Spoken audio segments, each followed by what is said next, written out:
It's not turning on. Let's figure out why. Now we have audio.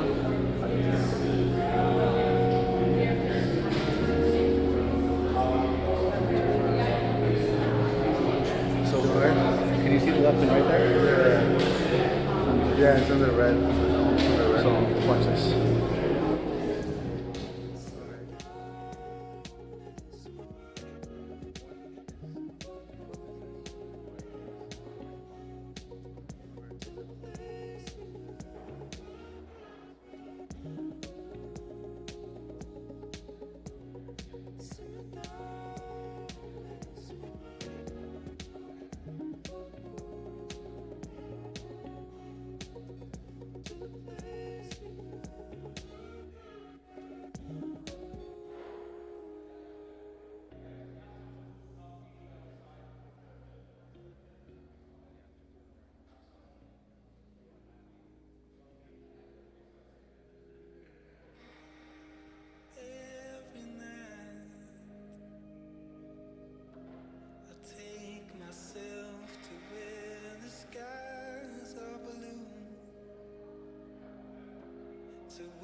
happens when life breaks down, Reverend, today out of all days. when there is systemic contradiction.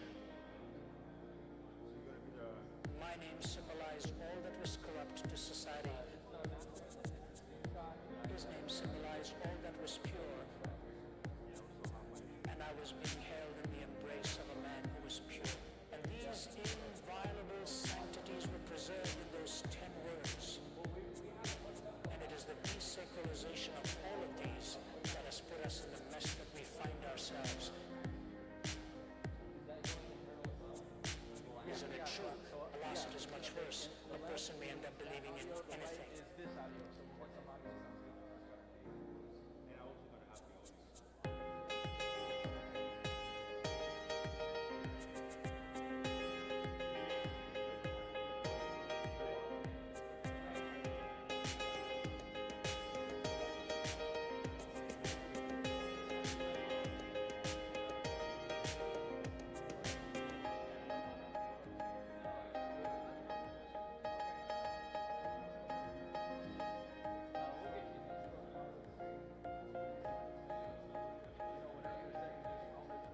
Think of what it is when God himself puts his arms around you and says, welcome home.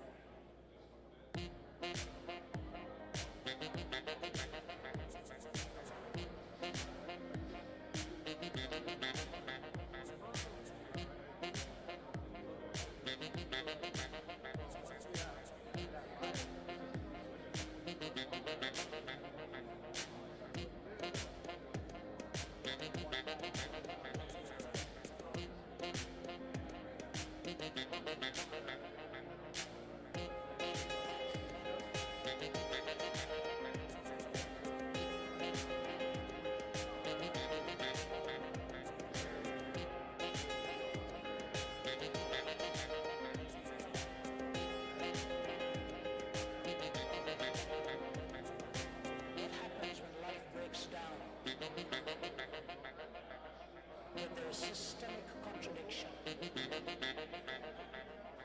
My name symbolized all that was corrupt to society. His name symbolized all that was pure. And I was being held in the embrace of a man who was pure.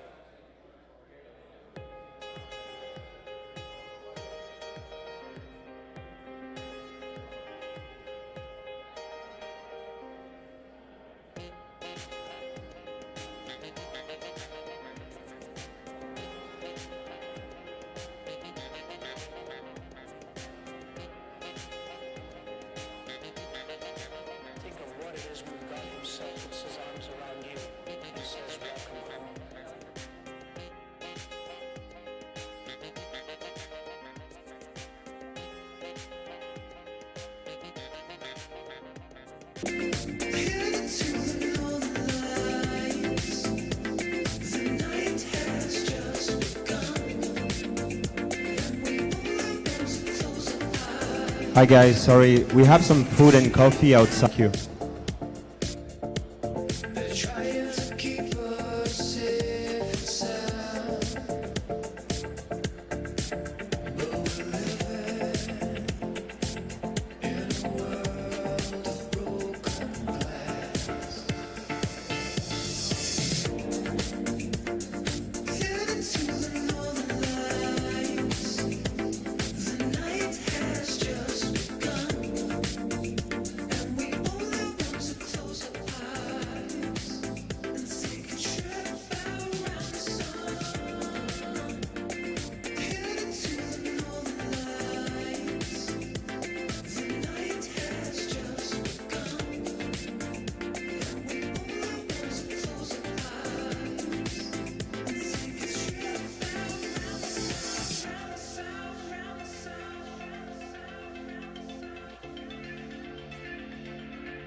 so I can tell the truth.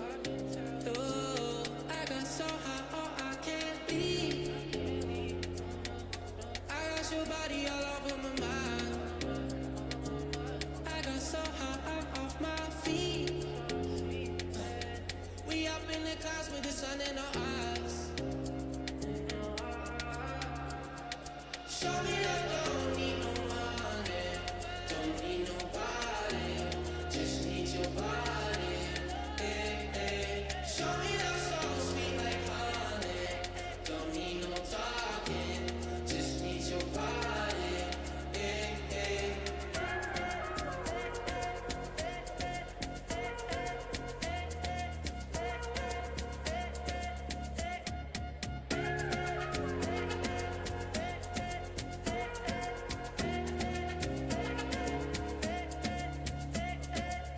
Telling me, telling me, telling me, telling me, telling me, telling me you feel fine.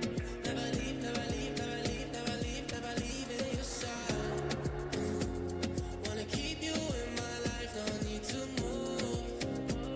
Whenever you're here, I feel like I can't lose. Baby, I wanna ride with you a while. Oh, I got so high, oh, I can't leave. I got your body all over my mind. I got so high, I'm off my feet. We up in the clouds with the sun in our eyes. Show me that don't need no money, don't need nobody, just need your body. Hey, hey.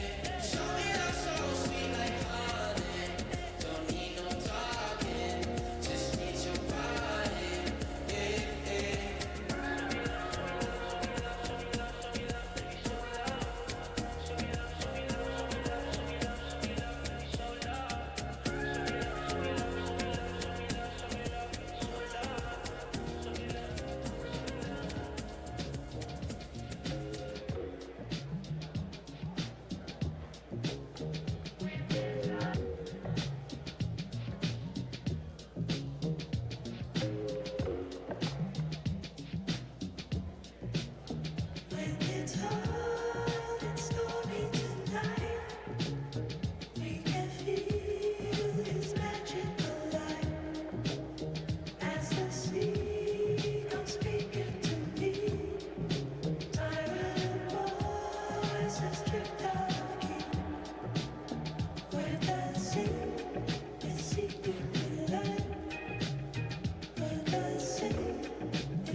just need a helping hand. I just need you in my life, in my life.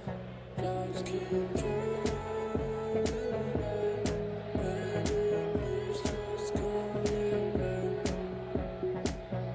You keep moving in my mind when it's all inside, yeah, inside.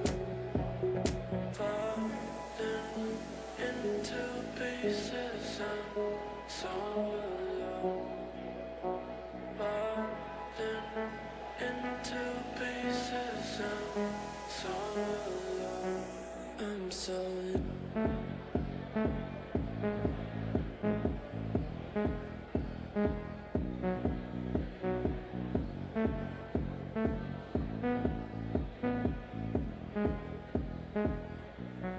I'm so falling into pieces. I'm so alone. Falling into pieces. I'm so alone. I'm so falling into pieces. I'm so alone. Falling into pieces. I'm so alone. Clouds keep drifting by. Baby, please just call me back. You keep moving in my mind, feel your soul inside, yeah, inside. Falling into pieces, I'm so alone. Falling into pieces, I'm so alone. I'm so alone.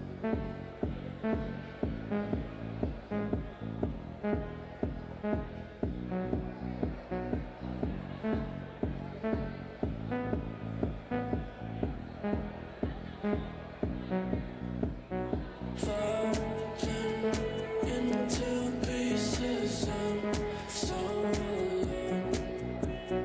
Falling into pieces, I'm so alone.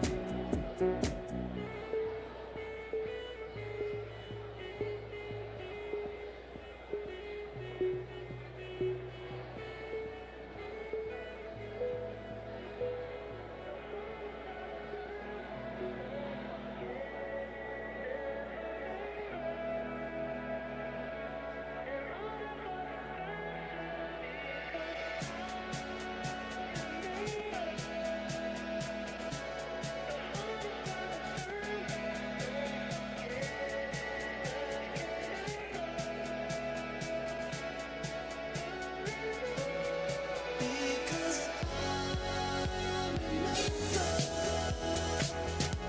the hardest part of times I won't forget. Never enough, and all that was about to. Because I remember the hardest part of times I won't forget. Never enough, and all that was about to. I'll be going over what I could have done had I known at the time. Because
freedom within.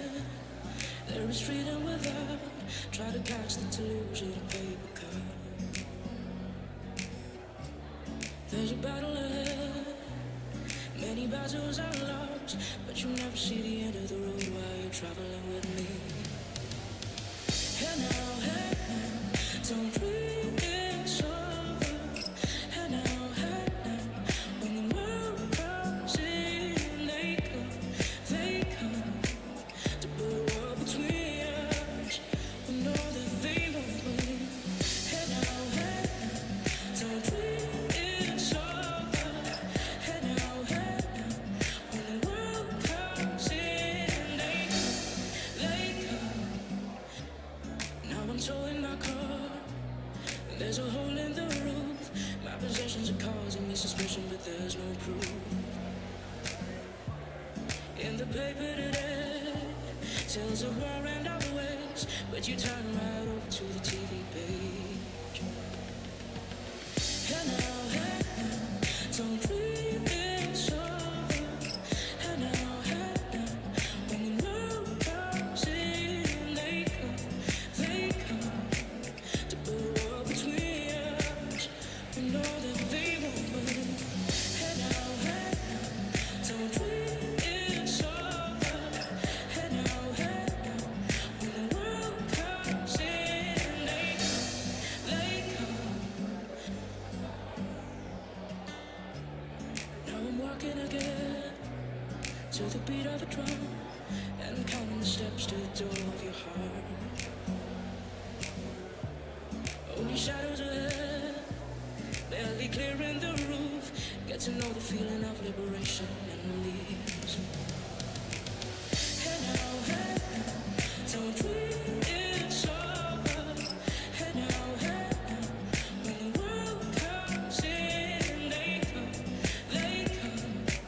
to build a wall between us. We know that they won't win. Hey now, don't dream it's over. Hey now, when the world comes in, they come. Hey now, don't dream it's over. Hey now, when the world comes in, they come, they come.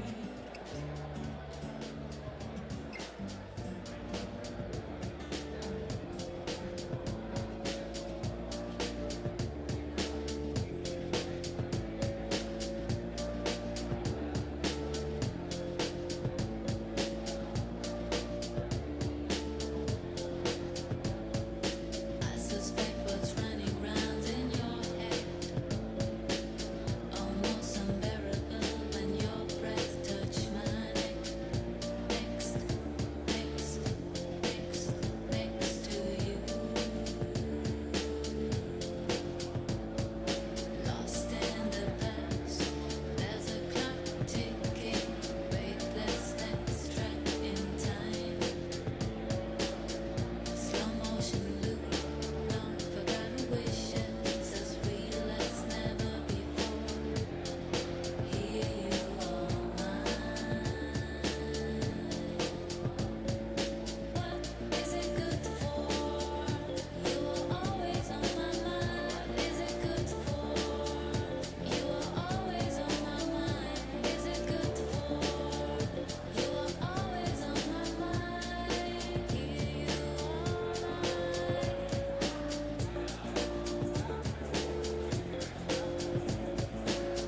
back to yesterday, see your face and suffocate. I've been feeling weird in my thinking back to yesterday, really took my breath away. Now I'm breathing, but I love to hit real. Walking back to yesterday, see your face and suffocate. She lives in the Pacific with an ocean, looking at my eye from a mile or two. Somewhere in the water is a time zone change. So 21 hours in my past, she calls to on the phone and getting so enthralled. Take the proposition she makes. She said, I like the way you move, I like your company. And if you wanna get loose, come get tight with me. Come on down, live another Tuesday. You'll get around 8 days a week. I said, I'm liking all these rules, that sounds fine with me. And if you wanna get loose, I'll come here, but I clock out. If we do the work, go back in time and do it right like Mr. Murray. Oh yeah, I've been feeling weird in my thinking back to yesterday, really took my breath away. Now I'm breathing, but I love to hit real. Walking back to yesterday, see your face and suffocate. I've been feeling weird in my thinking back to yesterday, really took my breath away. Now I'm breathing, but I love to hit real. Walking back to yesterday, see your face and suffocate.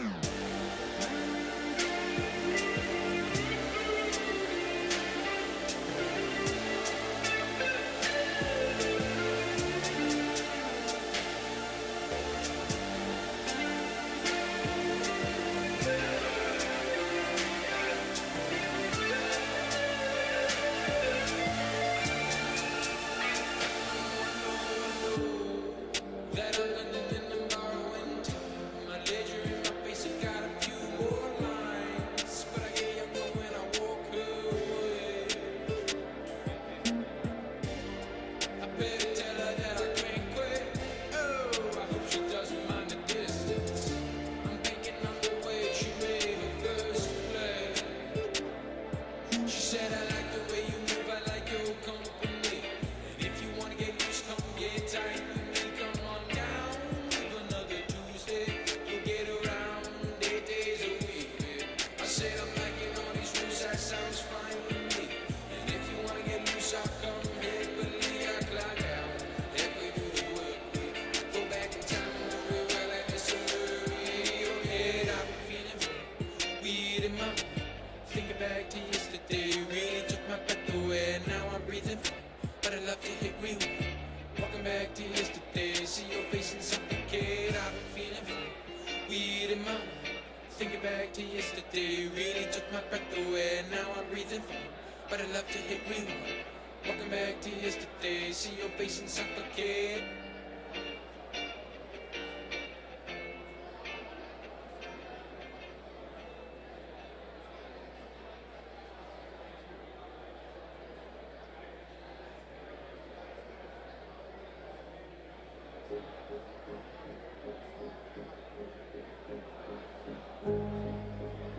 Your eyes tell me things I wanna know.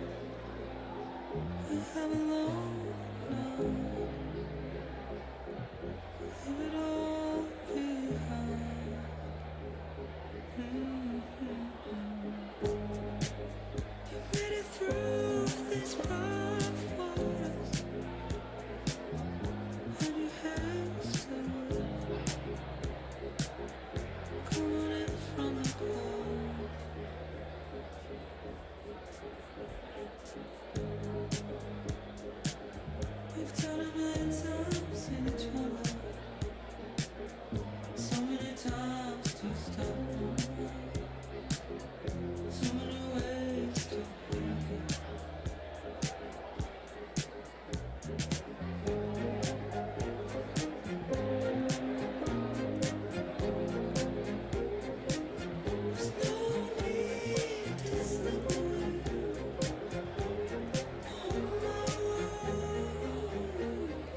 Is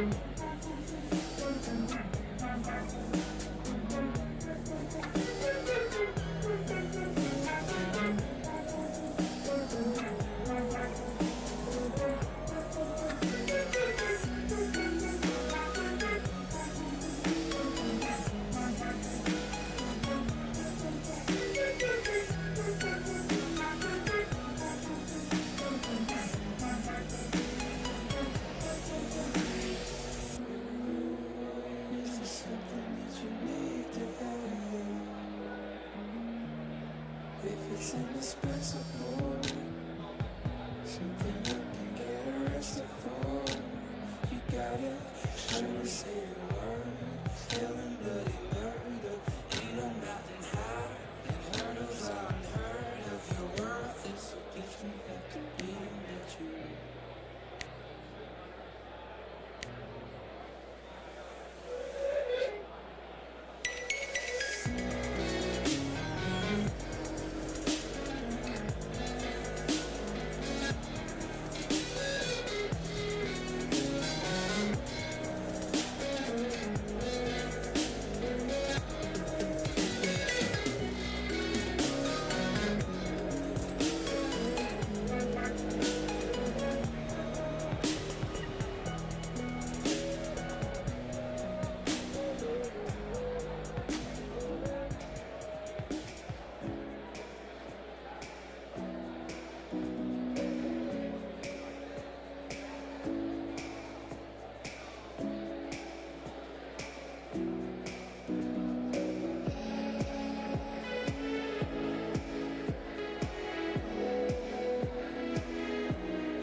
Started in your bedroom on those blue nights, swimming in the shadows of those blue eyes.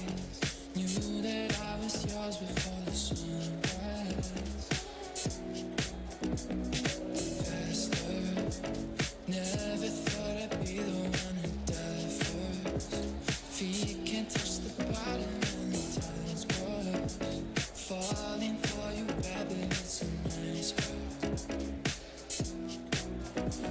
Save me now.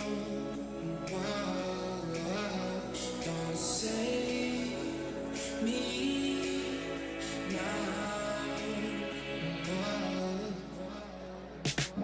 You see, staring at your body in amazement. Feel me sinking deeper in your ocean. Now I know I'm too far into the waters, not too long.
Hello.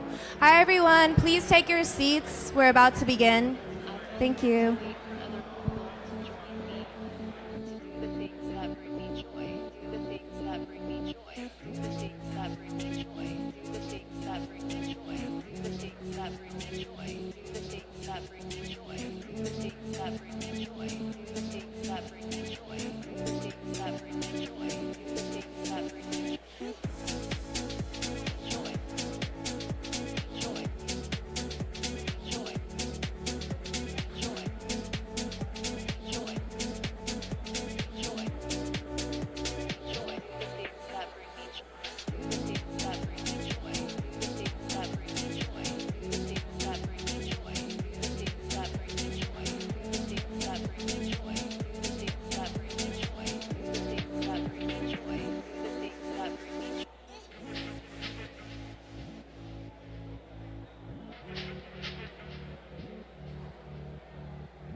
Hi, everyone. The Mastermind is about to begin. If you can all take your seats, and we're going to begin shortly. Thank you.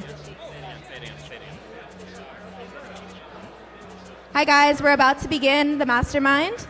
Please take your seats, and we're going to be getting started shortly.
All right, everybody, good morning, and thank you so much for coming to the 2026 Miami Mastermind. Thank you so much. Give yourselves a round of applause.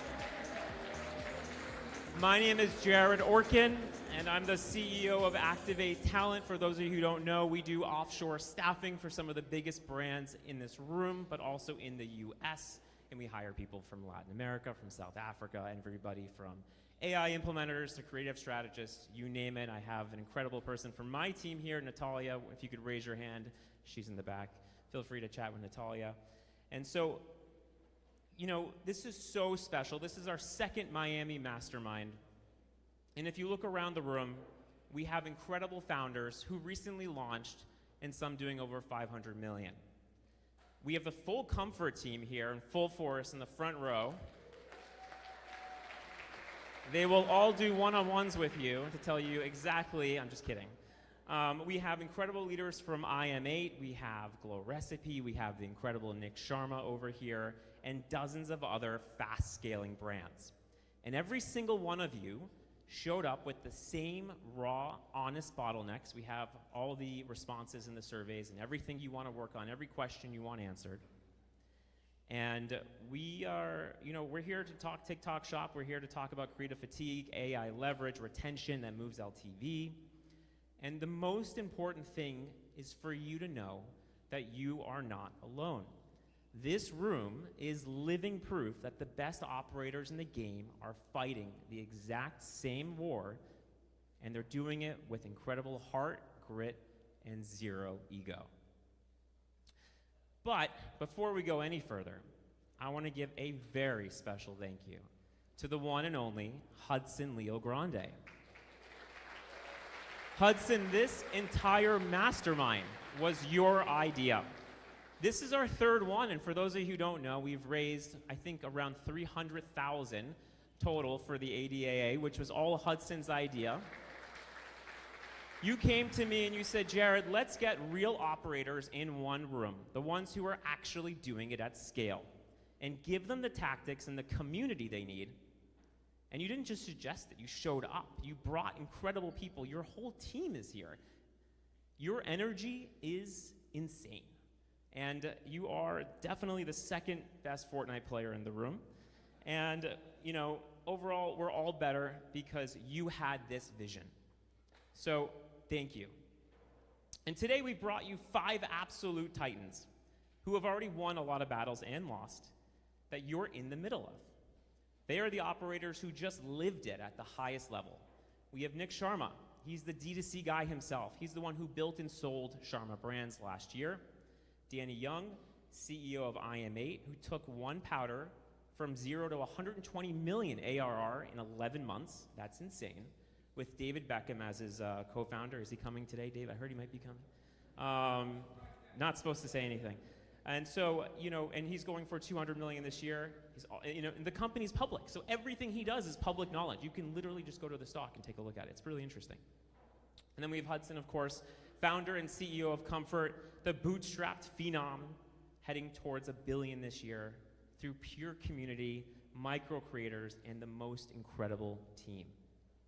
Sarah Lee, who is the co-CEO and co-founder of Glow Recipe. You cannot go into Sephora without seeing on your right-hand side a Glow Recipe end cap. And you can't even go to Sephora without seeing a Glow Recipe poster on the window. It's insane. So they are crushing. And we also have Zade Raman, who's the founder and CEO of Flex. And you know, Zade is building an AI-native private bank. He's already doing close to $3 billion in payments. And he's going to talk about that as well. A lot of people in the room are already using him. And so, sorry. And so lastly, I do want to give a shout out to Valentina over here.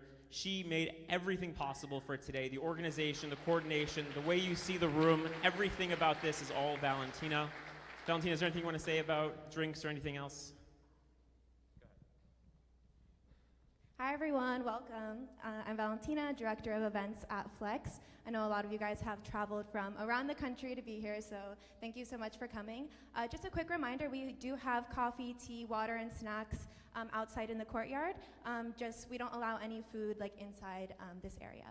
So just keep that in mind. Come find us if you need anything. And without further ado, please welcome our first speaker, Nick Sharma.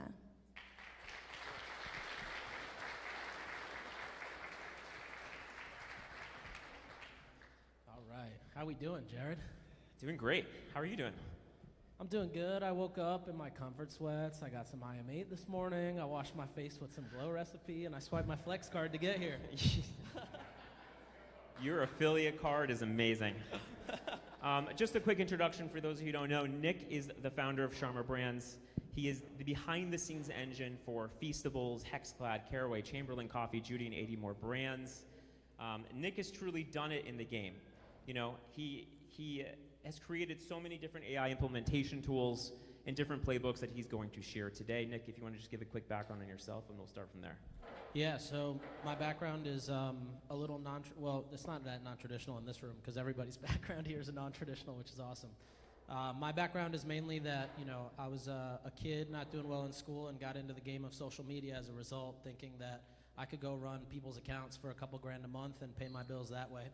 And found myself stumbling into the world of e-commerce just by way of being on Twitter and meeting another founder whose product I really enjoyed. Ended up going to that company. It was called Hint Water, flavored water company, and built their e-commerce business, led them through rebrand, brought them on Shopify, and then I turned 21 over there. So I got to do a lot of learning on my way at Hint, and then joined an agency in New York, found out the corporate life is really not one I'm meant to live, and ended up doing some consulting, which turned into a growth agency.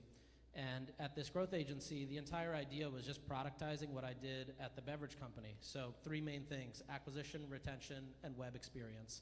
So those are the 3 things I feel like I'm good at and I'm here to talk about, but I feel like a bit of an imposter in this room because everybody here is wildly more successful, wildly more handsome, wildly more good looking. And so if I've got a couple nuggets here, I'll be happy for you, but yeah, excited to be here. Okay, so let's start with a lot of brands in this room doing between 5 and 20 million. And they want to understand how to get to 50 or 100 million. You know, what's the #1 execution trap that kills the momentum after their first few wins? And what's the rescoping playbook that you kind of consult with brands on, and how do you get them to the next level? So, you know, a lot of times so on the side I do some like consulting with brands, and a lot of times I feel like the dentist, you know, when you go to the dentist and you ask the dentist, how are my teeth? And they go, well, have you been flossing? And you say, no. Okay, have you been brushing multiple times a day with a good brush and good toothpaste? Kinda.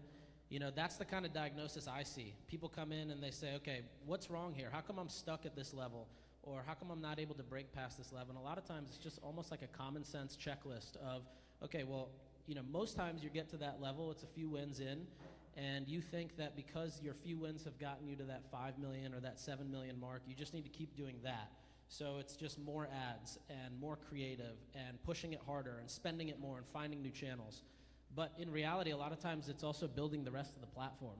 And the rest of that platform usually gets forgotten, which is, you know, the retention side, the web side, the landing pages side, the merchandising side, the offer side, the subscription side.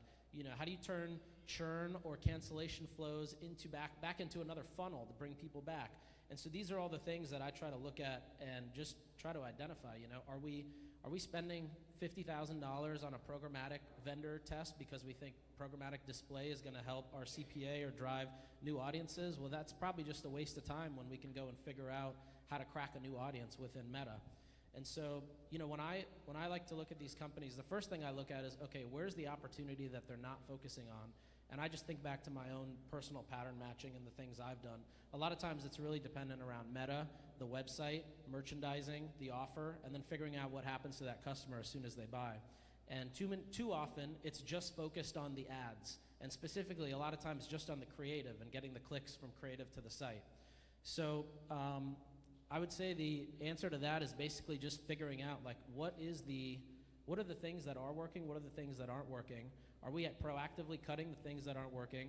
Are we figuring out how we build up the rest of that platform around it? Or are we just trying to focus on one thing because we think that's what got us here, it should get us to the next level? So let's talk about landing pages. People want to know, is it better to send to the PDP, or is it better to send to a lander that's, you know, similar to the ad? Or can you maybe talk about when they would use a landing page versus sending traffic directly to a PDP?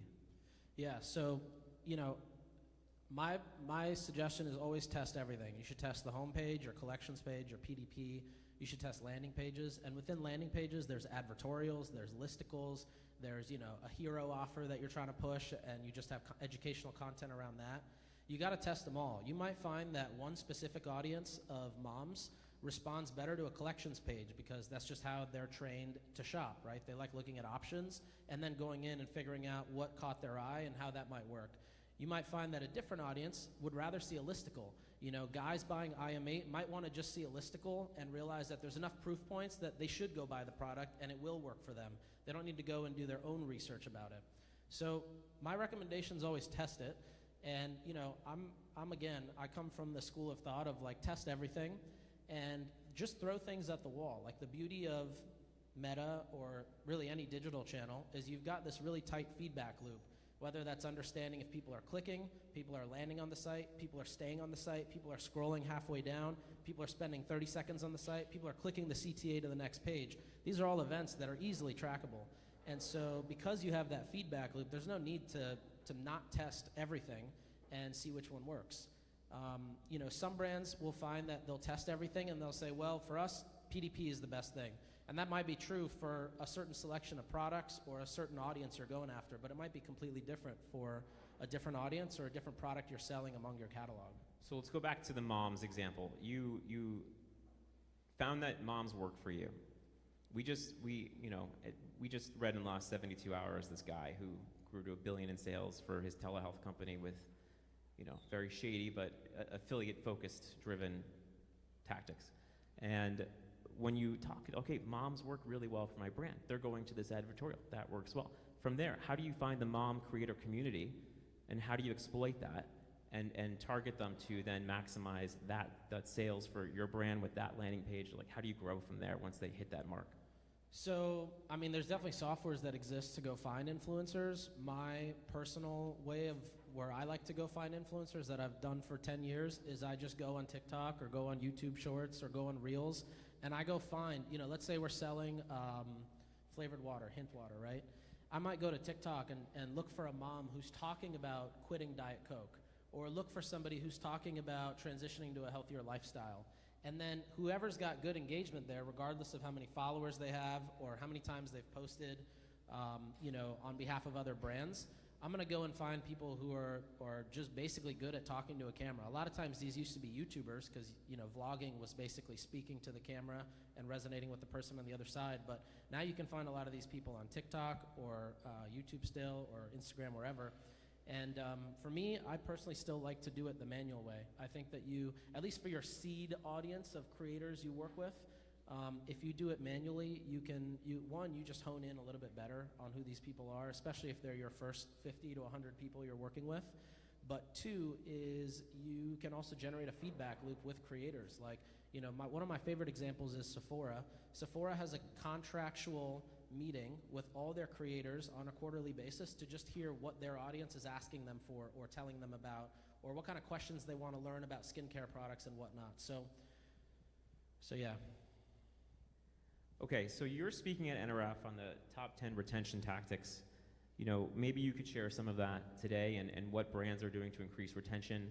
You also have your own AI advertorial creator, right? So you're super familiar with Claude and Claudebot, I think, as well. Are you doing anything on the retention side with Claude or Claudebot to increase LTV and increase retention lifecycle? Yeah, there's been, you guys have probably started to see there's now, ESPs aren't fully doing this yet, but there's layers on top of ESPs you can add where you can add a model layer.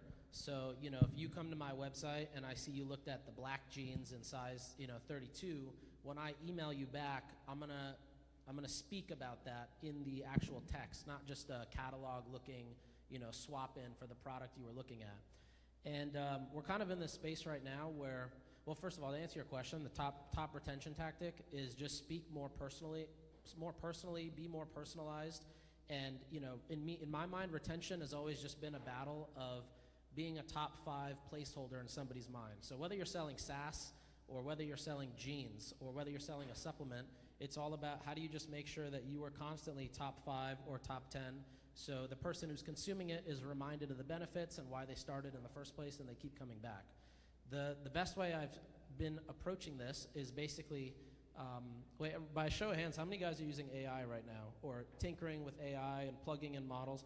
And then how many of you guys are using it in a way where you're actually grabbing API keys from models and putting it into your own software stacks? Okay, amazing. So that's where I think, AI, when it started, was anonymous Indians, right? It was just a bunch of Indian guys doing things based on what they saw on a camera. Then we went to ChatGPT, and it was more generative AI.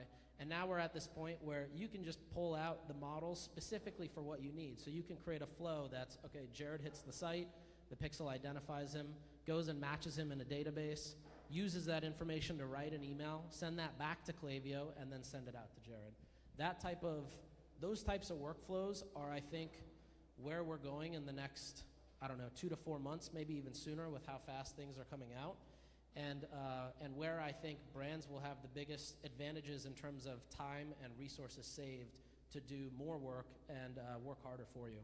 There's a platform called Outer Signal. Outer Signal, right? And so what Cody is doing, or what he posted on Twitter, was that he's taking all that customer data, feeding into Claude, and then generating specific customer-centric Klaviyo retention emails with different flows. So that was really cool to see. Yeah, honestly, the cool part is I'll say it'll take you, for those who didn't raise your hands, to the second question. It'll take you 2 hours to go from not knowing anything about how to use these platforms to being able to do that. And that 2-hour investment will get you to unlock things like what Cody's doing, or there's tons of models. The ones we hear about are Claude and Gemini and OpenAI, but there's a bunch of Chinese models you've never heard about. There's a bunch of Indian models you've never heard about. And the ability to understand how to construct models in a workflow is probably going to be the single biggest thing you could do in the next 3 months. What is this $500 fake brand test? So the $500 fake brand test is basically what it sounds like. It's how can I test something for as cheap as possible and understand if there's room here or if there's legs here to continue.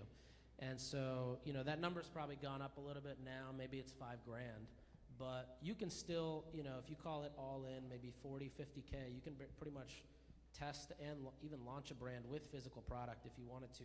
The entire idea behind that is basically, you have these feedback loops that are so tight and so quick.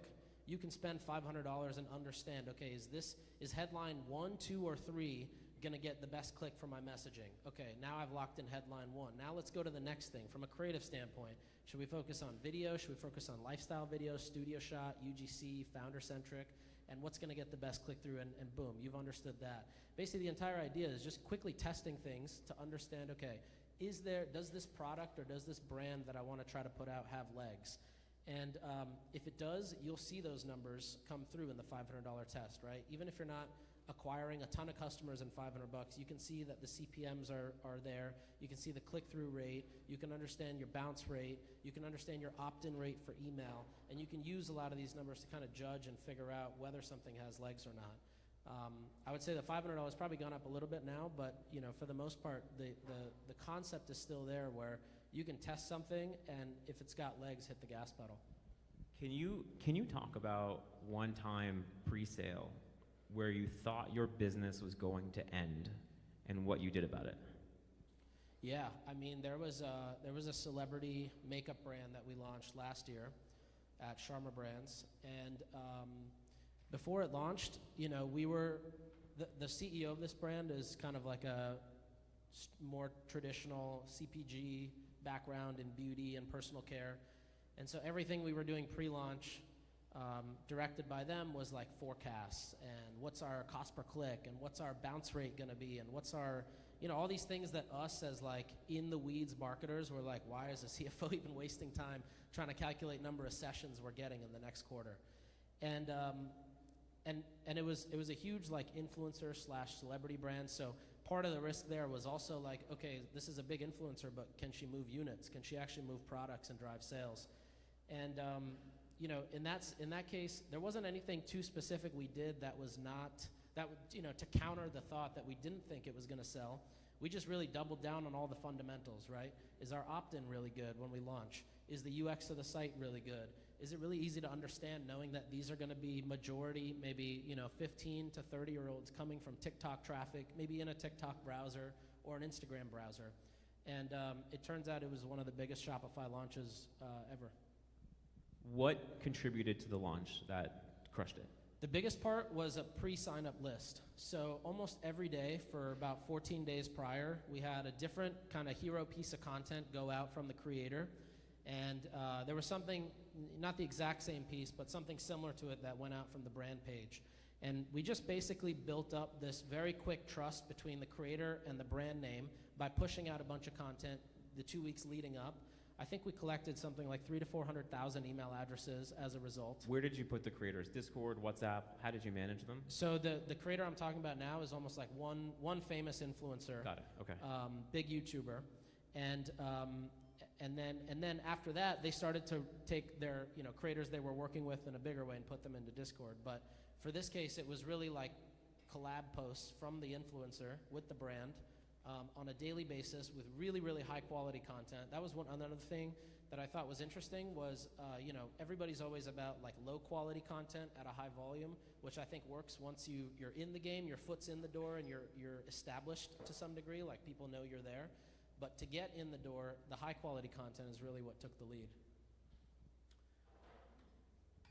Out of everybody you consult for, all these really incredible brands, what is something they are doing with Claude or Claudebot that we might not be aware of, that hasn't been shared on Twitter because nobody wants to share what's actually working? They just want to talk about how it doesn't work. What is working that you're seeing? And yeah, I want to start with that. Yeah, well, it's funny. I saw that thread on Twitter yesterday, and basically, if you guys didn't see it, it's just people being like, is there any real use here? Or are we just making things and then we don't use them after 24 hours, which is probably majority of the tools.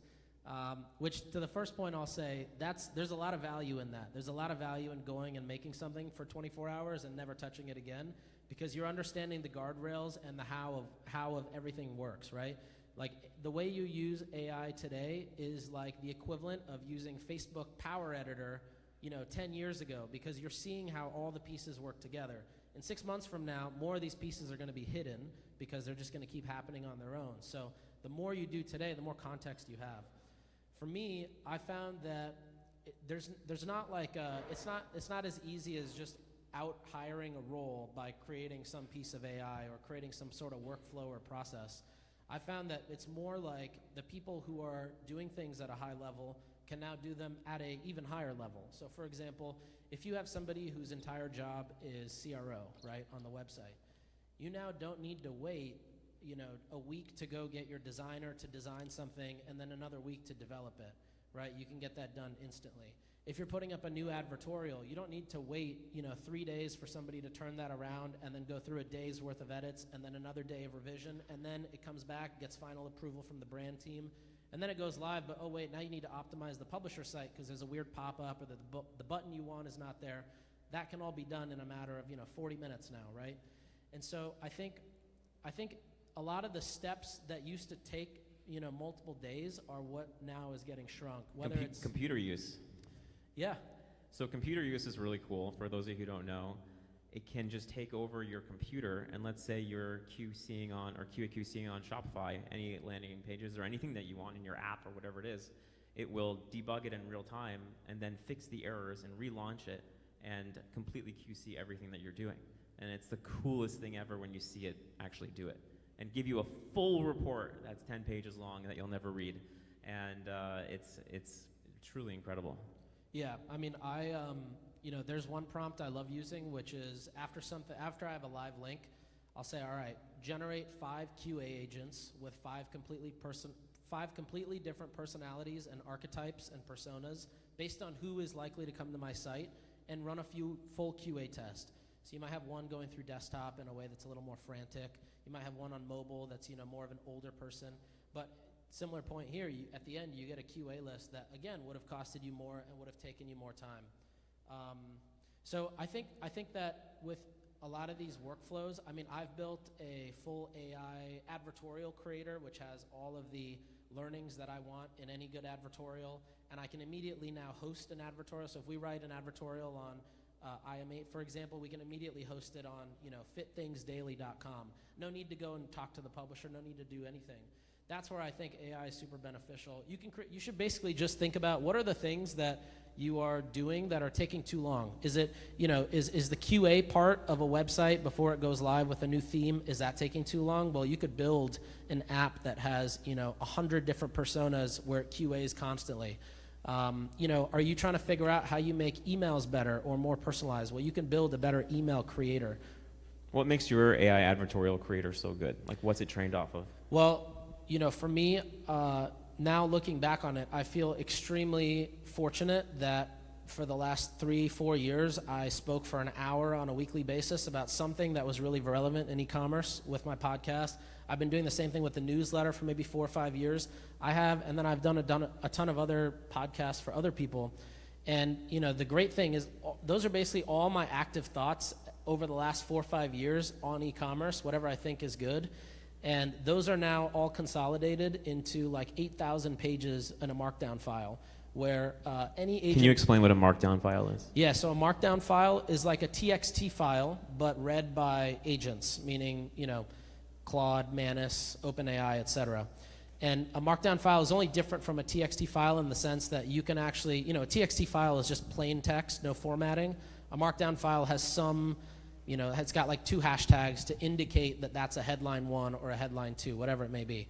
So it's basically a plain text document that is extremely easy to consume and learn from for these agents, so then they can use that as a filter. So for example, if we were to write an advertorial with ChatGPT, and then you write a parallel advertorial with Scriven, which is the app that I made, then you would see right away the differences in maybe the length, the tone of voice, how long before the brand gets introduced, how we bring the founder story in, how we go and source reviews or posts from Grok or from Reddit or wherever and bring those in. And the other thing too is when you have your own app or you create your own app, you can also like plug in multiple models. You might have Grok to go and do research. You might have Gemini to synthesize a bunch of recorded calls that you have, which are also a great source of training data for anything that you do because it's actively talking about how you're thinking. And then you bring it all together and you create sort of a final product. Really cool. What questions do we have for Nick? The one thing we didn't talk about, which I think is actually a huge force multiplier, is offshore talent, and which I know is, plug to activate talent, sure, whatever. But I'm telling you guys, offshore talent runs circles around onshore talent when you find the right people. And I'm talking about somebody who is maybe making, anywhere from 1 to 4K a month around the world, is competing at a level of somebody here making 150 to 300K annually, the same level of output. And you add AI and not only add AI and give them the abilities to use the software, but like actually teach them, spend time with them, and grow them in terms of what is possible from an AI standpoint. And I'm convinced that is the next big break. That's our number one role, is the chief of staff or an EA that we train on Claude and then place in the companies. Or we just did one for HexCloud, and we placed their implementer essentially, and he's got an incredible background. He comes from Salesforce and amazing. But I totally agree with you, 100%. Anyways, what questions do you have for Nick? Anything is on the table. You can ask anything. Yeah. Why don't you just stand up and I'll repeat it. Go ahead.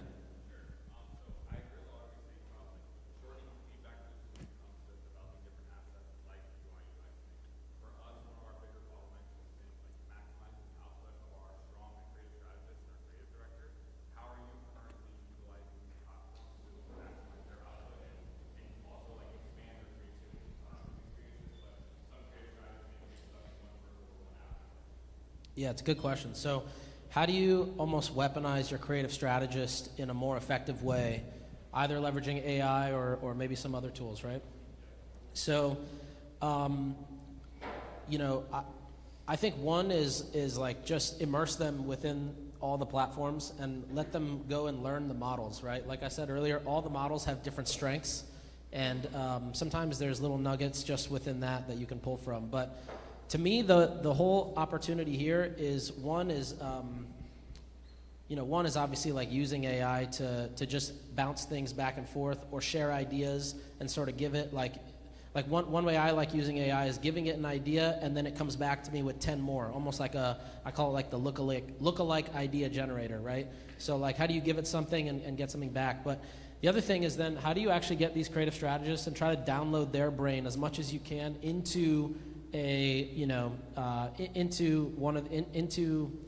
into AI, but the way I'm thinking about it is like ideally you're using not just a regular closed source platform like a regular Claude. You might be using something like an OpenClaw where you're able to download it into there and save it to a local memory file or some sort of a markdown file which then you can use elsewhere. To be honest, I don't have like a specific format of doing this. My best way so far of doing it has been trying to figure out a series of questions you can produce from the model to then ask your strategist. And it's a bit of it is essentially an interviewing process to some degree, but the more you can kind of make that a part of a daily ritual, whether, like for example, every night my Claude bot, his name is Jet, he asks me 3 really deep questions that sort of help him understand more of how I think. So, I can just quickly pull up last night's questions as an example. And just while he's pulling that up, like the most incredible thing he said is the more you fill the markdown file, the more you spend time on the markdown file, the better output you're going to have. 100%. So, last night I was doing too much. Talk to us, Jet. Okay, so Jet asked 3 questions. 1, when you're evaluating a new opportunity, a deal, a brand, a partnership, what's the internal filter? What makes you say yes versus no? The second one, what's the annoying thing I do or bots like me do that annoys you most that you haven't told me yet? And the third one is, where do you want to be in 12 months? Not the business, but you personally. So now these 3 questions, right? If it's asking me 3 questions, in your case, it might be more around the creative side. It might be, hey, take a look at this ad and give me your opinion. It might be the other way around. It might be, hey, let's build a swipe file of stuff and submit it and try to identify patterns. There's another thing I built because for that same reason called swipe.nick.co, and it's basically just a collection of swipe files of landing pages. So anybody in my audience can go submit a landing page, and immediately, once I approve it as a good landing page, it pulls out everything that's good about it, everything that's bad about it, what's consistent across other landing pages that are good that it also does, and basically, again, it just kind of like makes that process a little bit faster. But I guess the short answer for you is like figure out that knowledge transfer process, and the way that I think about using Jet or your AI is try to think of it more as like a second brain. So how are you able to give it more context so it understands more? So your creative strategist, if they use Fireflies or Otter or Granola, one of these call recorders, all those transcripts should be pushed in. That's where the real sauce is. One more, go ahead, yeah.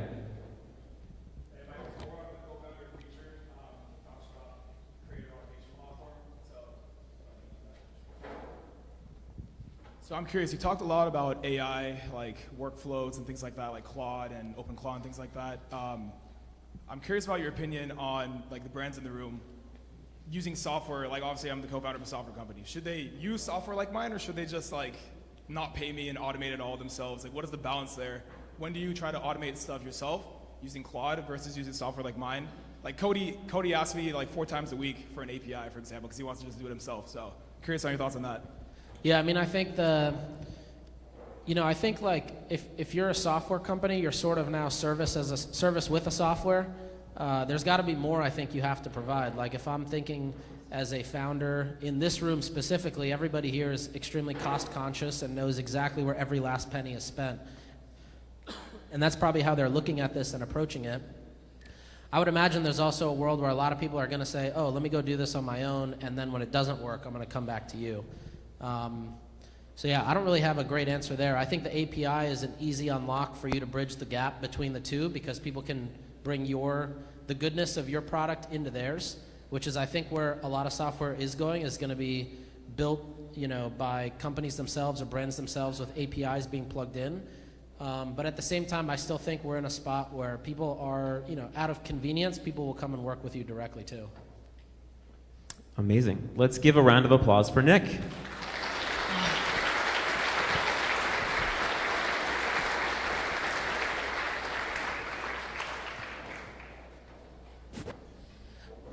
All right, everybody, let's move to our second speaker.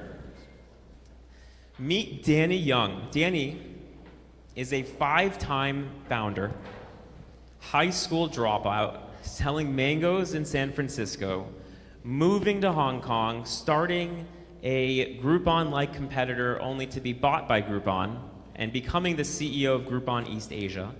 He's the builder of Hong Kong's first NASDAQ unicorn, Prenetics. Today, he's the co-founder and CEO of Prenetics and the force behind IM8 Health. It's the world's fastest growing supplement brand, co-founded with David Beckham and backed by #1 tennis star, Aryna Sabalenka.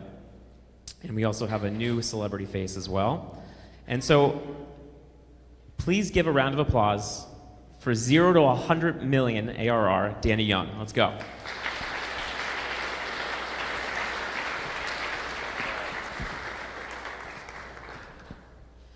All right, Danny, if you can tell us a little bit about your background. How did you get here? How did this happen? Firstly, guys, I want to give you guys a cheat code since we're talking about the AI piece. So I've been here in the US for the last 10 days.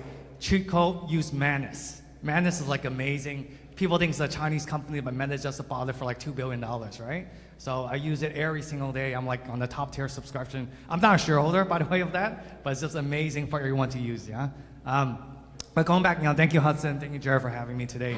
Yeah, my story is a little bit unconventional. I was a very bad kid. My parents grew up, we had no money. I immigrated to the US at the age of 5, started selling baseball cards at the age of 12.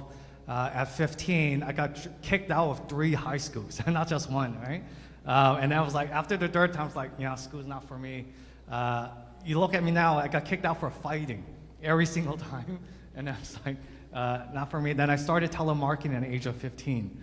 By the time I was like 16, I was already managing people in their 30s. Because that was kind of like the only route for me, because I was hanging out with some very bad kids, gangsters, and blah, blah, blah. And they were all older, but I look at them, they're like, oh shit, these guys don't have any money. Right? So I was like, what do I do? So I started working. 18, I started working at internet companies. At 24, this is where I started selling mangoes. Literally, I was going to the fruit markets at 6 a.m. every day to pick out the best mangoes, watermelons, coconuts, and all that stuff. It was a restaurant business, but it was a Chinese dessert restaurant. I franchised from Hong Kong to the US. So I did that for about 3-4 years. It was a great learning experience, yeah, but I always felt like I could do more. And then my friend, just one conversation, she's like, hey, she's a hotel interior designer. She was like, I'm looking for furniture in the US for some hotels. She's like, she can't find it. I'm like, why don't you go to China? She's like, I don't know how to. I'm like, why don't I do it for you? And at the time, this was very early days in Alibaba, and I just search Alibaba, find custom furniture. Of course, I messed up the first times because you really have to focus on the quality. And then after a few times, then we did well. But again, I think you just have to seize that opportunity. But it seems there's a lot of early founders. I share one funny story now. I look back, it's really funny. One time, going back to my cold calling days in telemarketing, right? I cold called MGM City Center Director of Purchasing, Erin Ham, and I still remember that conversation. And I'm like, hey, can we have a meeting? Surprising to me, she's like, let's meet next week in Las Vegas, right? At the time, I didn't have any employees, right? But strategically thinking, you're like, MGM, they're not gonna work with a small company.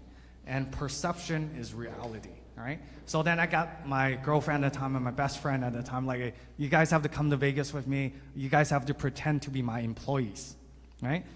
I'll give you guys business cards, blah, blah, blah, give them business cards and etc. And they pretended they're my employees. They didn't say a single thing in the whole meeting, right? And then I talked in every day, etc. And then after the meeting, got back and then it's like, oh, I said, thank you so much for meeting me. Then I would sign out of my email account and pretend I'm the other employee to say, you know what, next steps, you would talk to with me. And I think the key thing, when you're a small company, no one wants to work with a small company, right? Because there's too big of a risk. So you have to give the perception that you're a much bigger company if you're a small company, right? So that's very, very key. So that was kind of a funny thing early on. That's an amazing story. The first question that people had for you in the survey that we did is that you took IM8 from 0 to 120 million ARR in 11 months in the most saturated supplement category on the planet. For CEOs and operators that are fighting crowded markets, what was the single biggest execution lever that separated IM8 from every Me Too brand, science board, production formulation, or go-to-market? Like, what's the exact sequence of moves every founder should copy before they burn cash testing ads, and if they don't have immediate access to David Beckham? Yeah, I mean, it's a great question, and to be completely transparent and honest, I don't believe we could have been able to build this, because everyone says, oh wow, we grew so fast, right? The reality is I couldn't have been able to do this without my last 30 years of entrepreneur experience, right? Just going through a lot of the failures, what worked, what doesn't work, so I was able to, because as an entrepreneur, you're making like 10, 20, 30 decisions on a daily basis, but we're able to do it so fast because I have so much experience built up, from my time at Groupon, right? So, after the hotel furniture, I did Groupon, right? So I moved from US to Hong Kong and basically span of 4 weeks and to launch an e-commerce company. I never did an e-commerce company before, right? I never lived in Hong Kong before, even though I'm Chinese, right? But I never lived in Hong Kong, and 6 months after, we were then acquired by Groupon at 51% majority stake, and then we led that to being the largest e-commerce company in East Asia in 2014. So that, I think, provided the backbone or the infrastructure for us to scale, basically looking at customer acquisition, landing pages, and now we can do all of these different things so fast with AI. So going back to the question, I think it was a combination of all those different things I learned at Groupon and scaling that very, very fast. It was also a combination of, the last 10 years, I've also founded Prenetics, which is a life sciences diagnostics testing company, right? And taking a very scientific approach, to consumer and then putting it into the IM8. So did you pivot with Prenetics? Because you were already life sciences, you were already doing this. Like, how did that come about? Yeah, so I mean, I think that's also a very crazy story thinking back. So during COVID times in Hong Kong, we pivoted to doing PCR testing to the tune of, in the span of about 2.5 years, we did 700 million revenue. At one point, we did 40,000 PCR tests on a daily basis, and we started that pivot in 3 weeks, getting PCR tests out there. It was like 3,000 people, crazy supply chain, 24/7 operations, literally everyone, myself, including the executive team and the works, we're working 18 hours a day for about 2.5 years for COVID, right? And then we had $1 billion valuation when we listed in 2022. So, I was pretty happy with that, right? But however, I still have not sold a single share of Prenetics. And we had $1 billion valuation, and we dropped down to 40 million market cap within 18 months, right? So at that point, the great thing about that is I really know who my friends are, right? Because when you're at the height, everyone wants to be your friend. You're like packed for like months, blah, blah, blah. Everyone, and again, was in Hong Kong, right? So it's also really rare to have a company listed on the NASDAQ. And when we're at 40 million market cap, we're like, oh shit, we really need to do something dramatic. And we needed to go all in on this because I had shareholders. And to be fair, I was like, even today, I could be sitting on the beach every day if I wanted to, just given what I've done in my past. But I also have a big responsibility to my shareholders, and I can tell you, every single one of my friends became a shareholder of mine, right? In that journey, from Prenetics up to leading the public company. So I'm not going to let them down. And then when we knew we needed something, this is where we're thinking, okay, how do I merge my experience with consumer and sciences, and then wanted to get into the supplement space, but it's such an incredibly competitive market. When many people told me, hey, don't get into the supplement industry because there's a lot of bad apples, bad eggs, and everyone's launching a new supplement like every day, right? And coincidentally, this is where I always believe in fate and time. And coincidentally, right around this time, I still wasn't sure that I would get into supplement space, and then my friend, given my business background, introduced me to David Beckham and it was a very casual conversation. It wasn't even planned. I was with my friend in Hong Kong. He was like, hey, Danny, I'm gonna see David for dinner in like 2 weeks. He's like, do you want to join? I'm like, Yeah, there wasn't any downside I saw, right? So I flew over to London, met with David, we got along really great, and he was very intrigued about my consumer background and my science background mainly, because for him, trust and credibility is the most important, because I'm sure you can imagine for the last 30 years, everyone's been pitching David to do a supplement, and he's rejected. And we got along really well, and he said to me, he's like, if he puts his name on this product as a co-founder, then you have to promise me it will be the best product in the world. Because if something happens to the brand, no one's going to care about Danny. They're all going to go after David, right? And he also said it has to taste good. Is there anything you can share that makes it the best in the world? I mean, you have some of your incredible team here as well. Is there something specific you can share that's very detailed? Yeah, and again, I never point anything to like one specific thing. It's a combination of hundreds of different things that I think looking back, we did right? Starting with the name, the colors. We wanted to be a disruptor in a category. So everyone knew about greens powders, right? So if we launch another greens powder, we'll just be one of many, right? And then so we took a big chance of launching a reds powder, which, to be honest, no one knew what a reds powder was, right? So if we wanted to come into the market, we knew we had to be disruptor from a brand positioning perspective. And then on the product side, we looked at, okay, I literally tested like 30 to 40 different of the greens products out there, looking at their clinical dosage, their formulations, and say, okay, how can we do better than every one of these guys, right? And then we said, hey, we want to create something which has clinical dosages. Yeah, so if you look at our ingredient list, we have 90 ingredients, A to Z, prebiotics, probiotics, postbiotics, 100 milligrams of CoQ10 that you normally won't get, 1,500 milligrams of MSM.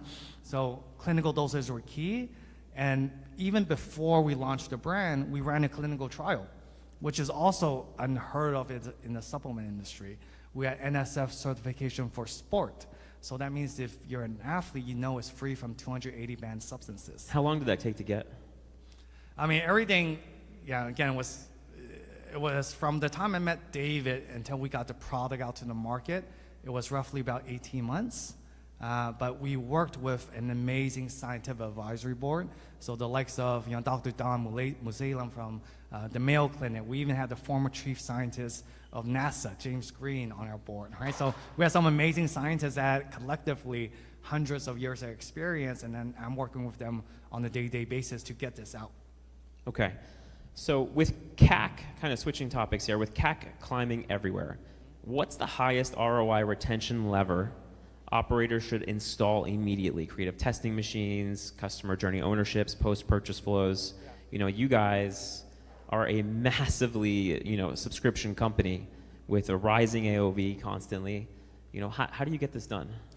Yeah, so our CAC journey and average order value, right? So last year when we started out, our average order value was about $110, and then our CAC is about $130, right? In the quarter Q1 of this year, we've actually introduced a 90-day subscription, and because we can do that now because we have social proof. We couldn't do this previously because who's going to pay upfront? Basically 3 months if they haven't tried a product. But now we have 16,000 reviews online. We have a lot of these athlete ambassadors. So we were able to introduce a 90-day subscription program, and that got our average order value double to roughly about $220 right now. And our CAC actually still remains the same in terms of the ratio, and so we're very happy about that. So any new customer coming into our website, their average order value is $220. 3 months up front, we ship one time, and so that's been very good for us, at least in this quarter. So you have a new celebrity too. So I want to get into ads with TikTok because I love what you guys are doing. But you have a new celebrity. Can you talk about that and anything specific about the deal and how that happened? Yeah, so very excited. We just announced this yesterday. So we just announced Giannis as our new global ambassador and shareholder. And then so, thank you. We also have Giannis's family office CEO here. So if you guys want to pitch to Dylan, he's there. Yeah. Dylan, raise your hand. Where are you? Where's Dylan go? Yeah, he's here. He left. He's with David. He's okay. Yeah, but he also invested still in the family office there. Yeah, so I mean that happened again. I think we've been very fortunate with our product. We've had amazing athletes that just love the product, and they've actually are the ones reaching out to me. Right, so it's a very different perspective, right? So we had this happen originally, with Arina Sabalenka, world #1 tennis player. She was on the product for 3 months last year before she felt greater energy recovery. I'm sure for any athlete, they're monitoring their diet and performance on a daily basis very, very intricately. And then she said she felt great. She contacted me. We had the same thing happen to Ali Behrman, another amazing athlete, F1 driver, and recently with Giannis, right? So, and one thing about these partnerships is that it's a combination of cash and equity. And I think that's very important because a lot of founders here, they're like, they want to maintain their equity state, but the reality is, you maintain 95, 100% of equity, but it doesn't worth anything. Why bother, right? So I've always been very flexible, even at early stages of the company, to reward equity. And for these athletes, it also creates lots of upside for them because it goes beyond a transaction, right? Because if you're just giving them cash and et cetera, they'll just look at, they'll just do the minimum required. And you don't want that. You actually want to have authentic relationships with each of your ambassadors, which I'm very fortunate to be able to have authentic and real relationships with them. I'm not sure what you can say publicly or not. When it comes time to doing a deal with Giannis or anybody else, or anybody in this room that wants to do a celebrity deal, where can they get screwed over? And how do these people expect to get either paid back, or do they get quarterly distributions, or how does that work? Yeah, I mean, the devil's in the details, right? For a lot of these contracts, right? Again, you want to, for us wise, also one thing you have to do is like, for each of these bigger ambassadors, we don't do anything less than a 3-year deal, right? So that's also very important. It's not like we don't want to do a single post and blah, blah, blah, et cetera, because it's also very inauthentic for the brand side as well as to their side, because if it's just one post or even 1 year, it's not so authentic. So you have to make sure that you firstly make sure that it's aligned. And I always tell them, are you really using the product? By the way, here's Dylan. Yeah, see, there's Dylan. Yeah, so from Giannis's team. So the first thing, you have to make sure they're real users of the product, because nowadays, consumers are able to spot what's inauthentic and authentic. All right? So number one, make sure that they're real users of the product, that they're also open to a 3-year relationship, and that you also have category exclusivity. Right? Because if, let's say, Giannis is, you're pitching IMA today and he's pitching AG1 tomorrow, it's like shit, right? That doesn't work. So you have to make sure that you get that category exclusivity, which is very important, and that means they're genuine users of the product, right? And again, there's always this tendency to try to just do something with them, but again, you want to hold out for a long-term relationship, which works best for both sides. Okay, let's get into something super fun. The bounty board. Yeah. So, for those of you who don't know, Danny has a really cool program internally for Claude and AI and a lot of different types of tools. And they have a bounty board ranging from hundreds of dollars to, and stop me if I'm saying too much, tens of thousands of dollars to solve different challenges in the company. And anybody from the top to anybody from the bottom of the company can try and achieve these challenges to solve the bottlenecks in the business. So I don't want to give away too much, so I kind of want you to talk about it. I didn't know you were going to ask about this, but right before I left for Hong Kong, we did, again, I'm a big believer in Claude Code, and such. Anyone can build right now, doesn't matter who you are, right? It's like you don't have to be a coder, and it's so easy. So, and the reality is, for your teams and employees, if they're not used to using AI or creating applications, it's very difficult for them to get started. And you also have to give them a reward, right? So of course you can just tell them, hey, use this or you get fired, right? You can do it that way, right? But we chose to, we had a Cloud AI workshop about 2 weeks ago, the first one in a series of Cloud AI workshops. By the way, he tweeted about all of that. And so if you look at his tweets, he shows different pictures and images of everyone doing a couple of things he's going to talk about. So definitely look him up on Twitter, and you can see a lot of the posts about it too. Yeah, so we did a workshop, and then about 40 people in the Hong Kong office. We brought people in, and everyone had to get their computers and actually build something with Cloud Code. Not just use AI, right? Because using AI is like very easy, but what can you build part of your workflow. That's something that you're doing on a manual basis, and we're forcing people to do it. And then the great thing about this is then after 30, 60 days, I actually know who the super brains are, right? Because at the end of the day, you want super brains, individuals that use AI and also make good judgment. Everyone else is dead weight if they're not doing that, right? And then, yeah, go ahead. And then basically what we did then is, instead of just telling everyone to do this, we had a list of 50 different items that anyone can work on to solve, right? So it could be something about retention, customer service, whatever it is, and we gave out a pool of 5 million HK dollars, which is about 700,000 USD. So $100,000 HKD for each one of these bounties, and anyone can sign up to do it. So then everyone's very excited, right? Because at the end of the day, the reality is people get motivated by money. I heard you're doubling all that as well. I'm just kidding. But my question, though, is with everybody in the company doing this or trying to do this and solve the bottlenecks, is that taking attention away from what they are currently doing or should be doing to scale the business?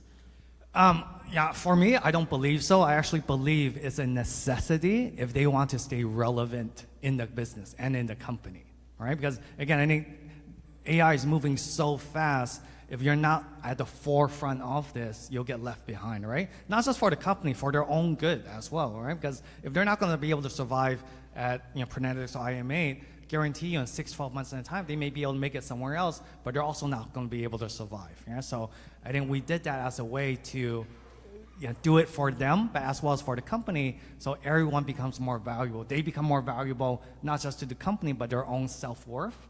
And yeah, so I think, again, I tell them, hey, if you still have to do whatever your responsibilities are, but I don't care if you don't sleep, right? You have to do this to be able to stay relevant to the business and the company in this competitive environment. Can you share a bottleneck that someone has solved and what that looked like?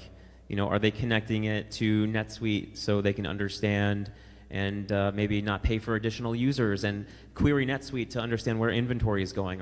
Yeah, I think that's key, right? You have to be able to connect all these AI systems, like Nick said, to all the API keys, right? So I was with Samantha the other day, which is head of operations. We just solved something where we have a lot of orders, and then there's a lot of manual, messy entries orders where the order systems come in, and then some individual basically created an application to automate that process. So basically, we don't have to do these manual order entries from a supply chain perspective.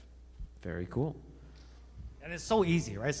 But sometimes people are so scared to do it because they don't want to look stupid, correct? That's the reality. So you have to just show them step by step how to do it. And if they still can't learn, then they're not going to be a super brain. So something cool too, a tip with Claude is if you're in Claude Code and you want to be able to do something on your computer or a web app, you can just say, give me a prompt to make it in Cowork, and then just have it run in Cowork at the same time. It's a simple, easy way of doing things. Yeah, and I just switch around. I still use ChatGPT, but much less so. Yeah, now Claude for copy is amazing. For applications, code is amazing, and then for landing pages and presentation, Madness is amazing. So I'm on top tier all those systems. Amazing. I don't talk to people that much nowadays, yeah, because I also, to be fair, it's the last 12 months. I get so much more value from talking to the AIs because I get the framework so easy, upside, downside, and you be much more productive because you don't have to set up meetings, right? Meetings take so much time, right? And then so if you can cut out meetings and just get to what you ever need to get to, and you can execute so much faster, right? So just cut out a lot of the bullshit with AI. So Giannis posted on his Insta about you guys, and he got 5 million views. 3.5 million. 3.5 million. In 24 hours, last 24 hours. It'll be 5 million now. And that's incredible. Do you then take that exact post and run that as ads so people have already seen it now on his Insta, and you're almost retargeting them in a way? Yeah, correct. So those situations, again, we can't plan for. We never know how many views it's going to get, right? So I think the great thing about us is that we have this engine where yesterday Giannis posted he has 19 million followers. Then of course David reshared it, he has 80 million. Arena has 5 million. Ali has 3.5 million. So that collective effort really feeds that algorithm.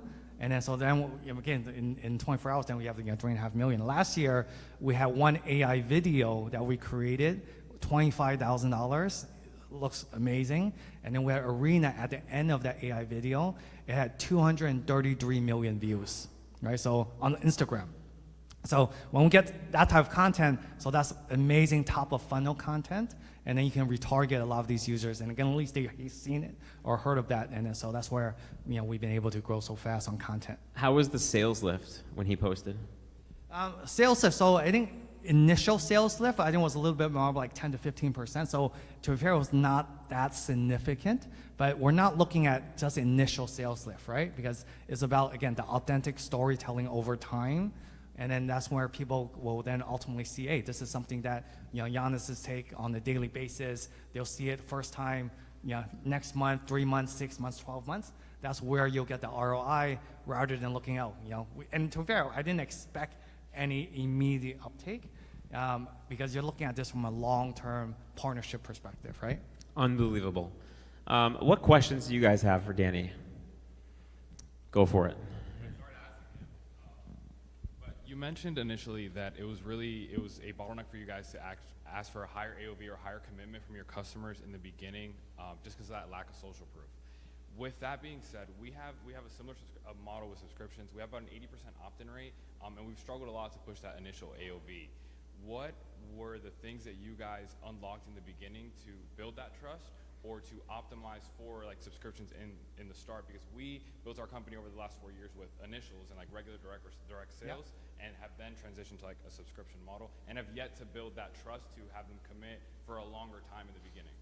Yeah, so I think, again, I don't know what your product is, right? But I would imagine, basically you have to understand what's your one-time purchase price, and then what's your monthly subscription, right? So for us, it's 20% discount, right? So I think I've seen a lot of DTC, that discount is not enough for them to warrant that subscription. And you have to create value for the monthly subscription. So for us, even we have a 20% discount, but we give like a free shaker. You get 5 free travel sachets. And then even recently for the 90-day transformation program, for the 90-day subscription, it's not just the price difference. What we give you access to is we give you a 90-day transformation program where any individual, they subscribe, they get access to our team of doctors and trainers, right? So you get access to talk to Dr. Don Musalem. You get access to Bobby Rich, was David Beckham's trainer, right? So on a quarterly basis, we will have a Zoom where you can ask questions. They'll give you their training course and blah, blah, blah. So you always want to create value add for your customers, because at the end of the day, for them to subscribe, it's a commitment, right? It's a commitment. So you have to think about different things, right? So 30-day money back guarantee. Even right now, for our 90-day, we give them a 90-day money back guarantee, which is quite rare in this space, right? And if they don't like the product, then you have to be confident in your product to be able to do so. And our refund rates are still very low. Even though we give 90-day money back guarantees, our refund rates are less than 2%. All right, so. 100%, we're optimizing subscriptions. Yeah, because ultimately, when you're running ads, you're losing money on that first order, correct? So if you're not optimizing for subscriptions, then you're already putting yourself in a big wall to climb over. Who's next?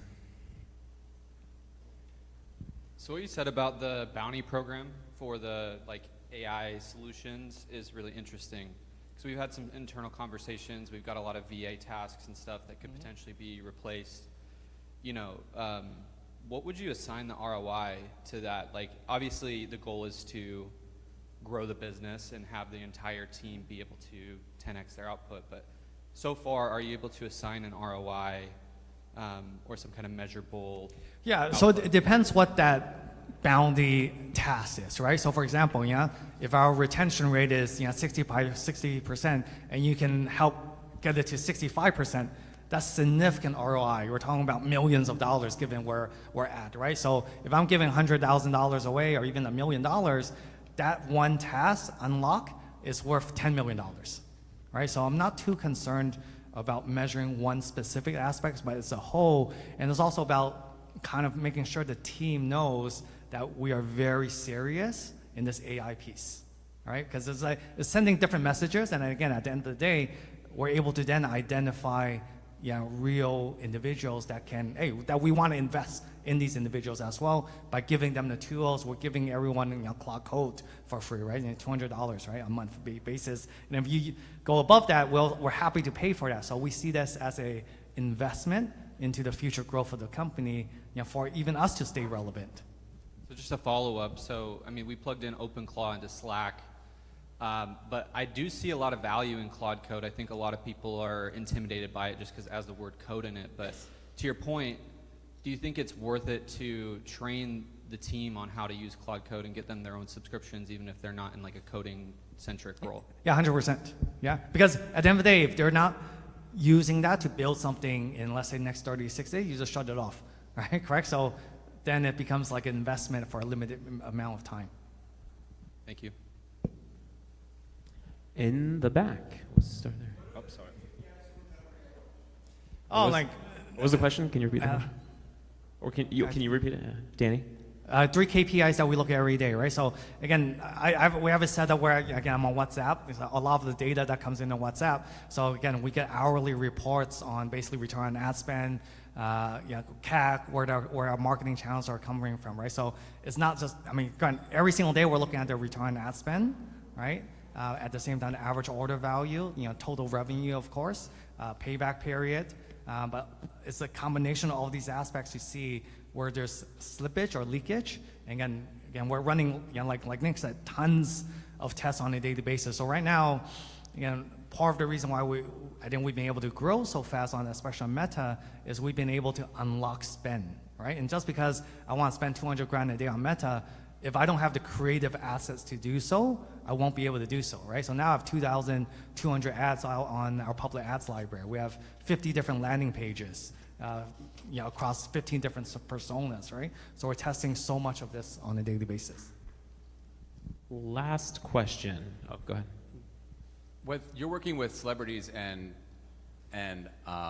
sort of the macro influencers. Are you also using micro, nano influencers and creators? Yes, we're using everything, right? To be fair, our best converting ads are actually not the athletes. It's actually the doctors and scientists, nutritionists, right? However, we have the halo effect with the big athletes. But at the end of the day, you're going to trust your doctors, you're going to trust your nutritionists, your dietitians. And of course, then we also have like lifestyle ambassadors. So you need a range of all of these different things to be able to be successful. So now that you know that, how do you curate that community? So again, we've been fortunate that we have lots of inbound interest from, just because the product is so good, so we got so much inbound interest, right? But even like, last week we did something where, again, we started after having conversation with Hudson, they're like building how the affiliate program. So then we got like basically 100 people from High Rocks joining the community, right? Starting with that targeted group of individuals. Amazing. Everybody, please give a round of one more thing. thing. Never mind. Now, one more advice I would have for early founders, and because I've seen this a lot of times, is legal stuff, right? Legal stuff is especially early entrepreneurs, etc. Just don't waste time with that. Don't worry about it, especially if you're a small company. No one's going to sue you. and give you an example. Is this serious advice? Are you being serious? This is serious advice. Very serious. No, if you're a small company, no one's going to sue because you don't have any money, right? So why would anyone sue you, right? And to give you an example, when I moved to Hong Kong, and I was doing You Buy, which was a replica of Groupon, right? And then I wanted to work with, of course, Starbucks, McDonald's, and all these brands. And then, of course, they're like, hey, why do I want to work with you? I'm like, okay, no worries, right? Then what I would do, I would actually buy Starbucks vouchers, physical Starbucks vouchers, and then I would actually sell them on the website. I would say, $50 for $100. On the voucher, it says, not for resale, right? So I didn't care, because at the end of the day, I knew I was going to get a letter from Starbucks, but because we're so small, they're not going to sue you. So, but we still put it online, but for a consumer, they're like, oh, wow, you guys work with Starbucks. You must be legit, right? Going back to the Persepolis Valley place, right? And then I would go to Pete's Coffee and say, oh, Starbucks works with us. But they didn't know it was a fake deal. How many did you buy? I bought like 1,000. Yeah. But you lost money of it, right? Because I bought it for $50 HKD. User acquisition. Exactly, Yeah. User acquisition. I sold it for, bought it for $100 HKD, I sold it for 50 HKD, right? But it was limited to like 1,000, but because I did that for like all the big brands, so they would put their logos on my website, but of course I didn't have rights and permission. But again, I got all the legal letters, but they're not gonna sue you. Is this because you're a Hong Kong entity and not in the US? No. In the US too, even US too, they're all same thing I would imagine, yeah? They're also, if you're like 2-3 people, a company not gonna sue you, yeah? But now it's different. Now, I shouldn't say that because I'm a public company CEO, but Tell us more, Danny. Tell us more. So, but. Well, that is amazing. Thank you for sharing that. Danny's going to be around all day. Feel free to ask him any questions. Thank you, Danny. Thank you so much. We're going to take a break. That door is going to open with food and drinks, and feel free to take a break for 30 minutes. Thank you.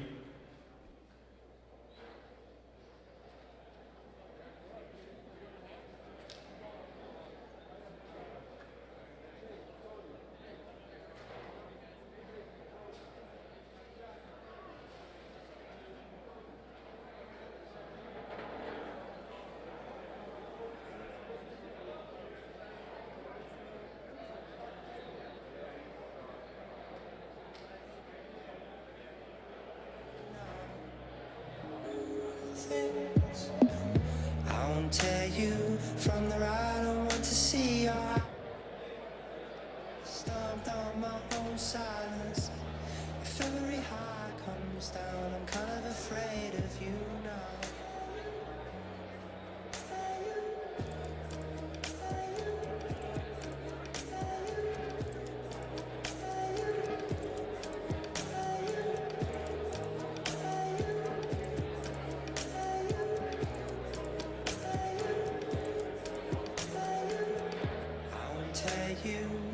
Place you want to beam the lights on you, so stomp on my own silence.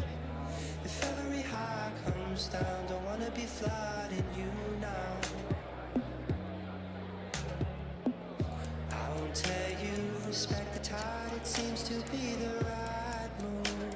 So stomp on the floodlights, and if every high comes down, I'm kind of afraid of you now.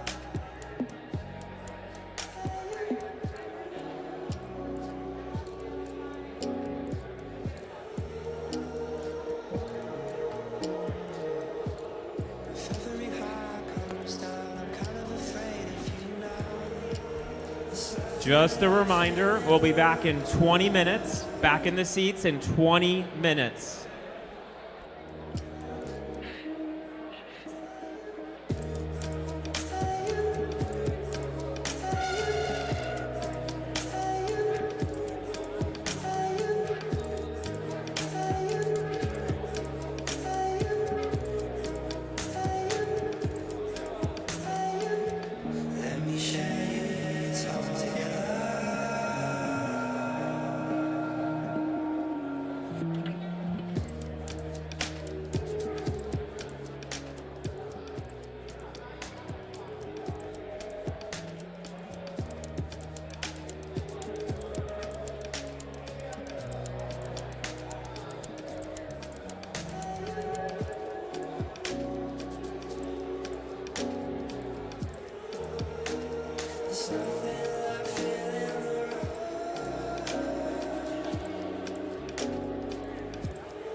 Windows down, where we going now? Music loud, head is in the clouds. You hold on to me. When I was young, no one taught me how. Open arms, how we let it out. I wish I could see. I tell myself that I'm better off alone. I tell myself that I'm better off alone. I tell myself that I'm better.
from a global brand perspective. So we said, oh my God, it's just the two of us that have bilingual, bicultural backgrounds in the New York office of 10,000 people. We're the only two that share this very unique positioning. And we're so passionate about skincare, so we need to bring what we love so much with passion to the US and furthermore global markets. Because what we saw was a lot of these brands were amazing in Korea, but they didn't know how to bridge. They didn't know how to go global. A lot of the Korean brands that you're seeing now, I mean, Korean skincare is having another massive surge right now, but you still are seeing a little bit of a discrepancy in terms of communication, the language, how the ingredients are broken down. Like there's novelty, they're interesting, and they're efficacious, but you don't always get it right away. So we felt compelled to tell the story in a way that resonated with the US beauty community and furthermore global.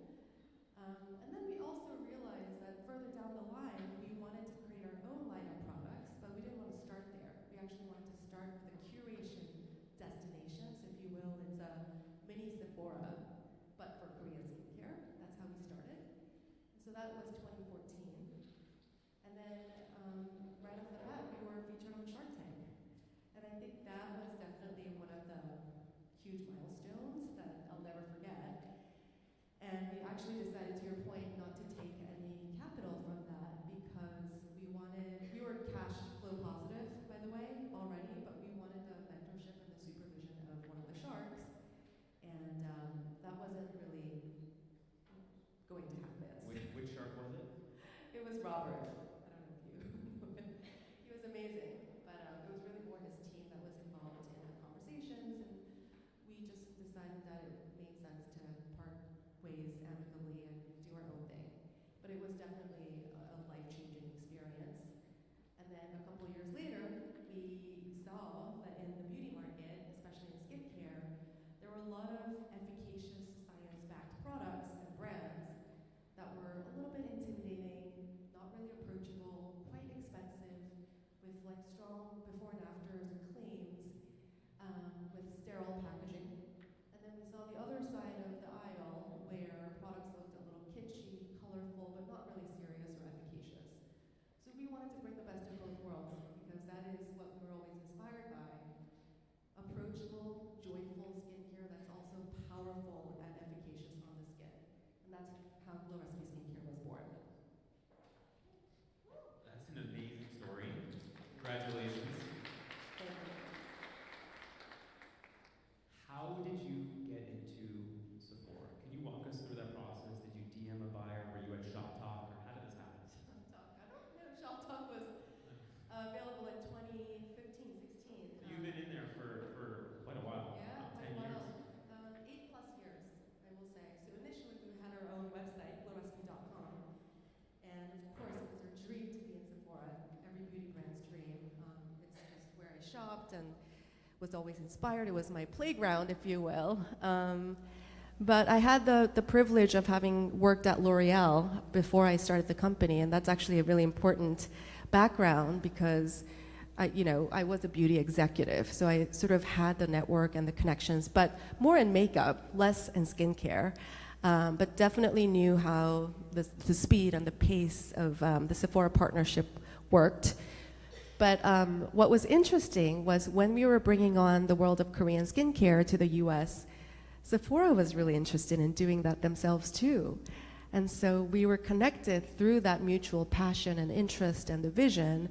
And so when Sephora was the first ever large retailer in the US to bring on the Korean skincare sort of introduction, we were part of that. And we were the thought partner there, content partner there. We helped them curate the brands and products before we even created our own brand. So we were able to actually introduce some of the curated products and brands that we had on our website to sell at Sephora. So that partnership had already started. And then one of the brands that we onboarded as part of that partnership did extremely well. I mean, it was one of the top skincare brands right off the bat. The moisturizer at that time became a bestseller at Sephora. And so that naturally was a great segue for us to have a great opportunity. One, because we earned the credibility and trust from Sephora. in terms of how we could market a brand or a product. But secondly, we were able to just foster and nurture that relationship. So when we were ready to introduce our own brand's concept and idea, we had set up a casual, informal lunch with the head merchant. And I had my little iPad concept slide with a few words and some beautiful imagery. I also had a little lab sample. It was really not fully polished or anything of that stage. But I just wanted to kind of, one, make them feel like they were part of the thought process, and two, get their first feedback. Like, I wanted to see if we were on the right track. And so it was a watermelon-inspired product that was, supposed to give you exfoliation, hydration overnight, shared that vision. The chief merchandising officer during lunch was asking a few questions, and then she said at that time, this was 2015, she said, "This will be the next Fresh." And I don't know if you guys are familiar with Fresh. It's a skincare brand. At that time, was the #1 skincare brand.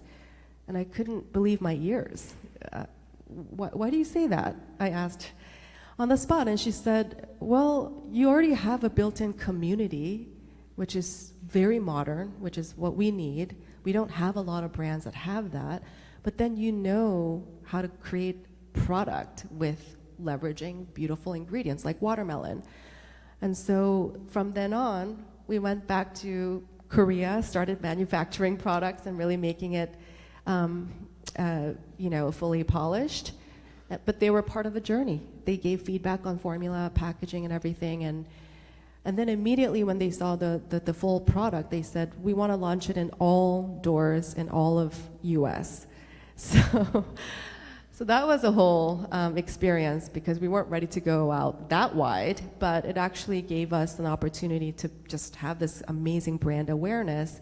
We were in like a little cubby of a wall of Sephora in, I believe at that time, about 600 doors across the nation. And then from there, we started selling out constantly, and it was just, it just put us on the map. I love that. That's incredible. Glow Recipe, you cracked TikTok pretty early, and you built something called the Glow Gang, with raw educational content, creator flywheels that churned into Sephora end caps. So you also still personally answer hundreds of DMs daily. I would love to know maybe some of the campaigns that you and I talked about before this, and if you could share the playbook for those and how to amplify it. And yeah, I think one of the there's a few reasons why I think we were able to grow in the speed that we did. One was unique, innovative formulations, which is very much the foundation of any beauty company's success. But secondly, it's the power of community. And what I mean by that is when we first started, again in 2016, we were very raw. I mean, we call this now like lo-fi, but we already had that concept from day one, and it really invited the 10 followers, the 15 followers that we had on Instagram at that time, behind the curtains of what was going on with our startup journey at the time. And I think that made people want to feel more invested in what we were doing. And so as that grew, we were able to kind of start sharing like what we truly believed in beyond the product. For us, one thing that we, as a founder, that I'm personally really passionate about is inclusivity. As a female founder, as a Korean woman that has seen, some challenges and limitations, but also a lot of my peers that felt the same way. I think beauty gives you so much confidence and empowerment, but at the same time, there were a lot of limitations. And so I just wanted to challenge that, and I think with my co-founder being on the same page, we're thinking of ways to tell that story versus just saying, we're all about inclusivity. I mean, everyone can say that. How do we execute it and show people that that's truly what we believe in?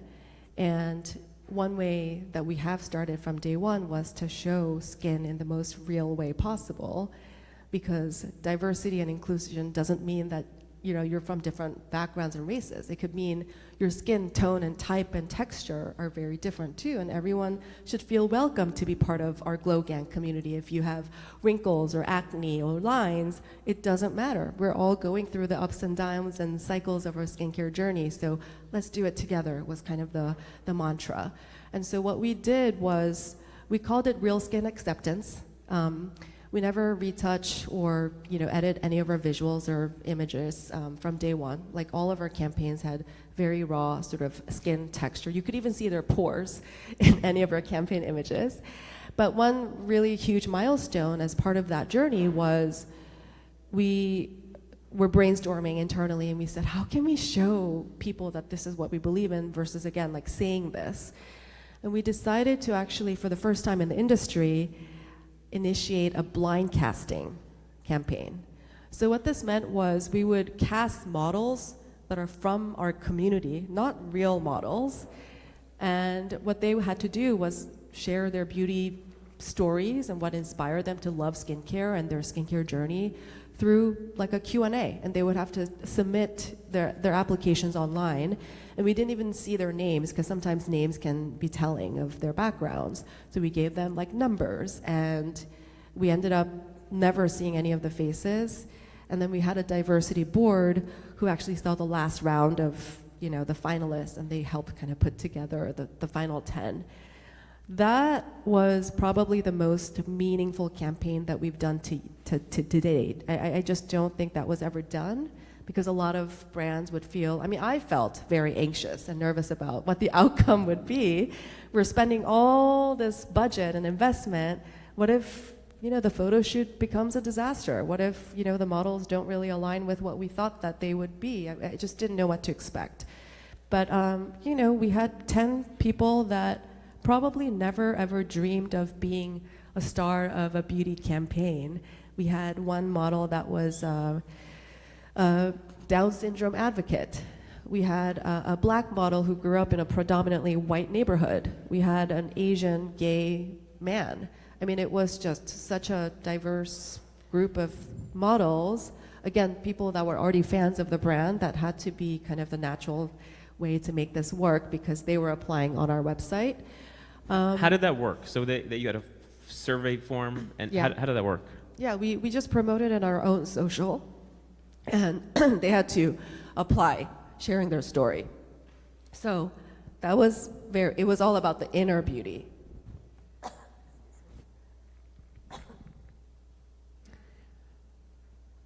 So what I'm curious about is how you measure success for a campaign like this. Do you measure success with revenue? How do you measure success? Yeah, so what's interesting about this campaign is that it wasn't just about an awareness play, even though typically campaigns like that are, right? Like, you just showcase beautiful images or stories. But because we were showcasing their get ready with me's, you guys are familiar on TikTok, we were just capturing their organic get ready with me's with our products, our two best-selling products in particular, which are Dew Drops and Watermelon Toner, and while telling their story. I grew up in a certain neighborhood, and I always felt insecure, I was bullied, all these stories, but I really survived mentally by feeling great about my skin and feeling good about taking care of my skin and myself. And so that was very powerful. So that's amazing. And they were telling their stories so organically, repeatedly. Their families, their little number of followers were all posting about them because they were all touched. We were crying every single day, reading their stories, hearing their stories. I remember when we announced that they were the finalists and the winners, I had to go off cam on Zoom because everybody was bawling our eyes out. It was just so emotional. Their family members were there, couldn't believe the result. Because again, it was just something that they never even thought was possible or imaginable. And so it was just this very beautiful, organic network of content that constantly came up of the brand, but also the products. And their get ready with me's were being captured and reposted and stitched. And it just became, again, like this network of organic content. So as a result of that, we saw a tremendous lift in sales with not just those two products, but the whole brand. Were you running ads to their videos? We ran ads. We went all out. Actually, it was probably the highest investment that we've had until then. And then since then, we were growing too. But we did out-of-home ads. We did a ton of wild posting. In Miami, we did double-decker bus ads. We went to London, Toronto, LA. I mean, just all the main wild posting opportunities that we could get, we did. In addition to billboards, we were on Times Square with them. What So you about can Meta imagine. and GDN? I mean, there were people gathered in Times Square billboards, like in tears, and also capturing that. So it was just constantly shared and posted. Were you also running Meta, TikTok Shop? Absolutely, Okay. yes. We went all out with our digital ads. Just to back up for a second, just to explain the process, you had a survey, you had something on your website, they applied, someone on your team reviewed them, they reached out. Just curious for anybody that wants to try that with an apparel brand or something else they have. Yeah, I mean, again, this was such a powerful initiative, not just externally, but internally. Because our team members, the entire team, felt so excited and passionate about doing this campaign because it's so in line with our core value that everybody mutually shared. But also, they're seeing this emotional sort of roller coaster across all of the candidates. So yes, I think we had about 8,000 applications. Wow. In like 2 days. Did you put an email out to everyone who said, hey, It was email or social media, and that was it. Okay. And so, I mean, we had to spend like nights and days reviewing applications, and we had to divide and conquer. I was part of that too. But some of the stories were really beautiful, and so even while reading the applications, there were a lot of tears. And then when we internally brainstormed and said, wow, you guys, I think we're onto something. Like, it's moving us. Can you imagine what happens with the external community? Like that's why people, like the internal team was working tirelessly because they just were so excited about this campaign. So we went through all of the applications, read every single application.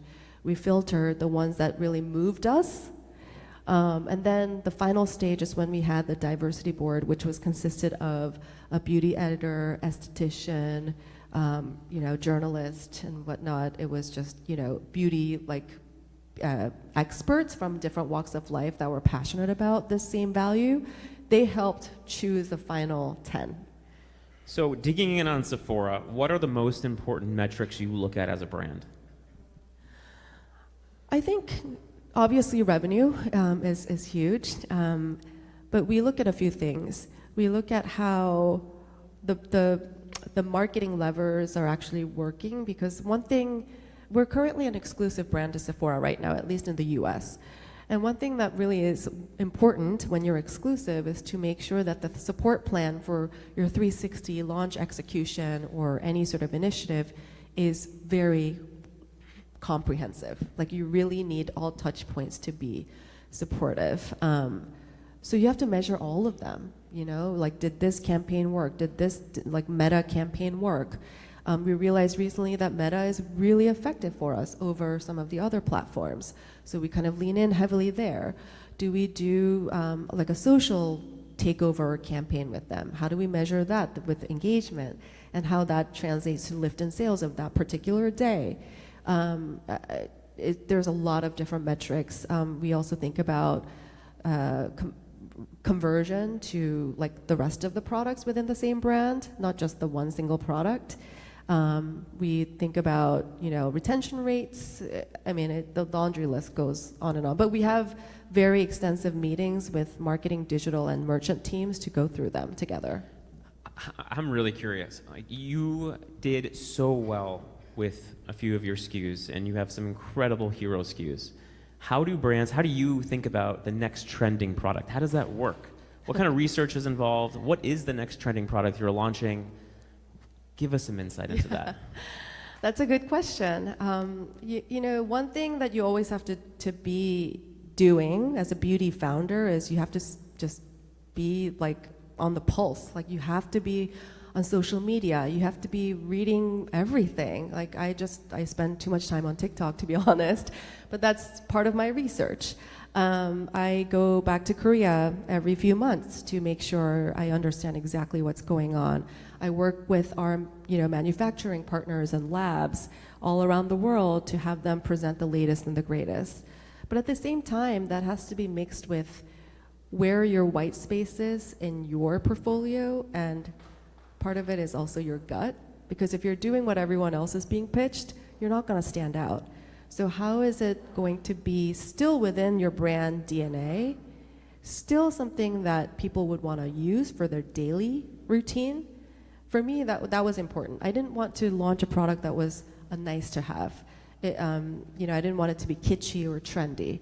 I wanted always to make sure that even though the product sounds a little out there, actually, when you start trying it, it could be your daily staple.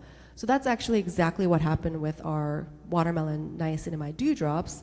When we first pitched that product to our retailer partners, I don't know if you are familiar with that product, but it's a niacinamide serum that also helps, make your makeup look great. It works as a primer, treatment, and highlighter, but only made with skincare, no single makeup ingredient.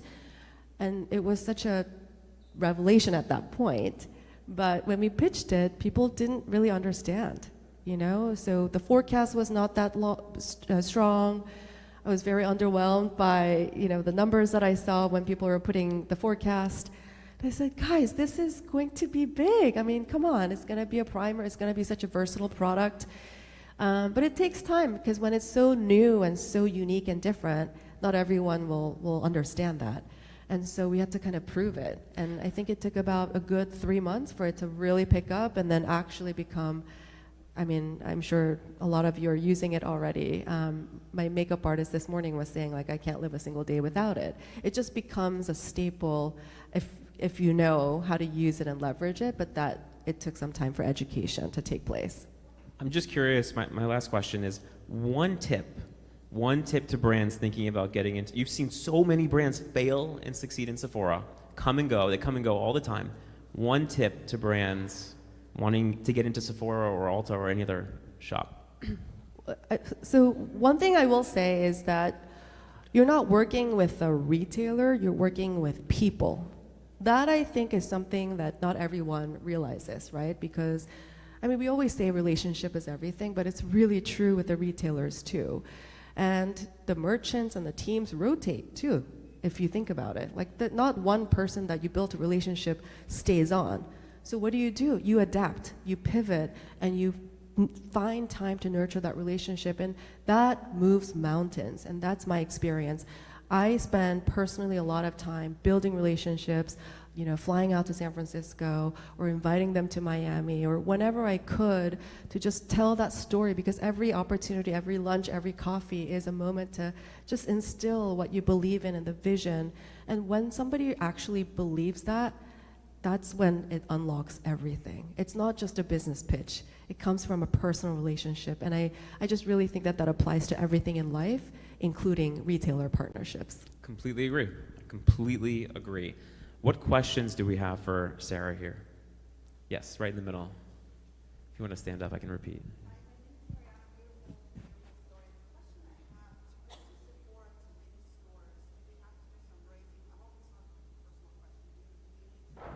Question is, did you need to raise capital to get into Sephora and keep inventory in Sephora?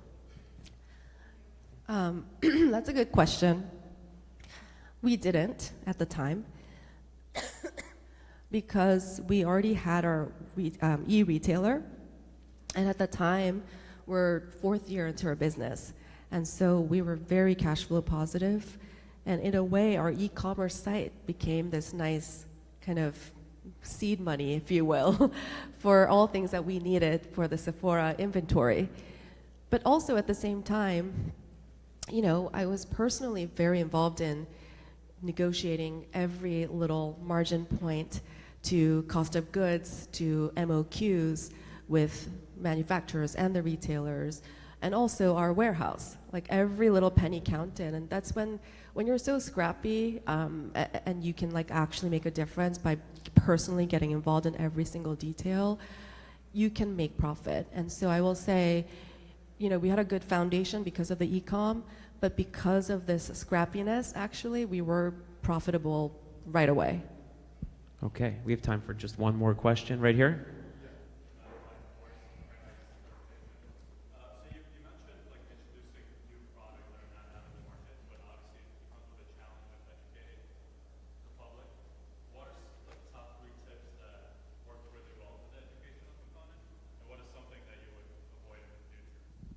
Really good question. Education is actually such a core part of what we do for marketing, but also just to get people to understand the brand. I will say what worked for us is making education very entertaining. Education does not need to be serious, especially when you're kind of playing in the social media game. We all know our attention span is less than 2 seconds, so how do we make it digestible, easy, fun, sometimes humorous, so that you can actually remember what that content was, but also at the same time, the user feels a little bit smarter after watching your content, so she'll come back for more. So like having that bite-sized, very snappy, funny, humorous, or even if it's not funny, like giving them that aha moment was for us very effective. We actually coined the term skintertainment because we didn't want skincare to be too serious or boring or intimidating. We wanted it to be fun and approachable and for people to enjoy the process. Secondly, we didn't just talk about the product education, we kind of incorporated it with lifestyle. So for example, did you know that you shouldn't really use a towel after you wash your face? Did you know that? Again, there's an aha moment. And the reason for that is because towels usually have these little textures and your skin is very delicate. So if you're someone that's used to rubbing the towel and pulling and tugging on your face, it's going to cause micro tears over time. You can't really see it, but over time, that's going to compromise your skin barrier. And if you've heard of skin barrier, if it's compromised, it means you're going to have breakouts, you're going to have sensitivity, inflammation, acne. All these things happen when you don't really know that it's because the foundation was getting weaker and weaker. So like those types of lifestyle hacks that's combined with the products that actually gives you the aha moment, the eye-opening moment, I think those are really powerful. And again, it just incentivizes the audience to want to come more back to your website or back to your channel to learn more about it. What I wouldn't do is just making it a chore. I do think at some point when we were so focused on education, there was a point when we were just kind of churning it out for the sake of doing that, and that's when you start to lose momentum or engagement. So we had to reset and bring it back and make it back to the original spirit. Amazing. Thank you so much, Sarah. Thank you. Great job. Crushed it. All right. That's it, right? That's so we don't have anybody else? Is that? Every time I look to the left and I look at a speaker here, of some of our incredible speakers, every time I'm sitting here, I look to the left. This face right here is just looking back at me. So I'm excited because I'm so excited to introduce our next speaker, Hudson Leogrande. He's the CEO and founder of Comfort Clothing.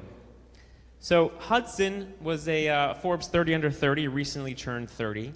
And for those, no, are you 20? You're still 29? He's 35. He's not telling you. Okay, so you're still 29. He's actually up for a couple of awards right now that I don't know if I'm allowed to talk about, so I won't say it. But he, at 16, he was homeless, battling anxiety and depression, to building Comfort, the comfort apparel brand that's redefining what a hoodie can do. Inspired by his own pain, he launched in 2022 with just 50K in 3 hoodie colors, and the product was just a slightly weighted hoodie in loungewear, talking about you matter. And so, completely bootstrapped, he's on his way to $1 billion in sales this year, TikTok's #1 apparel brand, over millions of units sold, no celebrities, no retail stores, no, just Hudson and his incredible team. So Hudson, please come to the stage. Please give him a big round of applause.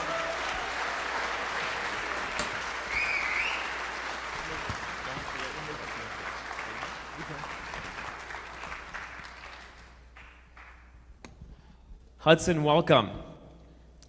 Thank you for taking the time to organize this and to be on stage here and tell us, for those of you who don't know your story, maybe just a really quick synopsis.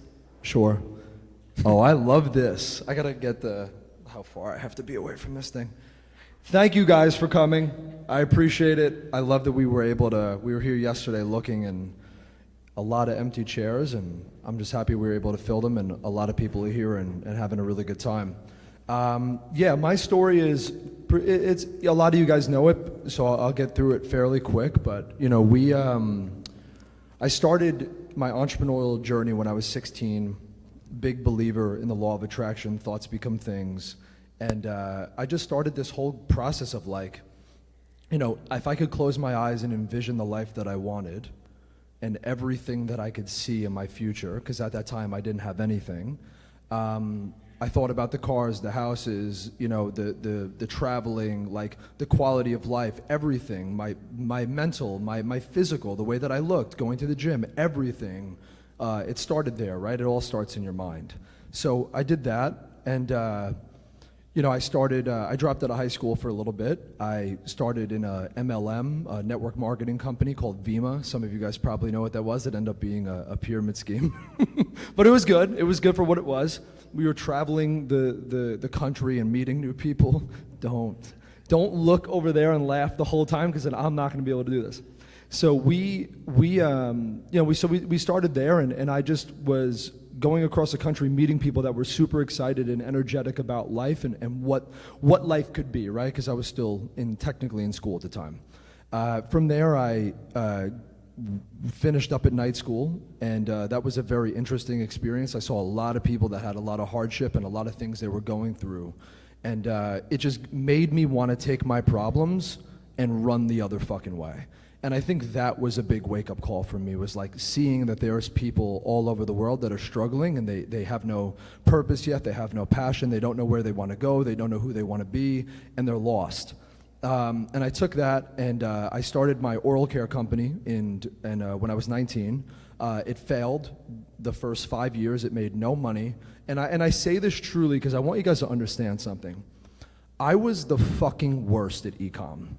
You guys look at me now, and you're like, oh my God, like some of you guys call me the GOAT. I appreciate it. I appreciate them. But I started with zero. Like, I knew nothing. Danny goes and builds a fucking $100 million brand in 11 months. It took me 6 years to even figure out how to build a website. Like, there's a difference to how this game is played. And for me, it was a lot. Like, there was so much coming at me at once. I was in my mom's basement.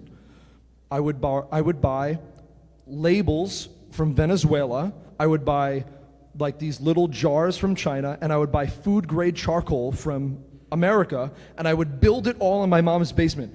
Should have, like Danny said, little brands don't get sued. I would have been fucking sued 50,000 times if people knew that I was building an oral care product in my mother's basement. So just to give you like an understanding, like you don't know what you don't know, but if you believe so much in the vision of where you're going, you're gonna fucking get there. Just take some time. So you guys look at me as like, oh, Comfort's the fastest growing brand ever. We are. We're gonna go clear $1 billion in revenue this year. We're gonna fucking walk through it. Like, but that's I wear that shit on my sleeve. Like, that's me. You know what I'm saying? Like, I say it with my chest, and I love this game, and I love what it's becoming, but it wasn't always like that. So Purely White Deluxe, still have it today. You know, business does $20 to $30 million a year. We have no employees, kind of, sort of, a little bit, maybe. Some of my team works on some of it, but it's not in the contract. But it's really good. And with Comfort, I had a lot of anxiety, a lot of stress, super depressed at a point, just wanted to be successful, and I wanted to create something with a lot of meaning. Comfort is, like, I get 700, 800 pieces of mail a week from people that are either fans or customers or other entrepreneurs, and I listen to what they say and I read a lot of it, and it's impacting and changing people's lives. Every single brand here, and even Nick, like just working and building with brands, we're making a real impact. And I have like some Raja here from Invisaware. I have Lucas, who's one of my investments from Haas, like the fastest growing activewear brand. Like these businesses that I either invest in or talk about or I work with, they're making real change. Like Invisaware is literally a company that if you double click on your necklace and you're a young girl and you're thinking you're being abducted, and the stats of how many people are abducted in the United States is fucking sickening. You double click your necklace, it calls 3 of your emergency contacts, it calls the police, it calls the ADT. Like you have all these people that are, am I saying that? I'm doing good, right? You have all these people that are going to be contacted. Imagine if you were in a situation as a young woman or even a young man. Like I feel like every kid in America should have it. And I'm here to help them with their marketing and their growth. And I know, Jared, I'm going really off tangent, but I'm going to take a little bit. So comfort was meaning. We built meaning. It's not a piece of clothing. If you think hoodie and you don't think comfort, you live under a fucking rock. That's just what it is. And a lot of brands try to copy me. A lot of brands try to mimic me and steal from me and all this stuff. And we had a very interesting experience that I'm not going to mention live. Don't worry, Cherry, I won't. But a lot of people that you think are your friends are not, and they want to take from you and they want to steal from you. And you guys are the innovators. You're the people that are going to build this shit brick by brick, and no one will be able to fucking tear you down because you work so hard for it. Comfort for me, 16 million, 170 million, 670 million, 1.4 billion. I'm technically the youngest billionaire in clothing. Obviously, you wouldn't fucking know because I don't act like what people think I would act like. Nothing changes, guys. It's the game that we play, and we get addicted to the results, and we get addicted to the process, and seeing your family happy, and seeing your brothers happy, and your mom happy, and your friends happy. Like, that's the shit that we want to do. So Comfort was an ideation around how do I bring so much meaning behind a brand and so much community that no one will ever be able to duplicate what we've built. We reinvented modern day marketing. We brought creators and influencers. What's up, boys? we Shabbat Shalom, baby. What's up? We brought meaning to clothing in a way that it's never been done. Okay, and it's an interesting way that we went about it because we had no money. But when you get people bought into the brand at a level that is unreal and unheard of, I would pace my apartment back and forth and take phone calls with people just to have them believe in me, just to believe that this brand could be something great. And that's how it started. And now it's like, well, we have 4 million units sold on TikTok. Everybody knows who we are. People want to work with us. But in the beginning, it's actually better because you're going to find the people that like really believe in you. Those people are still with me today. They're steering the ship with me. They're bringing the results with me. So again, comfort, that's my story. Purely white, comfort, depression, anxiety, everything, building meaning behind clothing, launching products, building an amazing fucking team. Like, that's how we did it. So I'm going to go into a lot more. I think that sorry, was Jared. that was awesome. That was amazing. But you touched upon so many things that make Comfort so successful. And again, I think I've pointed out your team so many times. I think Comfort is and has the highest retention rate of employees because they love working there. So maybe you can touch upon that, and then I would love for you to touch upon your Monday meetings and how that operates and give us a little taste.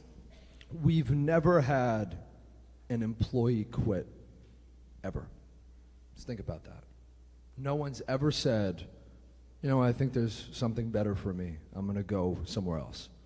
Never, not once. Everybody here, I have 17 of my team members here. I have my dad here. Like I have like so many, my family here. Like this shit is a family. It's just like they were at the dinner last night. Like everyone is just together. Like everyone looks at, they say like, oh, don't call a business a family. Like don't do this, don't do that.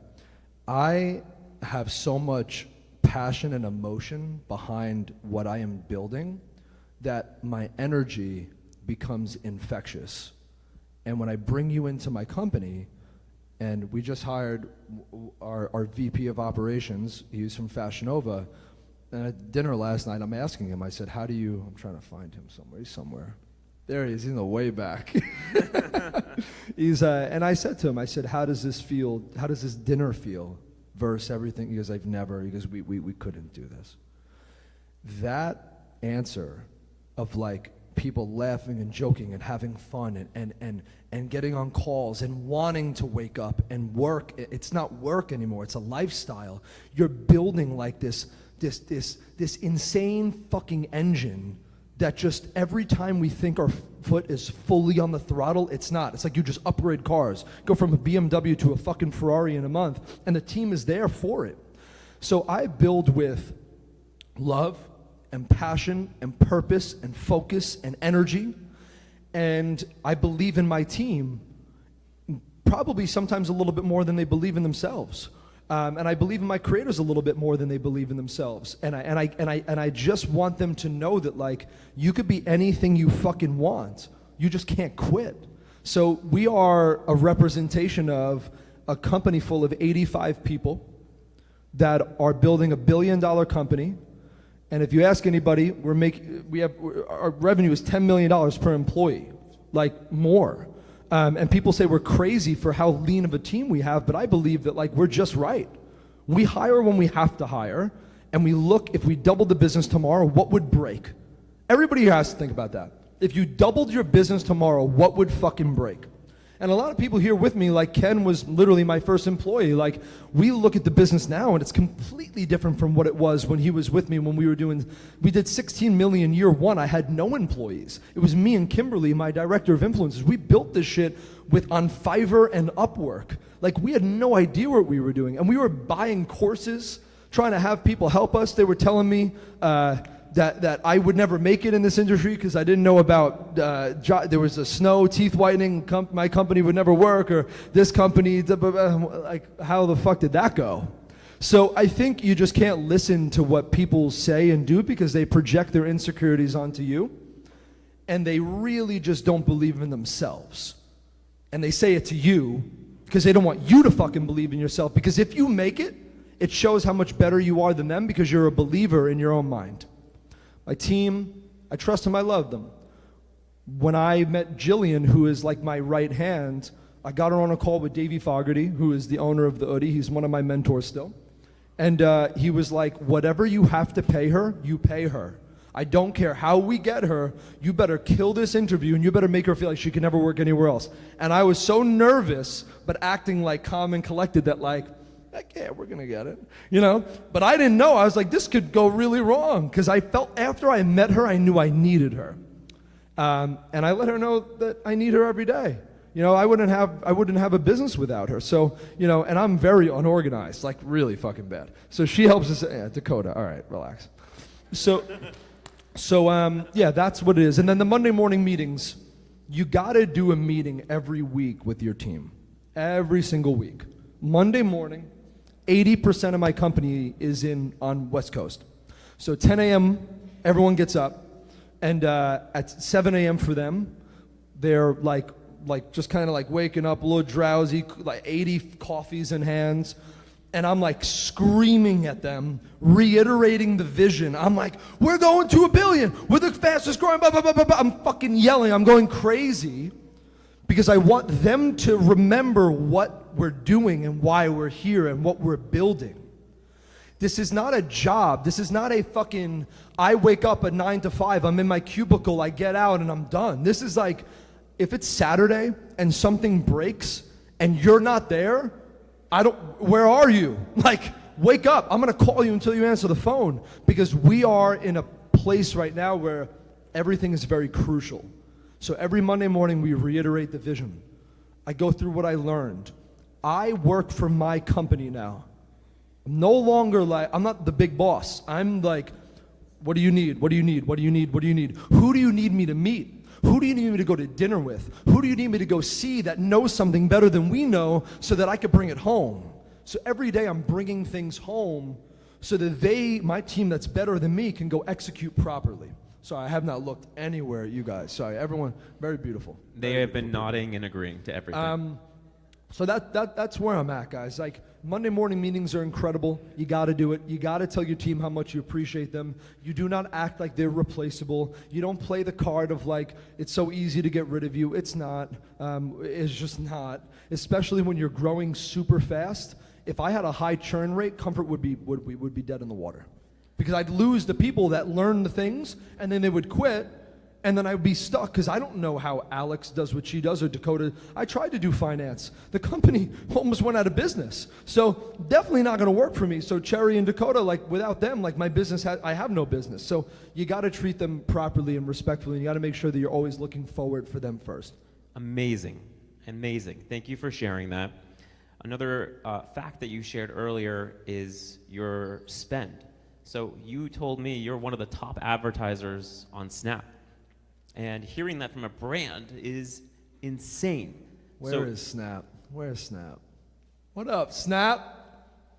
I see that's one hand. Oh, there's another hand. Sorry, Jared. Keep going.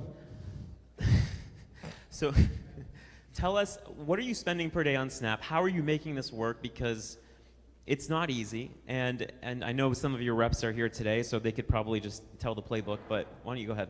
Yeah, we're the biggest spender on Snapchat. You know, sometimes we spend upwards of 100, 150,000 a day. Ryan, am I kind of in line with that? Okay. So we spend a lot of money on Snapchat. It's the lowest hanging fruit. Like, do you know that Snapchat and TikTok are only off by like a couple million users? Everyone's on Snap. Even if we're not, there's tens of millions of people that are on it that are on TikTok. Let me explain the funnel for a second. So, Moses, you look great. Sorry, Mo. All right, just have to. Okay. So we have. Let's go full circle. Meta is number one. It just is. You spend the most money on Meta. It has the most influx in the business. That's good. TikTok Shop incredible. Google incredible. TikTok website incredible. You run Pinterest. No, how many of you are running Pinterest? Curtis is running Pinterest. Fucking 3 people are running Pinterest.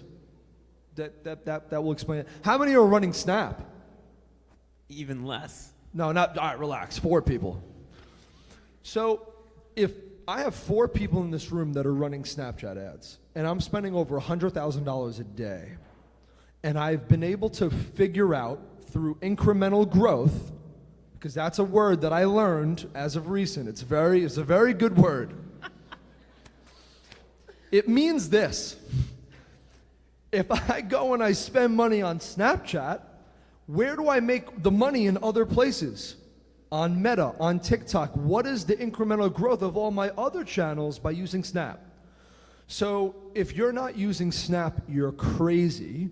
And I'm kind of like creating some competition here because people on the live stream, people are going to clip this, people in the audience that have clothing brands. No problem, fuck it. I want you guys to go try it because it's amazing. WorkMagic and Northbeam are great at measuring incremental growth, okay? You go, you get a good rep, you work with them, and you learn how does Snapchat affect my overall business. Meta has a huge overflow into TikTok, and I'm sure a lot of you, how many of you guys are using TikTok shops? Damn, fuck, not as many as I want. How many of you guys have Amazon? All right. Well, there you go. 30% of your revenue is going to be lifted by just having TikTok shops for the overflow on Amazon. It's game over. Everybody's going to type in the keyword search terms on comfort hoodie are unbelievable on Amazon. I personally don't sell there for a few different reasons, but it's good for you guys to have TikTok shop if you already have an Amazon brand because your revenue is going to skyrocket and you're not even paying the you don't even turn off the sponsored ads and just let it rip organically and go to the top. Like that's the best way. And back in the day we used to do search find buy, which was huge where you'd have a friend go buy it on like the 8th page and then you'd go and you rank up to the top. I don't know if that's still a thing, but that was really cool. I'm going to ramble for a minute, sorry. So anyways, Snapchat, you got to get it because there's a lot of users and on top of it, like it's video content, like it's gamified. When you're going through your favorite creator's video and then the sponsored ad pops up and it's an ad from a company that you know off TikTok, you win. So I want you guys to go utilize that. I think it's an unbelievable way to generate money for your business and also lift all the other channels up. You have to do the whole circle. It has to be every single ad. So yeah, that's what I got for that. So, you know, speaking about finance and paying for those ads, and you know, do you have a specific system that you use? Like, how do you manage all that? Because if you're spending so much, it's really, really hard. With finance, I know where that's going. We use Flex. I don't know if you guys have heard of them. They're right there. They're also the ones that are hosting. They is actually right next to Wayne. Look at Wayne. It's not Bruce Wayne. It's just Wayne. Wayne is the CEO of Aroma 360 Hotel Collection. And Hotel Collection. They're unbelievable. Oh, yeah, sorry. I should have done that. And listen, they're incredible. And he's going to come up and talk about it in a little bit when it comes to cash back, when it comes to working with a great bank that understands the business. That's super helpful. I mean, my team would not lie to me. They have the absolute, out of every bank we work with, and we work with a lot of banks, Flex is by far the best. So anyone here that's looking, and Zade will explain why they're doing what they're doing and how amazing they are. But yeah, we spend a ton of money. We get a ton of cash back. We actually got over $3 million in cash back just from Flex last year. So if you think about the amount of money that you could put back into your business, it's a no-brainer. Yeah, it's definitely a no-brainer. So back to... Right? It is a no-brainer. So back to community, Hudson. You know, you've talked a lot about in podcasts and other masterminds, building a community of micro creators. You know, you've talked about people having multiple TikTok accounts, doing different types of apparel. For people here who may not be managing a Discord or a WhatsApp, you know, if you could touch on Discord and managing that, but also touch on micro creators, we don't need the highest person. The algorithm is just going to do whoever's closest to you, and how does that work? So I want you guys to listen to me very closely on this, because this is probably the most important thing I'm going to say this entire time. When you're recruiting creators and you're a new brand, okay, go find the creators that have an amazing aesthetic, an amazing voice. They've done a great job with their own personal videos, but don't go for the creator that has 300,000 in GMV for the month, that makes a ton of money every month, that is making content for these huge brands in their niche, okay? They're not loyal to you. They're loyal to the money. You need to create relationships, community, and trust. So you call people, you get on the phone with them, you go and you DM them, you explain the game, you dangle the carrot, you show them what Invisaware is going to be, you show them what Haas is going to be, you show them what CGK Linens is going to be, right? You show them where it's going, right? You're a huge Amazon brand, but when you go to TikTok Shop, that's your fucking play. You go and you work with these businesses, and you explain to them, or these people, and you explain to them where your company is going and how much you care about the business and about what you want to do with them. If they feel like they're just like in a replaceable content machine, they're not going to trust you. They're not going to like you. They're not going to want to work with you, because someone like me is going to come in and I'm going to make them feel like family, and they're never going to work with you again. So you have to treat people the correct way. You build that out. You get a bunch of core creators. You have them make a ton of content. If they're not making enough content, you put out a crazy reward. You say, hey, if you make me 500 pieces of content, I'm going to pay you $5,000. Now, mind you, it may lose a little bit of money for you in the beginning, but it's an amazing play to understand what works for your business. The hardest part about getting a brand to scale, I mean, listen, it's not that fucking hard. You have a problem and you have a solution, and you make sure the solution is so good and the TAM is so big that everybody in this room will want to have your product because it works. That's all you want. The TAM has to be big enough, because I know plenty of founders that are superior to me in their entirety of how they've developed their businesses, but I make way more money because they're in a smaller TAM. You want to make sure that you have the right TAM, you have the right market, you have the influencers that trust your brand, they want to be successful, they believe in you, they believe in your vision, and then you go and you deploy them to go make 10 videos a day, and you have all these creators doing it until you find the common denominator of why the content wins. If I say in a video, my hot points, Dakota may like an oversized hood, Jill may like that we are a mental health brand and we help with stress and anxiety. Cherry may like the fact that we have every color under the moon. There's a company called Colorful Standard. We have more colors than them. Just think about that. Okay. Then we have Lauren, and Lauren says, well, you know what? I really like that, like the creators are authentic, and I love that the brand is, very affordable. I like the affordability. Genevieve may say, I love that it feels like a luxury item, but I'm not breaking the bank. If I have my content creator say every fucking thing that I just named, and then I have them show every color, and I make sure that I make it so hard for you to say no. I may be wearing a blue hoodie, but Raja may like a black hoodie, and then I show the black hoodie, and she's like, oh my God, I didn't know they had a black hoodie, now I'm gonna go and buy it. Showcase every single thing, it's by design, so you find the common denominator of why people wanna go buy the product. And then you go and you throw it into AI, and honestly, like, I thought I was gonna be like the AI guy today. I'm not the AI guy. Nick and Danny smoke me. But I'm building some cool shit. My technology company is not super happy with it, but I'm building some cool stuff. Actually, no, you guys are pretty happy with it now. They took ownership over it. That's why they're happy. I was kind of like, just doing everything. I didn't know, I had no ramifications of like what could happen if everything got leaked, so they took it under control. I've been building a lot with OpenClaw. I have it on a Mac Mini on a separate computer. I talk to it on Telegram. His name is Apollo. Super cool dude.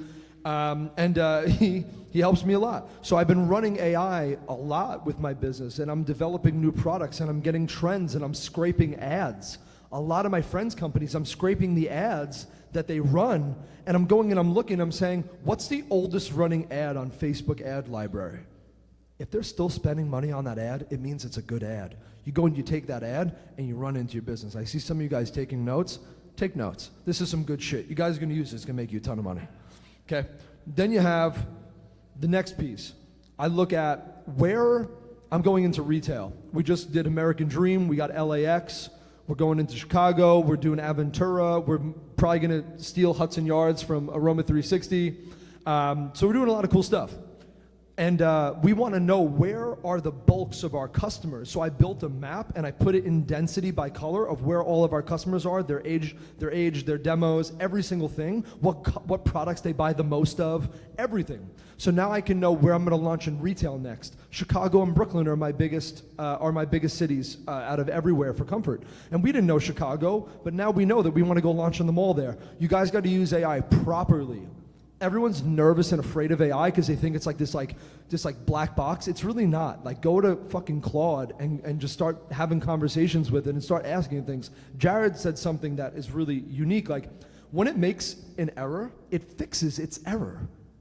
You don't even have to, it's gonna fix it. You're gonna say, that was wrong. It's gonna, okay, let me fix it.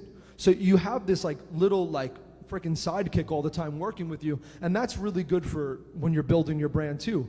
I do it with my creators. My creators are now going to have their own profile, their own top videos. They can now upload their content inside of each individual thing. My team can then go look at it and bulk upload, and now we're going to use everything via AI. We did it all manual, but as things change, you want to be able to make it easier and easier and easier for your company. So with the affiliates, it's very easy. Get on phone calls, recruit, share the vision, explain to them where everything is going, and then Yuka AI is great to use it. Tribe is an amazing platform to go when you're doing meta ads. Go use the outreach method. Go have outreach where you can go get hundreds of people that already are selling product that want free samples from your company, and go have them have the product, and you gotta go look, what's their estimated post rate? Do they post 30% of the time or 99% of the time? I want a guaranteed post. I want to flood the algorithm. I want to make sure that I own the fucking market. And that's how you're going to do it. So we take our creators' ads, we upload them everywhere, Snapchat, Pinterest, Meta, etc. My creators have so many net new ways to make revenue. I make them so much money that they're never going to look anywhere else. You build the community, the culture, the framework, everything. That's going to help your business stay afloat in the early days when you don't have a tremendous amount of money and there's a lot of bigger players in the game above you. So Comfort does something amazing with their socials, right? And this is two parts. So the first is Comfort's amazing at reposting other people's posts 150 times a day. It could be 500 times a day. Yeah. So everybody's featured on Comfort's, or whoever is approved is featured on Comfort's Insta. And when you were always told, no, you're gonna cannibalize Insta, and it's not the way, and you've learned it is the way. And so I'm kind of curious now, and you also mentioned you're going into American Dream and LAX and a lot of other locations. How did you make that decision instead of just being in retail? You're now creating your own space. And how are you going to use your massive creator army to drive the most insane opening possible? Humbly, I'm the A side. I'm the A side to Amazon, I'm the A side to Target, I'm the A side to fucking everybody. I draw the traffic, I did it, like it's me. So like they want what I built. So I want to build my own stores.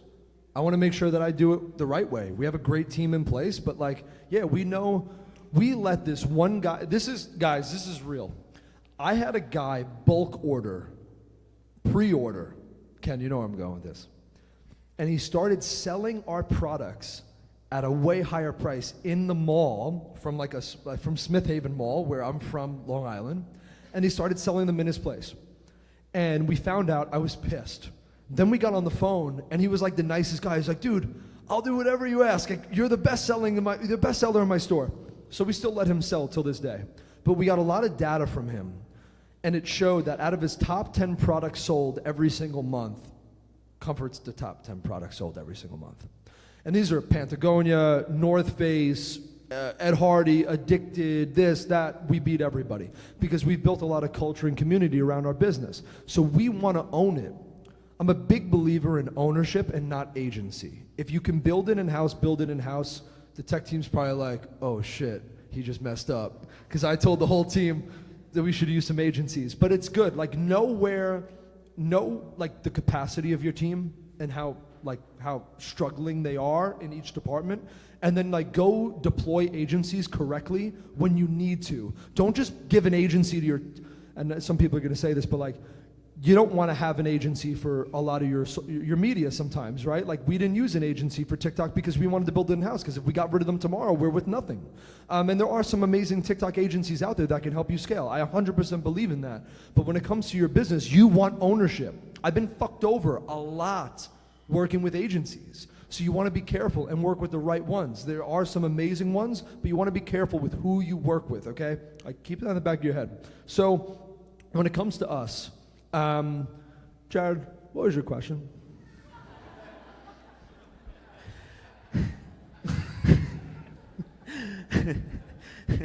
Okay, 2 parts. The first one is actually, you know what? How are you going to drive foot traffic to your stores? How about that? Especially at the launch. All right, cool. QR code right on the outside. We're going to do that. We're going to give 500 hoodies. What's the outside? What does that mean? The outside of the whole store, where like right now it's like messy. It's like him kicking a soccer ball. Soon that's going to be a Comfort logo. It's going to be beautiful. And we're going to have a big QR code. The QR code is going to have a landing page on our website with our team. You're going to be able to scan it and see what exclusive discounts, offers, and products you're only going to be able to get at American Dream. Okay, so right? hold on. So it says Comfort at the top. Comfort at the top, big QR code. Go to the website. You get all the information around American Dream, when we're launching, etc. And then for the first 500 people that show up, you're going to get a free hoodie with every purchase. You guys know who Simon Beard is, owner of Culture Kings? Raise your hand if you know Simon. Okay. Actually, there's a nice amount of people. Simon's a G. He built Culture Kings and did some incredible things when it was building his business. So I want you guys to go look at what he did.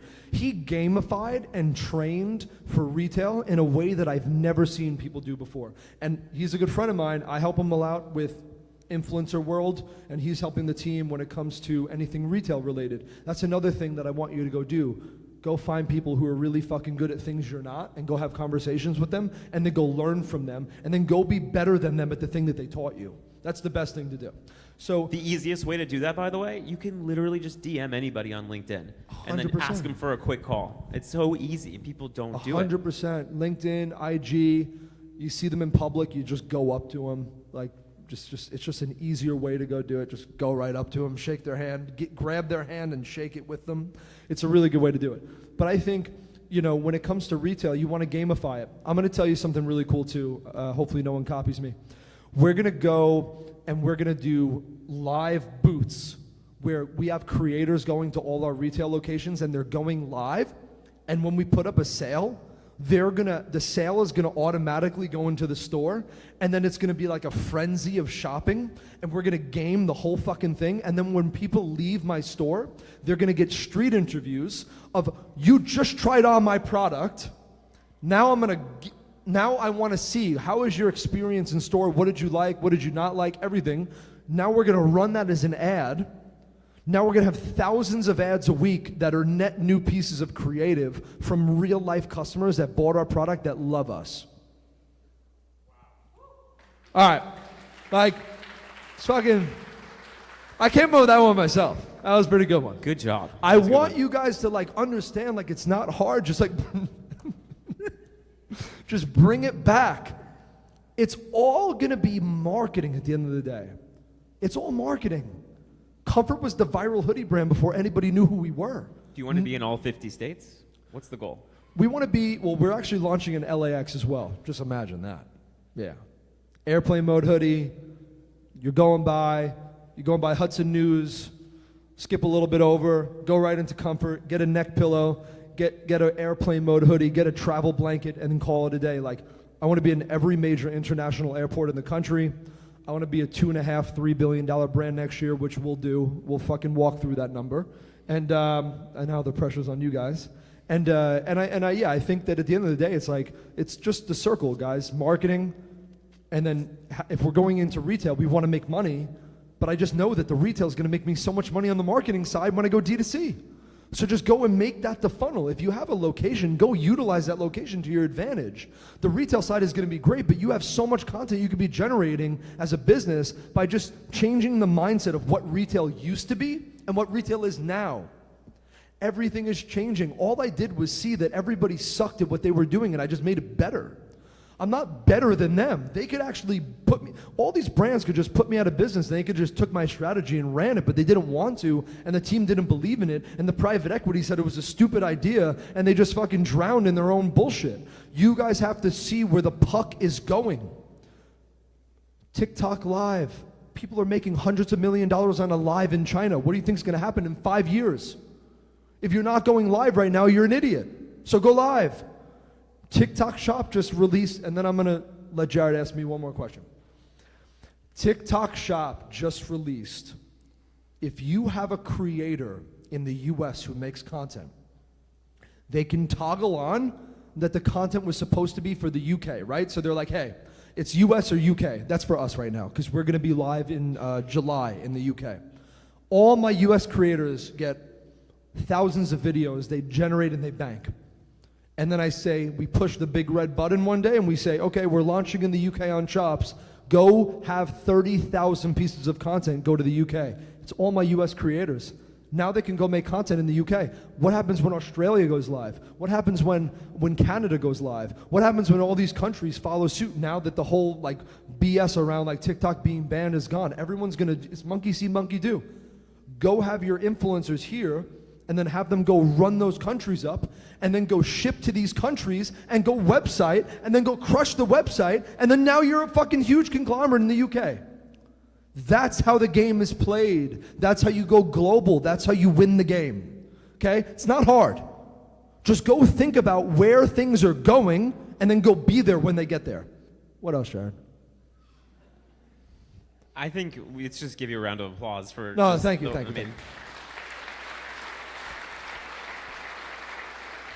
Hudson, I think we just go to let's just hit some questions. In 1 second, hold on. Your family's here, and your whole team is here, and I think one question I was asked by your team to ask you is, when you put your head down on that pillow, what keeps you up at night, or what that extra, 30 seconds after a good Fortnite game? Do you play Fortnite at night, by the way? No, I'm only a couple times. I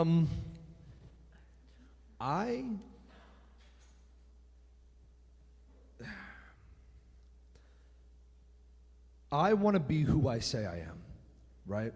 I wake up and I look in the mirror and I want to be this person that I always imagined, right? And I'm speaking real here, so if you don't like what I'm going to say, it doesn't matter. When I was a kid, I wanted to be good looking, have a good physique, have a lot of money, have a nice car, travel, have good friends, have a great relationship with my family. That's what I wanted. I wanted to I looked up to that version of myself. And I work really hard every fucking day to be that person. And I have a lot of people that rely on me, and I had a great conversation with my buddy right here, and we were talking about, he's like, why do you do all this shit? Like, why do you do it for free? You could charge so much money. I could retire right now and retire my kids right now. And I could not say that 6 months ago. I do it because there's so many, like I remember the scared 16-year-old that just wanted everything and was so afraid that he was going to have nothing. And I used to just be afraid, like Wayne and I were talking about it today. Wayne has BlackBerries in his office. And I said, why do you have BlackBerries? He goes, because I always remind myself, like, never to be BlackBerry, right? You probably said it better than me, but it was pretty fucking good. And it stuck with me because I'm looking at, like, this older version of me that, like, I posted a reel and it said, like, did we do it? And then it's like the Thanos, and he's like, yes. And he's like, what did it cost? And it cost everything. I wasted my not wasted, but my whole 20s, I sacrificed my life to this. You know, like I want to show that I'm the best in the world. I never want to be in a position where I see another man walk into a room and I say that he's better than me. I want to be the best, and I believe that I'm the best. And it's not a cocky thing. It's not an arrogance thing. It's just the truth. Like, you guys all have to believe that you're the best at what you do. If you don't believe you're the best, you never will be. So I go to bed every night and I think about all the people that work at my company and all the people that trust me and rely on me and love me and sacrifice their time for me and like believe in me and my vision. And I never want to let them down. You know, I'm not worried about me. I'm worried about them. And when I wake up and I know that I have so many people that are thinking about me, I have to think about them too. And that's what keeps me up, and that's what keeps me aligned, and that's what keeps me focused, and that's what has this burning fire and fuel that is in me that I can't get fucking rid of, even if I wanted to, and I care about things even when I don't want to care about them, because I love this shit.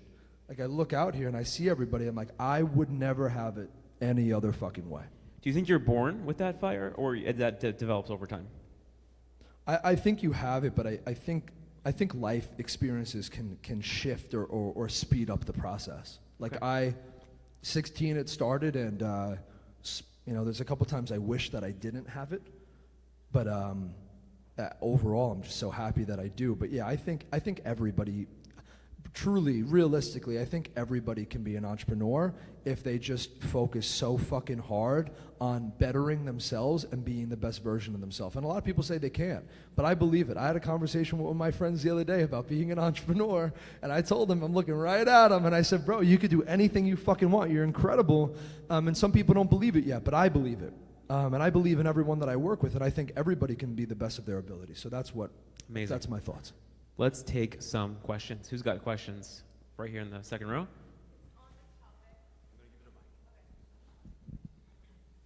Hello. Hello. On this topic of mindset, because I feel like you always open with that. Coming from, you say you were homeless. You started with a scarcity mindset. Like, what are you consuming, and what mentors are you learning from where you can like show up and speak like this and motivate all of us? I used to listen to Bob Proctor. How many of you guys know Bob Proctor? Hell yeah, hell yeah. Bob Proctor, rest in peace. I was listening to the same meditation every single night for 2 years straight. It's called Paradigm Shift. And it's all these imaginary walls that we put up in our mind, and we don't know that they're there, but they block us from achieving greatness. And I had that. I had like Eric Thomas was a very motivational speaker. I had like Tony Robbins I listened to, but honestly, like, it was me. Like, it was me. Like, I saw people doing things and I looked up to them and I admired them, but like, it was me. I was scared shitless to go on a podcast. Like, I don't know, however long ago, like my first one was like a couple years ago, and I stuttered and I asked if we could do a different take, and I was nervous. But I knew that I wanted to do it, right? But I was just so nervous when it got there that like the jitters were there. But like, for me to motivate you guys is like, you're all just like me and I'm just like you. So like I'm with my peers. I don't feel like I'm doing anything different.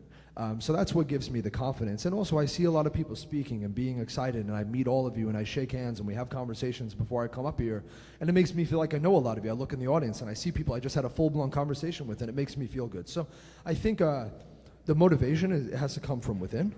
But you just have to know that like you can have the best life in the world. You just cannot quit. My dad put something in our room when we were kids, and it said never, never, never give up. And it's like, if you just never fucking give up, how can you lose, right? And some people quit too soon. You ever see the image of the people with the pickaxe and they're going for the gold or the diamonds, and then right before they get there, they fucking turn around? That's most people.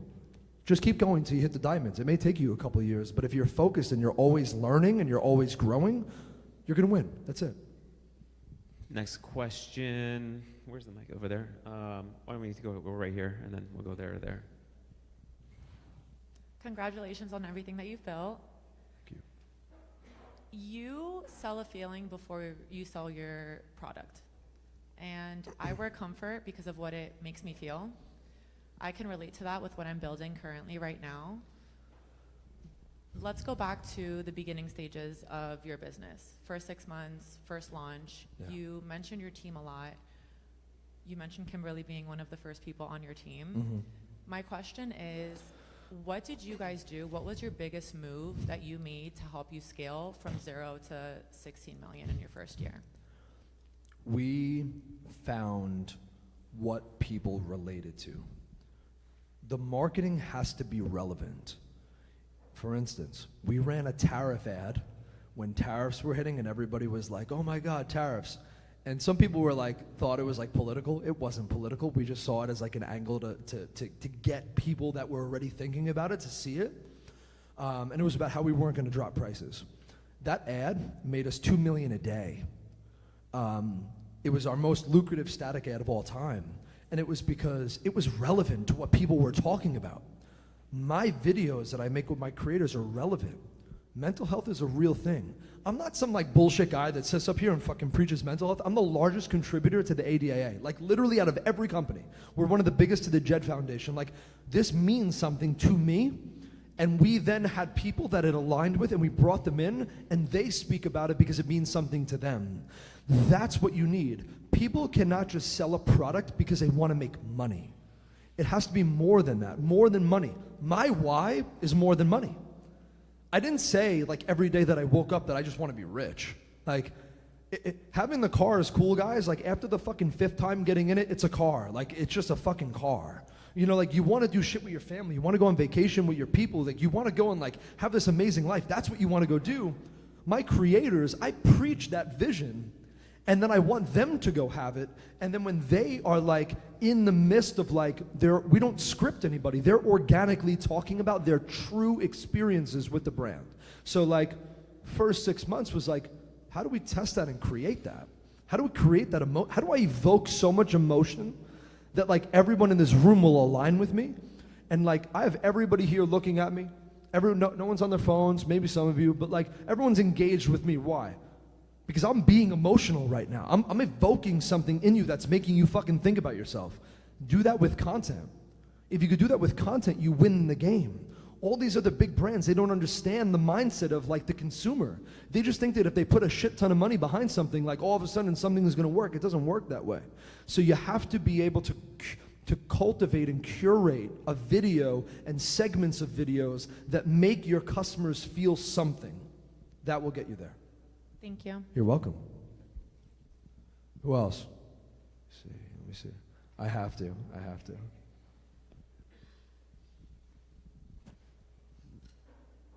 you. Hi, Hudson. So my question is in regard to what Jared asked about driving foot traffic to your retail locations. I am about to launch an influencer marketing app. It's the first to market, connecting creators with retail and brick and mortar storefronts. I was a creator myself and noticed that there was this large gap in the industry, especially as it relates to affiliate marketing. So you have a great success, obviously, working with creators.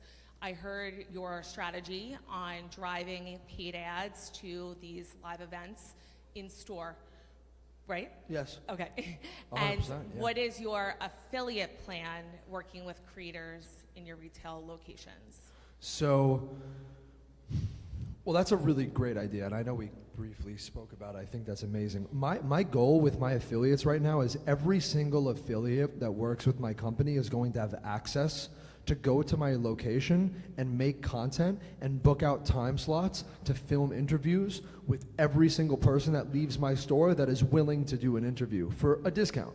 Someone wants to make content with my company, a customer, the next time they come in and shop, they get a free gift. What is that free gift? I don't know. It's a mystery. Who knows? But we're going to have one, and that's the goal. We just want to gamify everything with our affiliates and get them excited enough to come into the retail location and make retail like cool again. You know, everyone's saying like retail's dead, malls are dead. It's not true. It's just not true. There's these international. If you go to American Dream and you tell me retail is dead, like I was like mind blown. There's people fucking surfing in the middle of the mall, or snowboarding or skiing, and I'm like, this is insane. So yeah, that's my strategy. I want everyone to come in and work with my business and be able to interview people and work with the customers and work with the employees and like really like showcase every single touch point of the process of how to start to like the way the person is checking out. So have you not considered affiliate marketing for retail at this point? Like grabbing affiliates and having them promote on social media that you're in retail? Yeah, because I love your strategy in terms of having them have live offers and the interviews and everything, but a lot of your creators, I follow you closely on socials, and I see you repost, I had this great month, I made all this money, and it's so, I mean, life-changing for a lot of people. So affiliate marketing is a huge money maker for these creators, and to give them the opportunity to do that also in store when they're driving those sales. Yeah, true. So that's what my app does, but I love that shit. Yeah, no, we're gonna have to talk. But And I was guys, you wondering should. if you had thought about it, because it would be helpful to me. No, too. I not to the level that you just explained it. I have not, and I usually don't say that. So that's unbelievable. That's an amazing app. We're definitely going to talk about that, and then you can maybe take a couple more people, but just me. So thank you. Last question. Oh man. All right, no, I got two more. We're gonna have our whole panel. No, too I today. I got two more. Okay. Yes. Hi. So obviously you guys are growing very quickly. What do you do when a team member comes and says that they're overwhelmed? Like, what do you say? And is there something you do before hiring someone else to help them? Like, what do you do? Yeah. My HR department is here. It's not called HR. I know. I just like saying that to her. It pisses her off a little bit. Overwhelmed is a mindset, okay? And I always reference the story of when I started Comfort. You guys know the feeling. Raise your hand if you've ever been really, really, really stressed out. Okay. Raise your hand if you felt that again, but it didn't feel as crazy as it did the first time. Okay, maybe some of you still feel it the same. You have this level of like, if I stress myself out and I don't quit, I can kind of break down this invisible ceiling that I've built for myself of like being stressed out, and then I can like normalize the stress. And it does sound a little bit toxic, but you have to learn, first of all, how to manage it properly, and also like how to delegate properly. So usually in the overwhelmed craziness of the conversation, there's a really good fix. There's never been something that I've done that I didn't have a way out. I love the way out. I love finding it. Like your back's against the wall, you're dodging fucking punches, and then all of a sudden you just hit them right in the face, and whatever that problem is drops to the floor. There is a way out. My team, they work super hard, and I know, like, my Dakota's super stressed out right now. Like, you can't even see her, but she's stressing. And then, like, she's not gonna be stressed tomorrow. You know, we're gonna get her a little kratom kava tea from my friend's tea shop, and she'll be fine. But you gotta show them that you care about them and you love them and you're there for them, right? If you're stressed out, I wanna be stressed out too. Bring me whatever it is and I'm gonna fix it with you. Not just like, you suck, go fucking figure it out.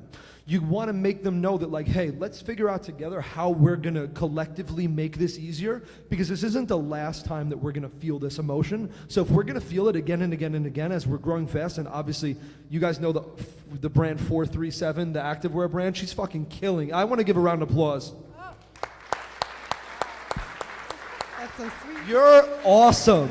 Your stuff is awesome. So I know you're feeling stuff because your brand is growing really quickly and you have a very short work week.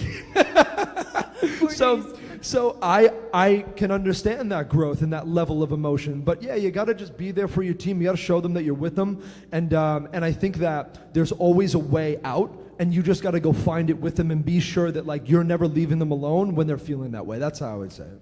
Thank you. All right, I got one more. I'll answer that at dinner. Fuck. I'll answer you later. What's yes? Hello. Thank you, Hudson. Got you, brother. So recently I finished reading Elon's autobiography, and I always like thinking bigger. Obviously, where you are today versus where you were at 16 is a big jump. When you see Elon and Trump thinking massively, where do you see yourself still thinking small? Like you said, 3 billion next year, but Elon's at $1 trillion, and he's thinking about saving the world. Yeah. So how often do you catch yourself injecting humility, still saying I'm grateful for where I'm at, but like understanding God wants infinite for you and your soul's purpose? So how do you even think more massively than just comfort hoodie Hudson? Yeah, dude, that's huge.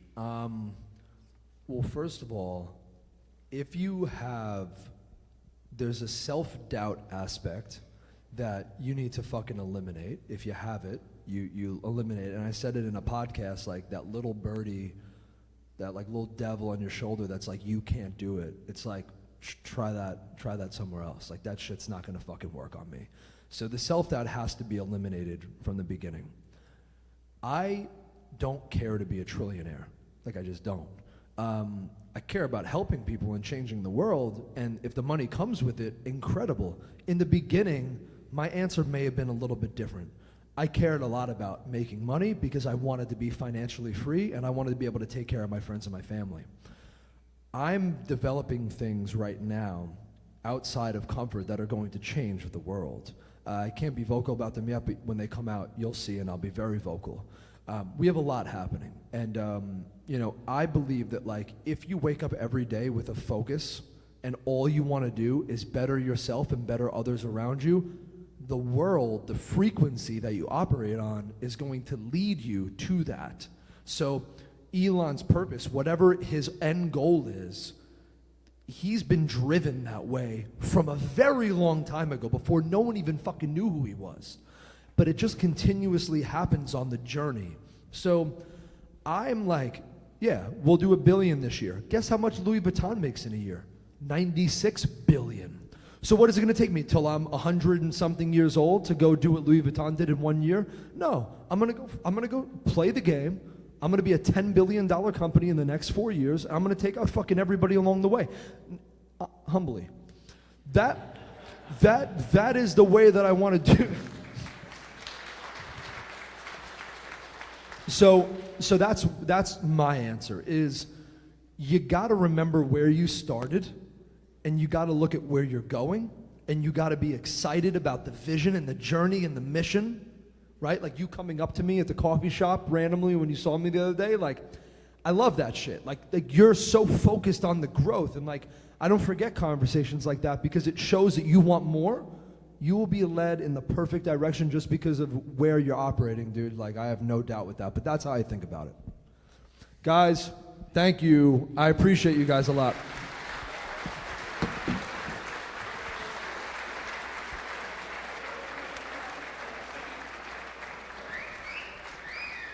We're going to keep going. We're going to have Zade come up on stage. Zade, if you want to come on up.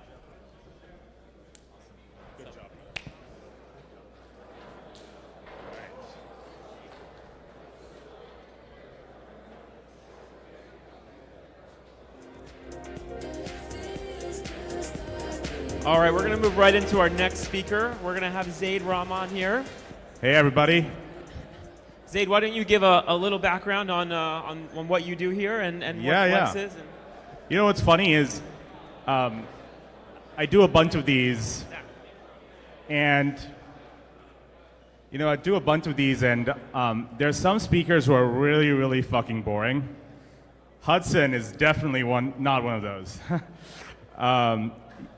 So quick story on myself. I'm the founder CEO of Flex. I've done a few companies. Prior to this, I started a company in the education software space that helps schools to digitize content. And that company got acquired by a PE fund. And then after that, started an AI company, which was trying to build ChatGPT before ChatGPT was a thing. Ultimately sold that company to JP Morgan. So been around the block a couple of times. hold on, Zade, 1 second. Hold on 1 second. Moses, we love you. And Hudson, we love you. Can you guys just take it down the hall just a little bit? We can't hear it. He can't hear me. It's okay. Okay, go for it. We love you. Yeah, and so, after building a couple of these companies and having gone through a couple of exits, the big kind of aha moment for me was, as a business owner, like many of you in the room, running a business is really, really hard, right? You're dealing with so many problems, finance, banking, all sorts of different things that you got to do. And the reality is that as a business owner, you just want to focus on the job at hand, which is building a $1.4 billion company like Hudson, right? You don't really want to be dealing with all this sort of administrative work that you got to do. And so the big kind of aha moment for me was finance sucks. Sorry, Dakota. And it seemed to me that there are just so many different things out there helping business owners in a very fragmented ecosystem, right? You got cards, you got banking, you got expense, rewards, working capital, lending, payroll, benefits, insurance, tax. Why are these 20 different companies? Why hasn't anyone figured out how to consolidate all of these different things in one place? And so that's what we're building at Flex. We're building the full financial home for business owners, all the way from the time you make a single dollar of revenue to the time you spend it personally on your lifestyle. And so for everything from giving $3 million in cash back to your ad spend, all the way to sort of managing your working capital, banking, all your payments, payment processing, and so on and so forth. And you have 60-day interest-free business credit cards. So you can, instead of doing 30, say, well, how can you do that? Because everything is on a typical, net 30 term. How are you doing 60 days? It's something that's really, you can't do it with Amex or Visa or anything else. Yeah, no, so obviously, how many of you use Amex as an example? Most people in the room. Love Amex, but Amex is really a rewards company. They help you travel first class to Dubai and those types of things. They're not really focused on your cash conversion cycles. They're not really trying to understand your financials holistically, underwriting the appropriate credit limits and those types of things. And so we realized there's a huge pain point in just cash flow. And so there's a pretty obvious opportunity to offer 60 days of float on every transaction. So you buy inventory, you have 2 months to pay back, interest-free. And by the way, if you pay us early, we give up to 2.5% cash back. And so it became this very obvious way to sort of enter the business. And a lot of business owners use that to manage inventory, ad spend, sort of just day-to-day expenses. Today we're doing about $7 billion annualized in payments, so doubled since that number. The main kind of hook is that if we can help you with short-term cash flow, we can sort of fuel your ambition over time. And so those customers end up using our banking products, they end up using our payments products, and they ultimately get working capital from us. So you've worked with so many founders, right? So how are you founder friendly with the way that you guys operate? Because you've seen so many stories. How does that work? I asked my friend Lil Wayne earlier, what is the one thing Flex is good at?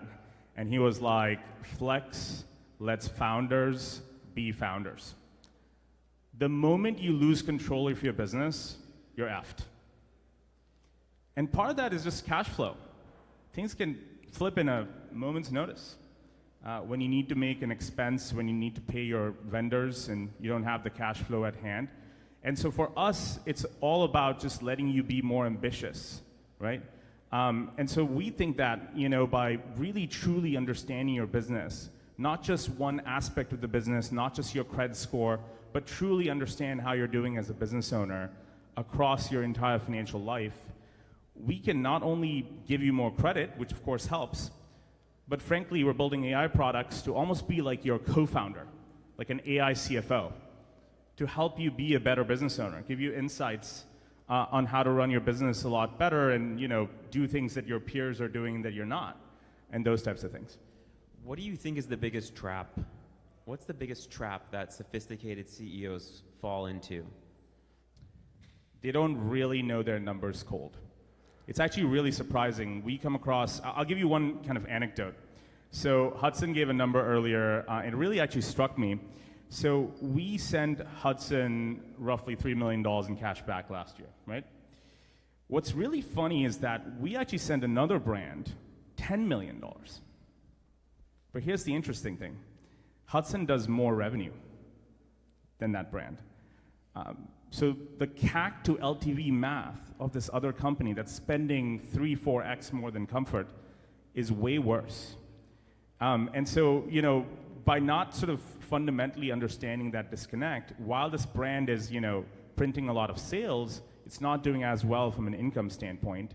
And of course, now the brand is looking for private equity buyers and is having a hard time exiting. And so it can be quite challenging if you don't fundamentally understand your numbers, not just how much money is in the bank, how much you did in sales today, but truly understand the math in the kind of formulas of what a good business is. And frankly, most business owners don't have that sophistication, right? And so we are building tooling to help you understand that a lot better over time. And I think, if you can understand the numbers, there's absolutely no reason why you can't go from 1.4 billion to 2 billion to 10 billion and then eventually 96 billion. So from whatever you're allowed to tell us, if Comfort is using you, Aroma 360 and a lot of other brands, right? If someone says to you, okay, Hudson is so inspiring on stage, I want the Comfort setup with Flex. What does that mean? Yeah, well, look, easy peasy, right? First, let's give you 60 days of float on everything you spend. Second, if you really want rewards, let's set you up with the highest possible cashback in the industry across every transaction. Third, let's set you up with banking, so you have free wires, free ACH, those types of things, and you're earning on idle deposits. And then fourth, let's sort of take over all your payments and automate it, so you don't need to worry about bills, worry about sort of a vendor didn't get paid. You can sort of predict what your cash flow is going to look like the next 30, 60, 90 days. Amazing. Does anybody have any questions for Zade on banking, or maybe a comparison of what you're using now, whether it's cashback, whether it's float? Most people charge a lot of interest to have a 60-day flow. Yeah, we got a couple of questions. Let's go over here in the middle. Sure. Hello, nice to meet you. My name is Ilda, and I just have a quick question. Is there a maximum amount that you give to companies to float? How do you determine that? You're asking about the credit limit? Yes. Yeah, there's no maximum. We have companies with 8-figure credit limits with us. They're spending tens of millions of dollars a month on card. Actually, our largest spender per month spends $40 million a month. So there's no limit.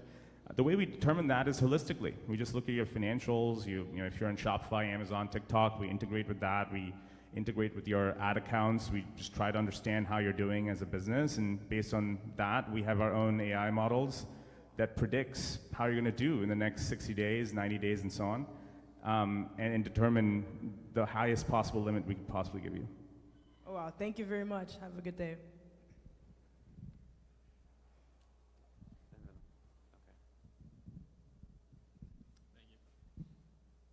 I've seen some people get letters from Meta that are not allowing them to use credit cards to pay for their ads. I think you have to be spending probably over $100K a month.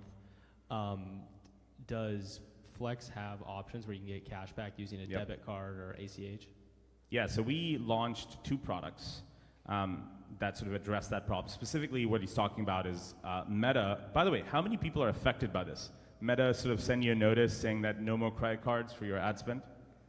I heard Amazon is actually going to start doing this too. Yeah, Amazon did this yesterday. Google did this last year. So it's kind of insane that cash flow sort of issues are arising in this industry because of just profit optimization. But to answer your question, there are sort of 2 things that we're doing. One, we can give you extra float on that invoice payment. So you can send an ACH to Meta, we will cover it, and you pay us in 60 days. So that's the first thing. The second thing is, if you really, really care about points and cash back, you can just use the Flex card. We'll send an ACH, and we'll just give you the cash back on that card. So, yeah. Thank you. You got 2 over here.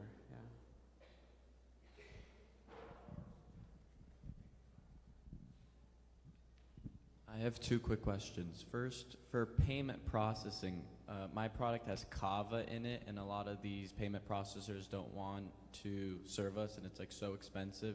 Do you guys do payment processing for quote unquote higher risk supplements? Yeah, we're working on a solution for high risk payment processing. We should talk offline separately about it.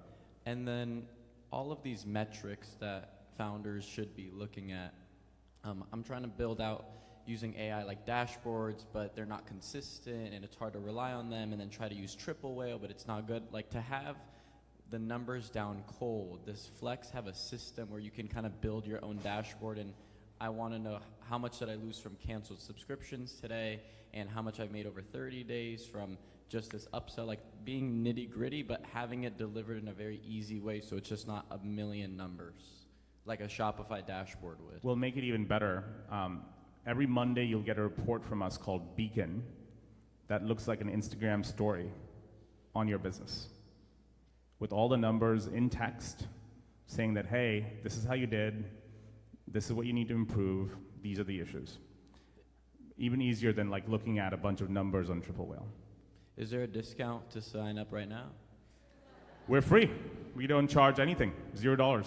We don't charge for wires, ACH, no overdraft fee, no credit card fee, no annual fee, none of that. We're $0.0. Okay, last question. Yes, go for it. I'm coming. He's coming. So when you transact Visa, so for example, let's say you're paying for dinner right now, and the dinner is $100. There's typically a credit card processing fee that Visa, MasterCard, Amex take.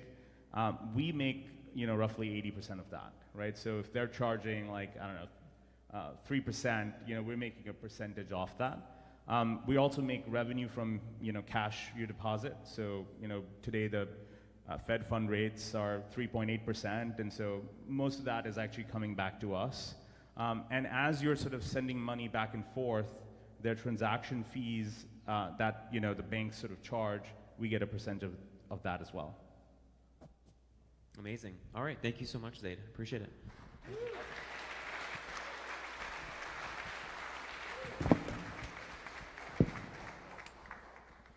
Okay, we have one more speaker, and then we're going to get all of the speakers back on stage. I'm going to call him up. It is Charles from Snap. So Charles is the lead business development manager for pretty much anything brand side, understanding how to grow on Snap, how comfort is growing on Snap, how are they spending $100K a day. He's the guy that Hudson wanted to bring in to explain it, because there's not so many brands on Snap. Everyone thinks it's for teens or for kids, or when you were younger, you were on Snap. And so, Charles is incredible. He used to work at Google, and he's here to kind of explain the strategy of it. So thank you, Charles.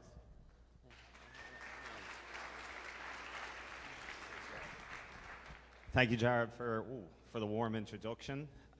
So, look, first thing I want to say is a huge thank you to the organizers today, and especially to the Comfort team for inviting us here, and a major thank you to Hudson for making my job 10 times easier, right? Because he literally just pitched the value of Snap, which is what I'm here to do. But before I jump into all that, I want to kind of set the scene on what I'm here to talk about. I'm not here to tell any of you how to run your business, right? You've got far more experienced people that have been on stage today telling you what you need to do to be successful.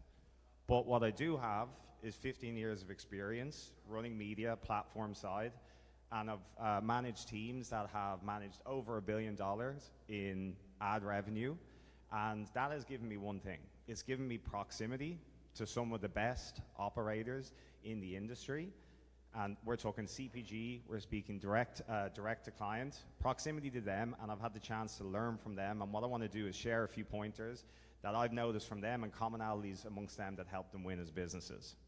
But before I jump into that, I want to tackle some potential misconceptions about Snap as a platform that are in the room today. First things first, Snap is not a social media platform designed for you to scroll and consume information, right? It is first and foremost a messaging app. And that has been built into the design of the app from day one. If you open up your phone right now and open up Snapchat, it opens to the camera. And that was an intentional design decision made by Bobby and Evan, our two founders, to ensure that when you were on Snapchat, you were connecting with people and you were engaging with the people you love and the people that are in your network, right? And why that is important and why I'm telling you this is because that's our moat as a business. That's what makes us sticky. And when I say sticky, I mean sticky. People who use Snap open the app 30 times a day on average, right? We do, of course, have other parts of the app which mimic more traditional social feeds, right? We've got our spotlight page, we've got our maps, and we've got our stories, of course, which we're known for. And that's where businesses, like the businesses in the room here, can advertise and connect with Snap's audience. And that's the second piece of myth busting I want to do today. And I think Jared set me up nicely for this. So, show of hands to all the business owners in the room. Who here believes that their audience is on Snapchat? Okay, we got a few, right? So we got a few, but we've also got a few non-believers in here, so we'll work with this. So Snapchat has 94 million daily active users in North America, right?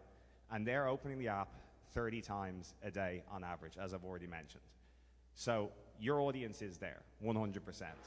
The next thing that we need to tackle is who here believes or has heard someone say that only kids are on Snapchat?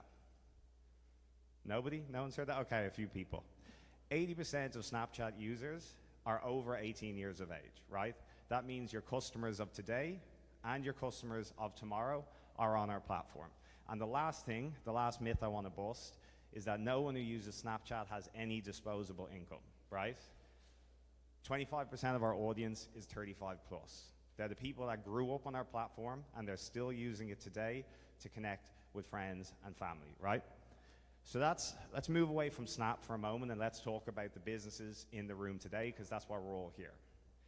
On one hand, it's never been easier to run a business or start a business with all the software that we have available, all the AI tools that do a lot of the heavy lifting and the administrative burden for you.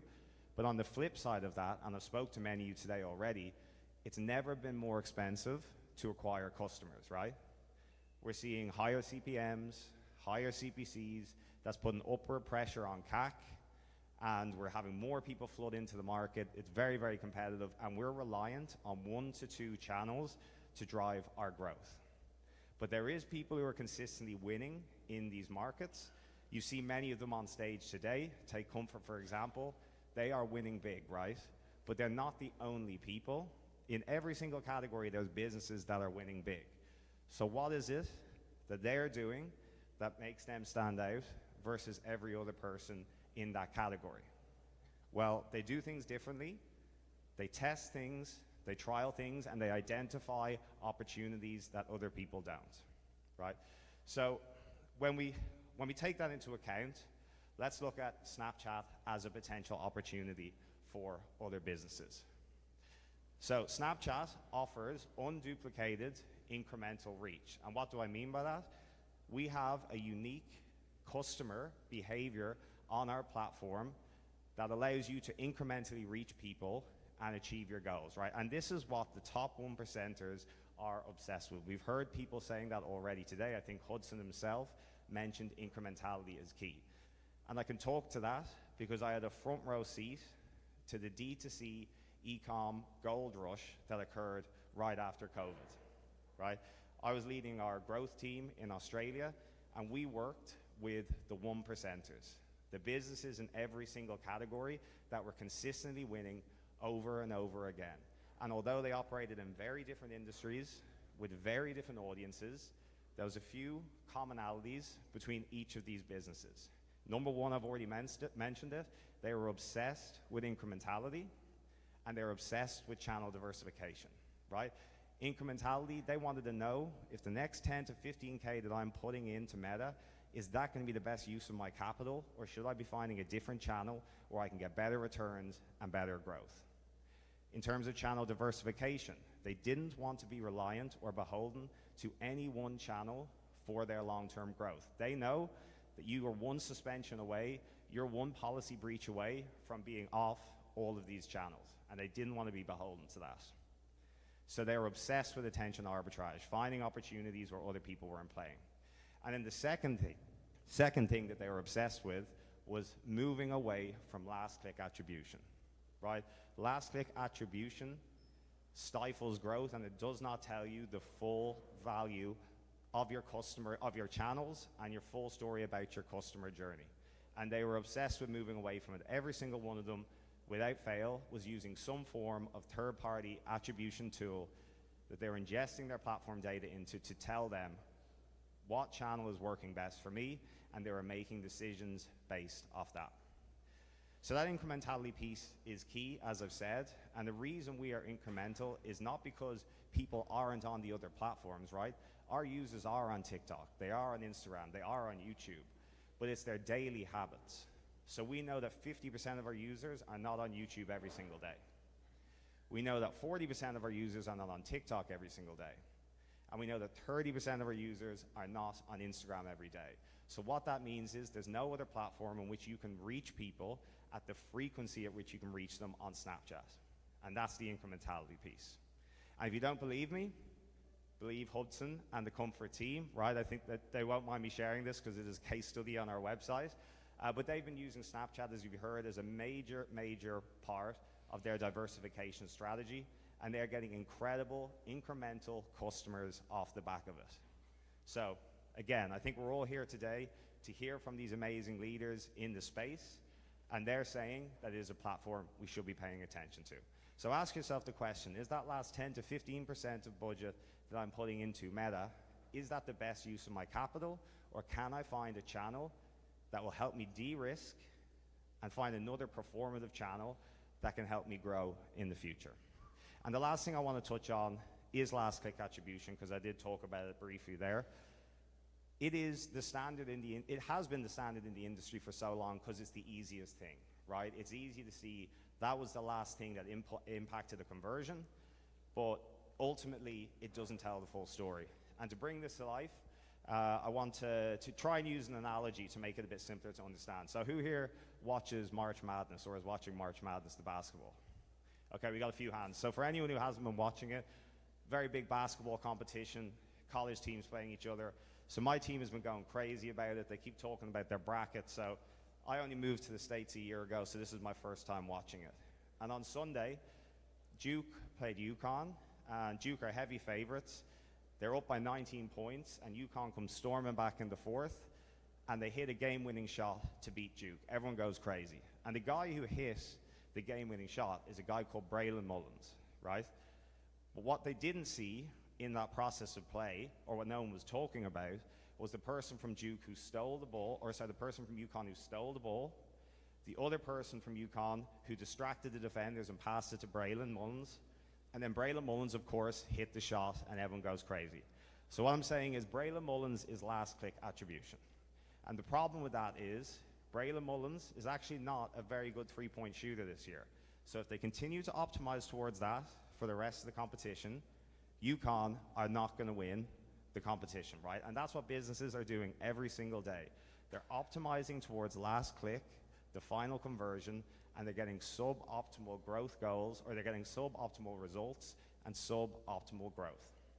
And there's no excuses anymore, because there is a whole host of platforms out there that can enable you to get a fuller picture of your customer journey. We've got Triple Whale, Northbeam, House. From an incrementality perspective, you've got Work Magic, you've got Phosphor, and like these are not cheap tools, but ultimately they will give you much more information to enable you to make good decisions about where to put your capital within your business. So last thing I'm going to say is we would love to have businesses testing and trialing Snap, any of the businesses in the room. So we do have an offer for you today. So we will help you de-risk your investment. We'll onboard you onto our platform, and we'll give you ongoing account management support. So what does that look like? That looks like a one-to-one match from your investment, so up to 100K, pending approvals and terms and conditions, of course. So what that means is if you spend 100K on platform, you get 100K. If you spend 50K, you get 50K. You choose.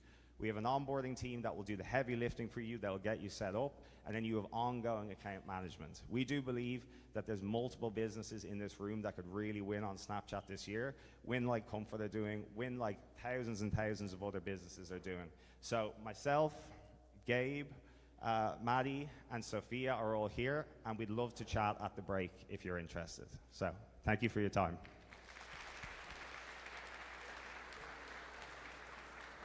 Okay, we're going to grab all these speakers on stage for one last 15-minute Q&A. And this is all for you guys, for you just to ask any questions you want, anything about your business, your brand, anything at all. And they're all just going to come up and answer some questions.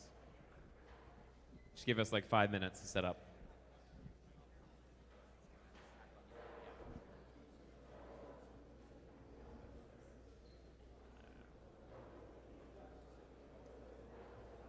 Any specific detailed question about what you're struggling with, what's not working, ask it now.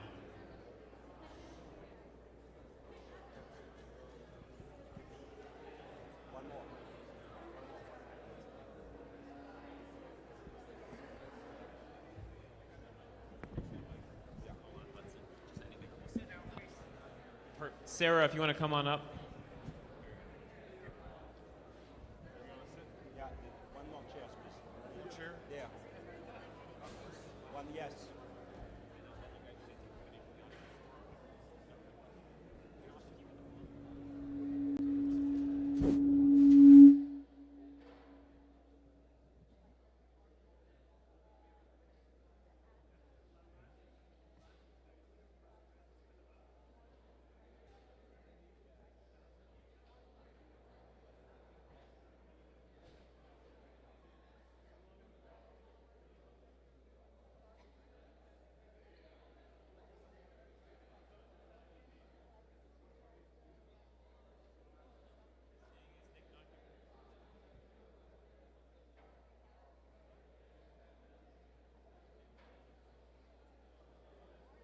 Okay.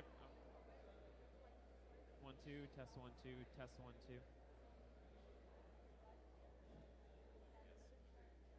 All right, everybody. Nope, nothing. One.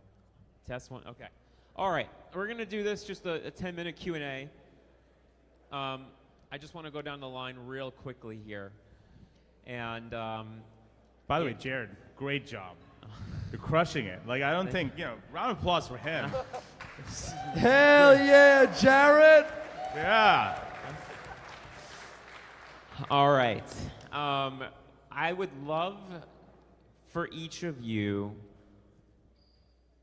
to maybe give a piece of feedback about another one of your brands, the person sitting next to you about their brand. So go down the line, essentially. And we're going to start with Danny. And Danny, maybe, I don't know if you've used some of Glow's top products in Sephora or not.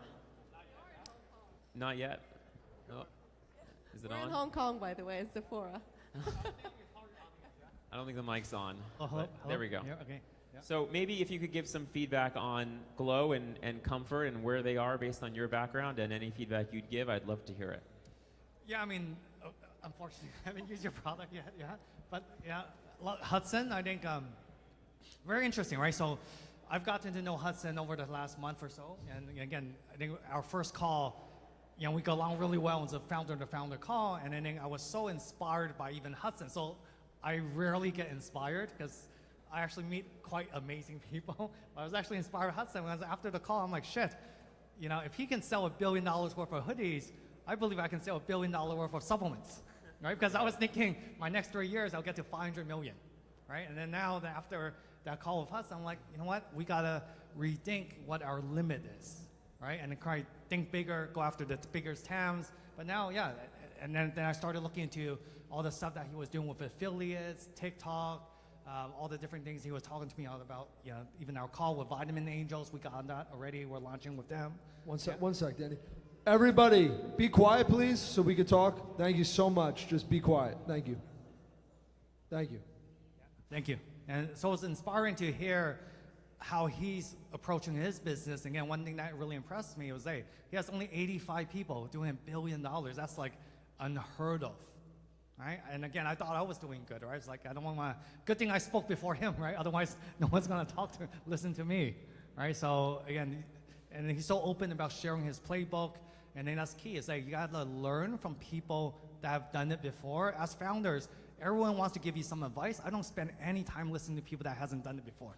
Whereas why should I listen to them? Why should I even get a coffee with them? Because at the end of the day, everyone's like, can I get coffee with you, blah, blah, blah, etc. It's like, why? There needs to be a reason.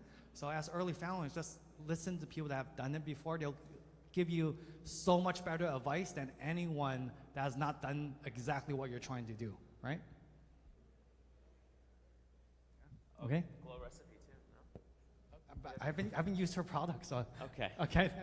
Yeah, come on, Jared. All right. Yeah, well, come on. let's give it a Well, shot. well, Maybe he yeah. has used it. I don't know. What are you trying to insinuate? Is you know? this like, is this like making friends? I want to We have use to some say- watermelon. We have to frosting. say nice things about everyone's brand. That's what we're doing. That's what this is going to be. All right, Hudson, you're up.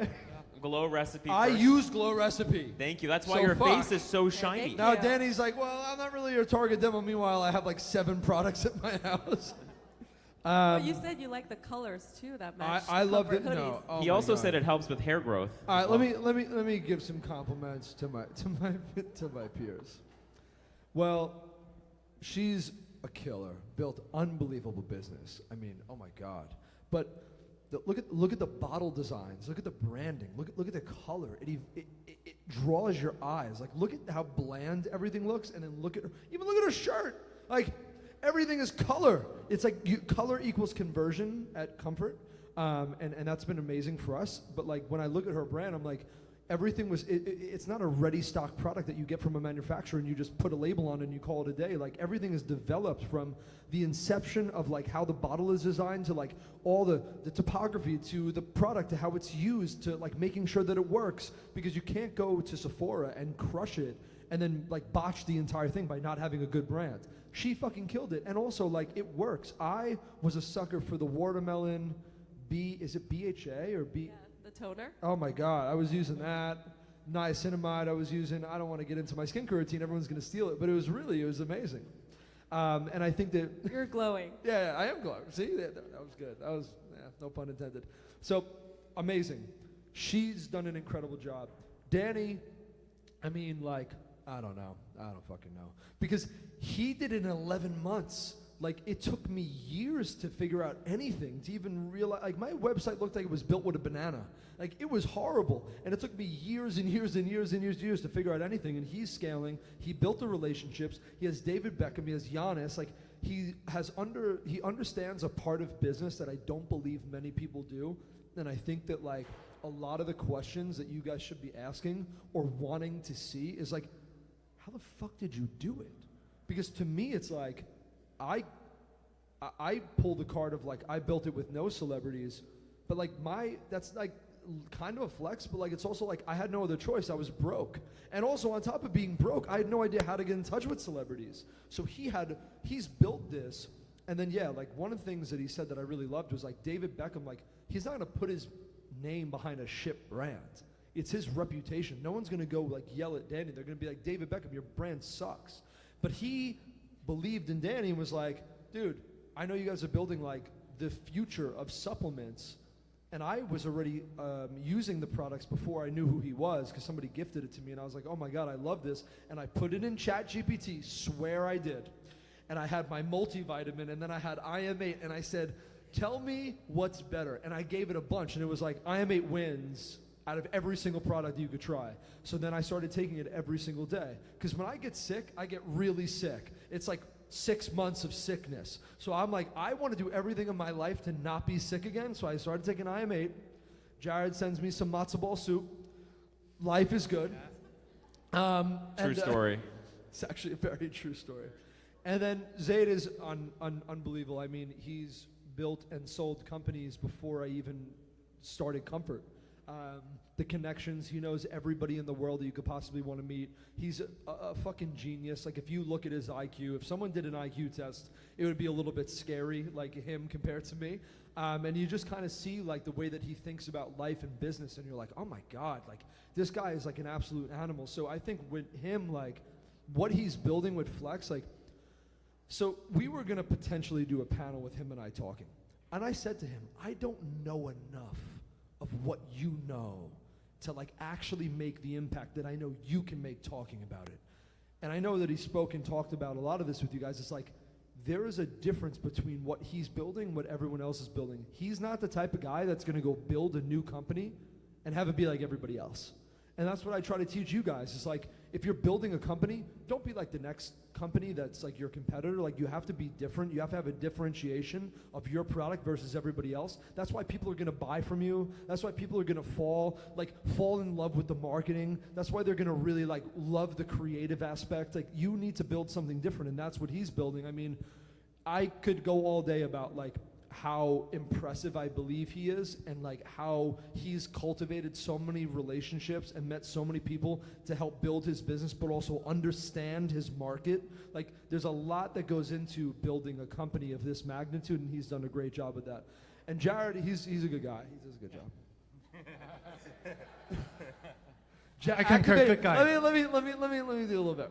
Activate Talent, unbelievable company. I'll tell you, if you're not making a lot of money with your business yet, and you need great talent, and you cannot go pay $200,000 to a VP of product, and you want to go hire somebody who's really good and understands things at a significant level, you go to Activate Talent. They're building, so I don't want to, like when I give shout outs or like I talk about a product or a brand, like you may be like, oh, well, that's his friend. So let me give you an example of why I believe that they're doing something revolutionary. Hexclad is the fastest growing cookware brand of all time. They hire with Activate Talent. Kitsch is one of the biggest, and like, I mean, they sell fucking everything. I don't even know what I would call their category at this point. They use Activate. Comfort also uses Activate. A lot of big businesses that I've just recently become friends with that I don't really know too much about the founders, but I know that their growth is significant, they use Activate. So when you have Jared, who is like super excited, always looking forward, always wanting to better himself, beats himself up a lot about the process and wants to be like the best that he possibly can be, you can trust a guy like that, because if we don't like an employee, which happens no matter if you hire in the US, offshore, nearshore, whatever, Jared like visibly is like fucking fuming, and he's like, how could I have done a better job to better this part of my business? So when you know somebody's there, always looking at like just tweaking, looking for the dust in the corners of the business, cleaning that out, making it perfect, that's Jared. So he does a very good job with that. Seriously, this entire group, I mean, I've done a few of these now, but like by far like the most impressive individuals I've ever met. IMA too, we're about to be your customer, yeah? Okay. I started working with Jared as well. Me too. I love you all. No, that was really sincere. Sorry, I almost choked on my water. We got to get to them. Okay, I just want to say thank you. That was very nice, so thank you. Okay, all right, let's get to them. Sure. Wait, or unless Sarah, do you want to? Hell do you yeah. wanna, I love that. Let's get No, let's to go them. to them. Okay, Come on, okay. Jared. All right. Go ahead. All right, let's go ahead. Who has got questions for the group? Right there. Coming. I was getting emotional. That was really good. I know, I tried. All right, I was going to ask you this earlier, Hudson, but I think it's perfect for everybody here. What was a decision you made in your business when you didn't have the proof, the numbers weren't there, and it ended up compounding the most for your business? You want to go, Danny? Sure. I mean, I think before we launched IM8, so we took a very scientific approach to it, right? Again, I mentioned earlier too, we went through the hard route with clinical trials. right? We did 2 clinical trials prior to even launching the product. We had the certification, so anyone can actually go into our website and download the results, the reports. You can download it. We even go very transparent. You can actually go to our website and find out who our manufacturer is. I tell you guys, it's a Vitaquest in New Jersey, right? So no one, when I told the manufacturer, hey, we're going to put your company, your manufacturer of, on our website, they were like, are you going to do what? It's like, it doesn't really matter to me that you guys can go out and copy, because, and again, there's a big difference between you can copy and execution, right? So, but having that transparency on our website is like, oh wow, you guys are confident enough to put all of your results down, your manufacturer. And again, even next week, we're trying something, Hudson just mentioned, on our website, we're going to actually create, like, identify if IMA is the best supplement against all other products on ChatGPT, on Claude, and Perplexity. So you just go on, because we're confident in that. You just click on it, and it'll just give you that prompt, and it actually give it to you, right? So again, don't trust my word for it. Trust yourself, trust what others are saying, and trust what the reviews are saying, right? Same comment, but with just going back to what I shared earlier, we always wanted to align our core values with our audience and our community, and being or feeling seen or heard was something that we wanted to really think about.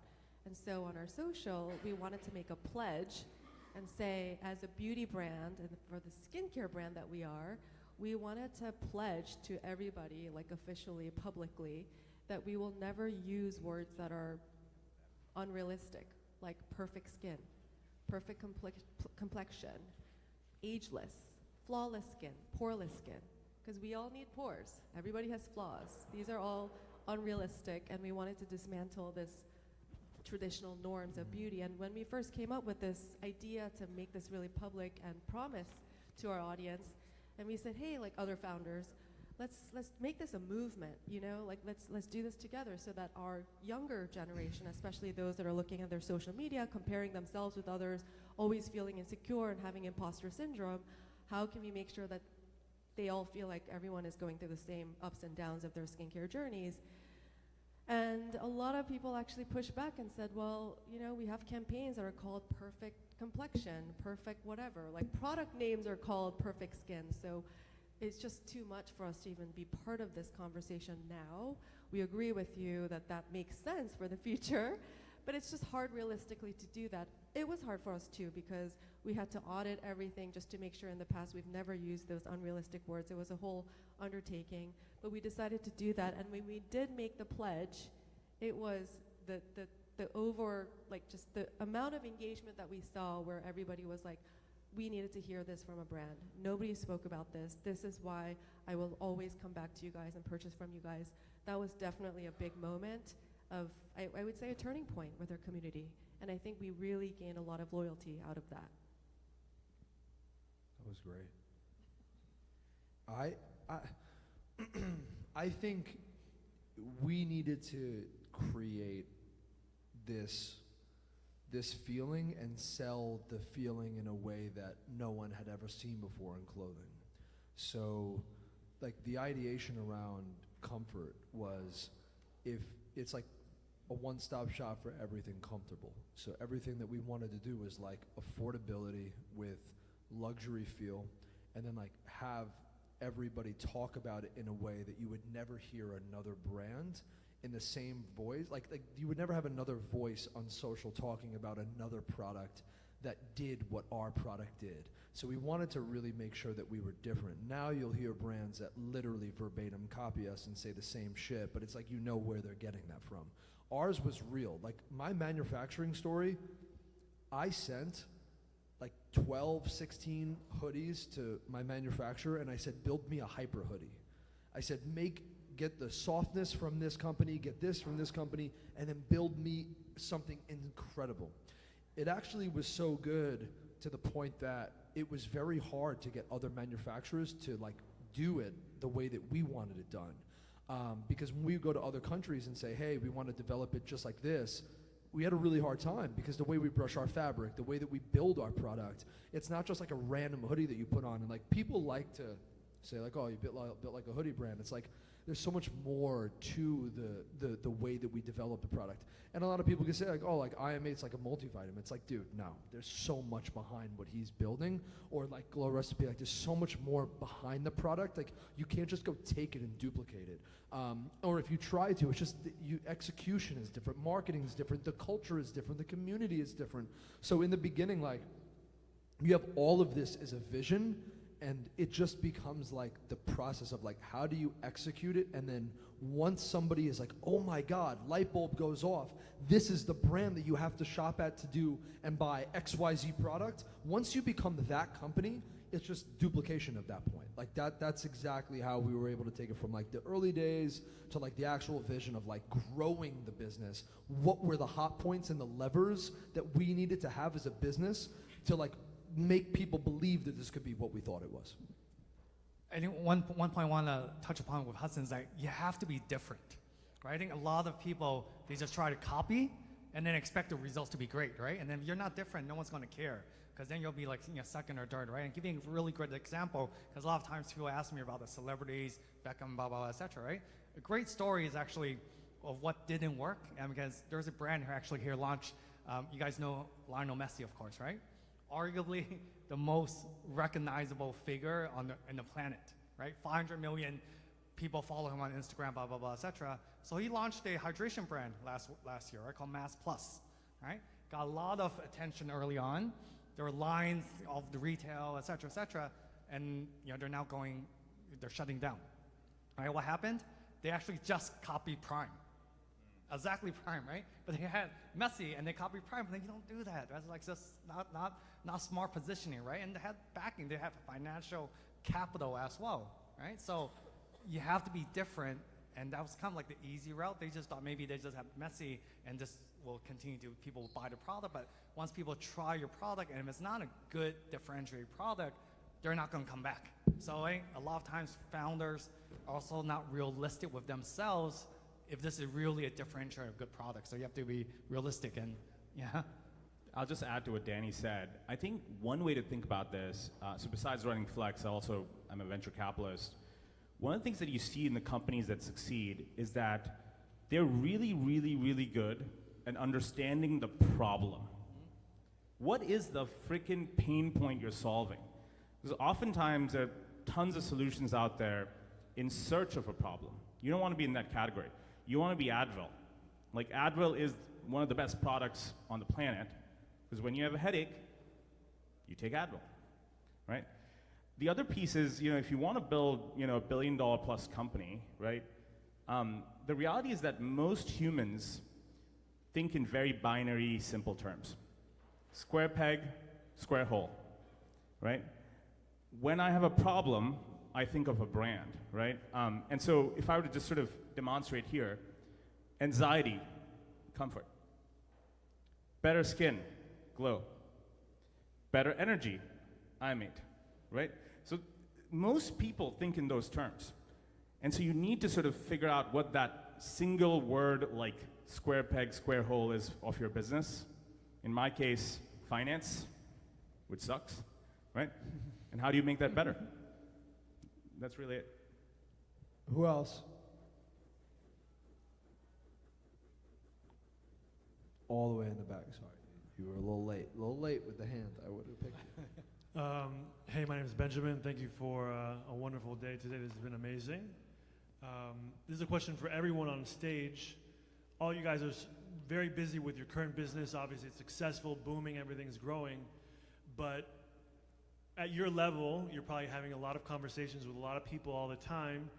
If you are not working on the business that you're currently working on, what is something that if you could start from scratch right now and see that it could grow really well in the next 5 to 10 years, what would you be doing? What would you be working on? I'll just go first, super fast. For us, it's agentic staffing. That's for us, where it's agents for agentic staffing. That's what we're working on. Never have to think about finance ever again. AI CFO. I mean, definitely AI in medicine, right? So I think there's going to be lots of breakthroughs in AI in medicine that's going to uncover diseases before it happens, uncover cancers before it happens. So I think there's a huge opportunity there. I was going to say AI medicine for women, and especially related to IVF. There's a lot of untapped, knowledge that a lot of women deserve to be discovered for. And I have a lot of, myself included, close friends that are going through the hardship of IVF and a lot of malpractice, a lot of problems in the medical space. So I would love to fix that problem. Telehealth, AI medicine, fucking, that's where it's going. Peptides, the whole thing. That's the game. Figuring out that if you put all of these products together, you actually can cure this type of cancer. They're doing it right now. Like saving people. I mean, people die of freaking cancer a year. It's like the saddest thing. Like the owner of OnlyFans just passed away, and it's like the guy was 41. He was a fucking billionaire. He died. Like, imagine how many people we could save by just figuring out like, how do you cure this? What do we not know yet? And I think like telehealth, I'm very bullish on the whole peptide game, like healing your body without having to inject things that are going to have so many other side effects. Obviously, we're still pretty beta in things, but I just think that that's going to be a norm for people to be on to help them with like certain illnesses. So yeah, I think we're all aligned. Who else? Okay, right here. And then we'll do you after. No, right here. And then we'll go one more after. Thank you. I'm always asking questions, but it literally never gets less nerve-wracking every single time. Like, we're still going to do it. So I wanted to ask about community.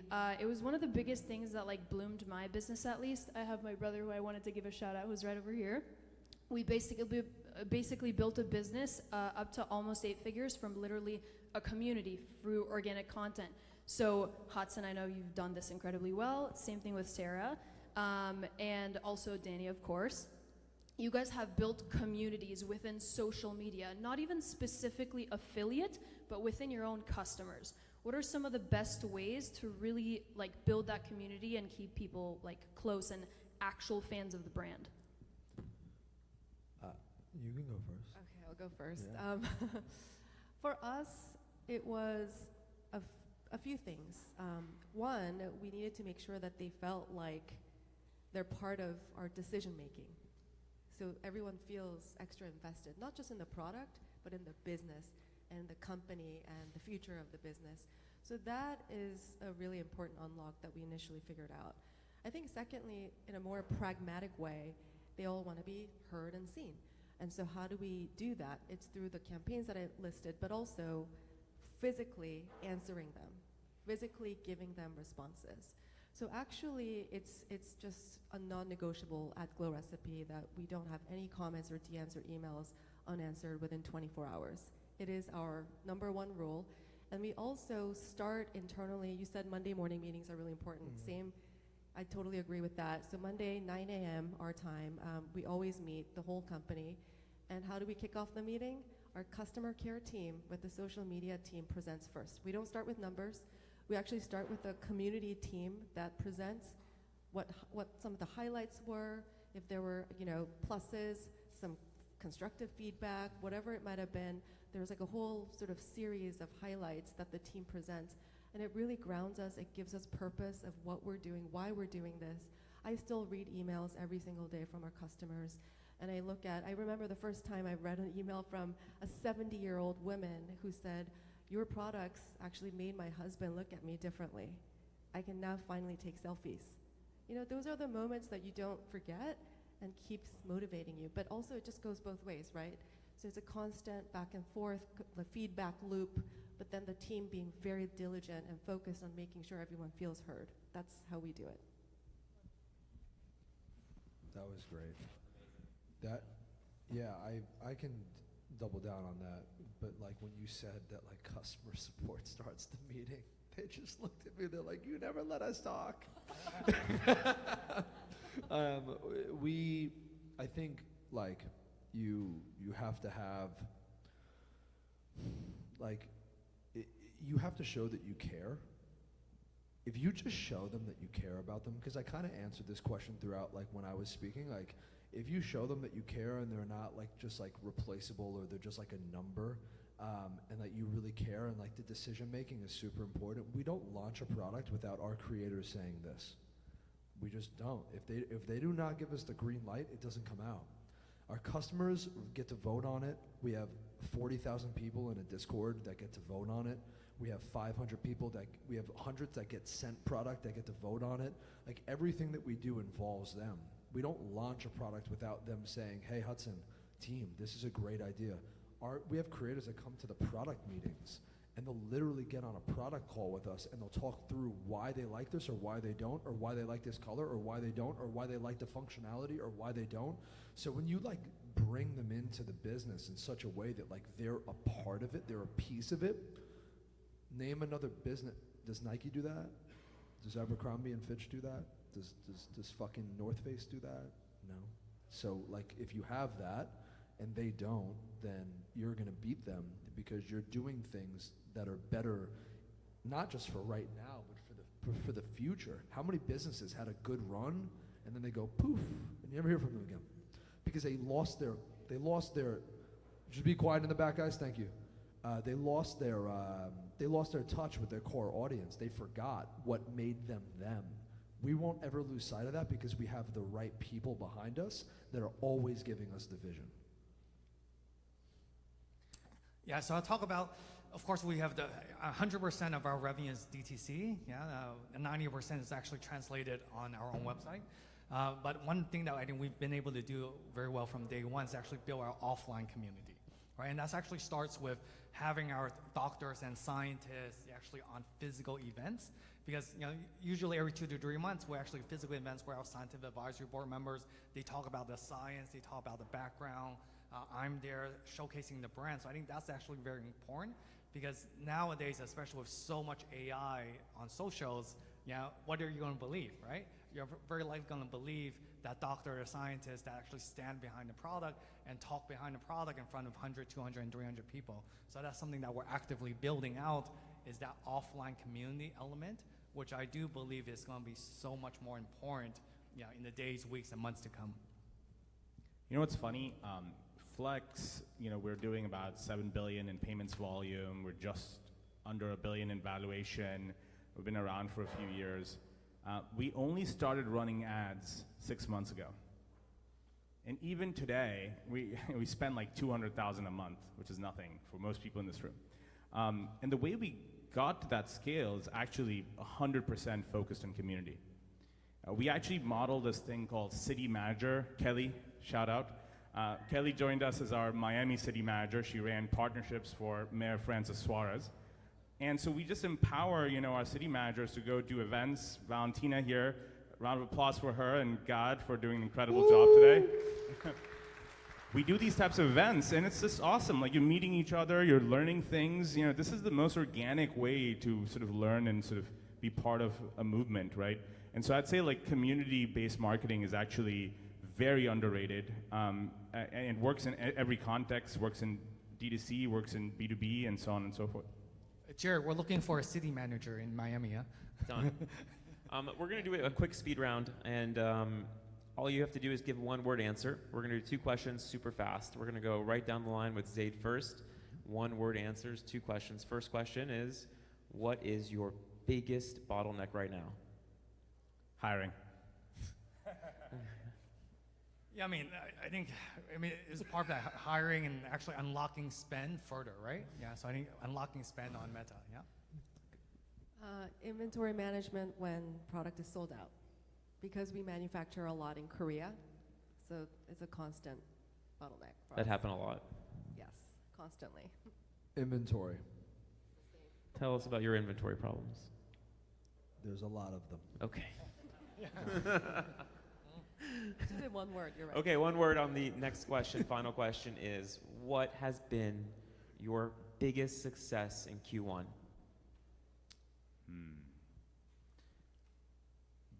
Brand awareness. Along that lines, it's not Giannis yesterday, yeah? Giannis, that's a great 1-word answer. That's good. New hires, 2 words. We just hired a new creative director who actually comes from Apple and many amazing companies as head of creative. So we're really excited for the next chapter. Amazing. I had something, but what were you guys trying to tell me? International. 100% international. Killing it right now. So we drop prices. Oh wait, this is one word. Fuck me. International. Hell yeah. Tell me more about international. You drop prices. Go ahead. We drop prices. We cultivated relationships with creators in every country. And then we started running a ton of ads from the US in each country.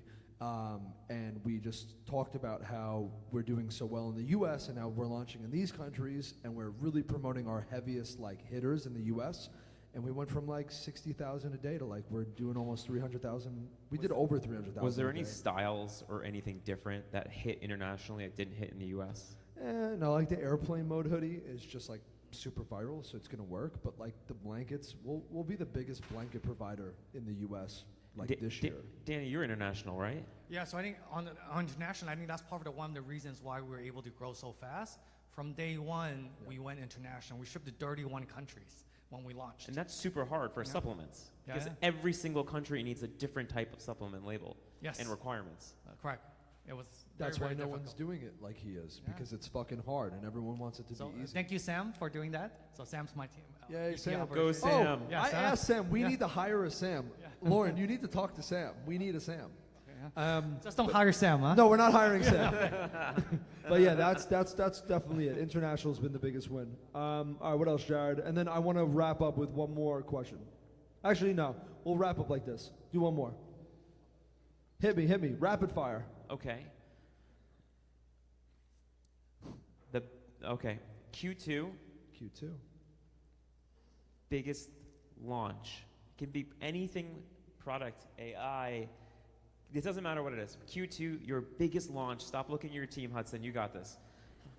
Zade, you go first. I actually have two. So Flex historically has only been available in the US. In June, we're launching Flex in 170 countries. Wow. Hell yeah. Danny. And I'll give a second one. Oh, real sorry. quick. Go ahead. Yeah. And we're launching a new reward tier for our business customers. They can get up to 5% cash back on their personal cards. That's insane. 5%? For any purchase? Yeah. How can you compete with that? Can we just use our personal cards for our business? For everything. There are some rules. I figured. Is there a cap? No cap. Okay. Danny, how do you compete with that? don't try to. Huh? I think for me, I think in the next, at least the next 3 months, is really focusing on product development.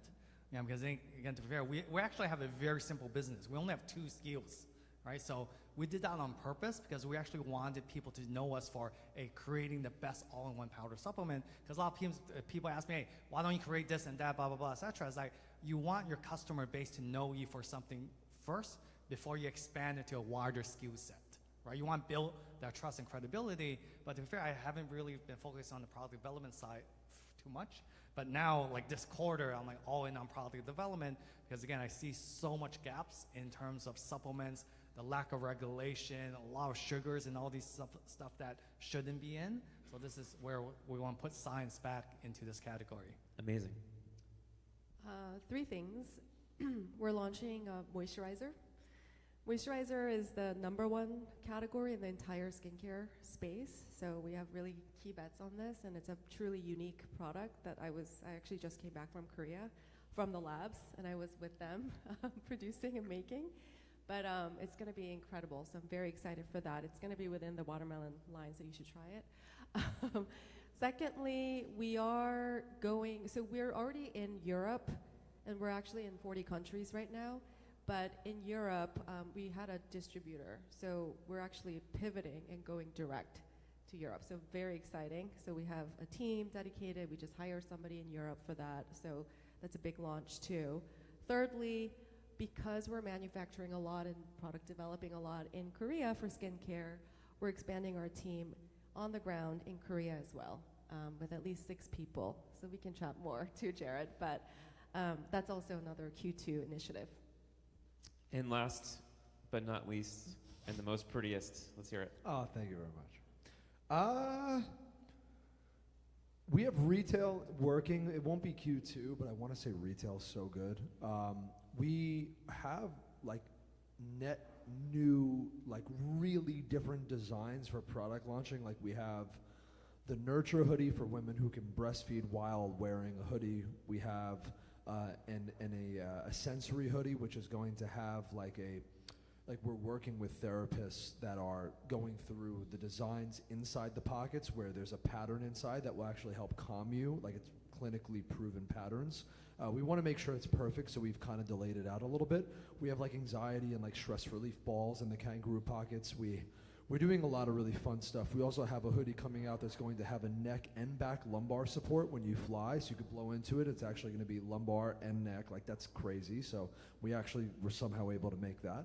I'm really excited about a blanket that we have launching, which is going to have a aroma scent that is beaded on the coils of the heated blanket that actually like emits like a is emits the right word? Emits? I don't know. It's like going to have this lavender scent that goes up when you heat it up. So it's going to be a King Dreamer blanket that you plug in. It is heated, but also then has the coils that give this lavender scent of crushed organic lavender.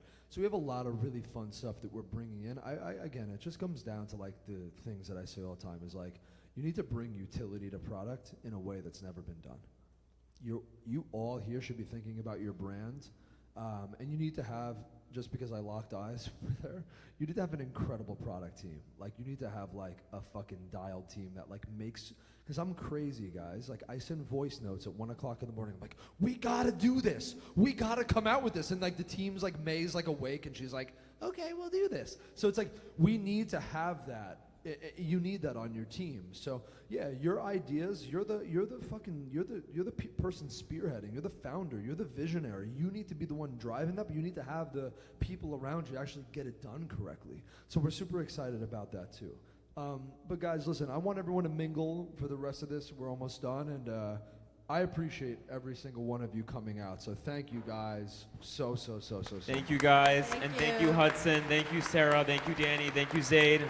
We're extremely grateful for your time and for all of you who donated and made this as part of your day. We hope you have an incredible rest of your day, and thank you so much for spending time with us.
Found my place.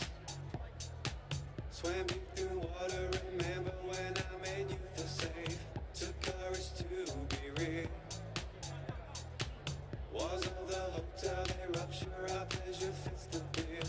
Caramel salted skies.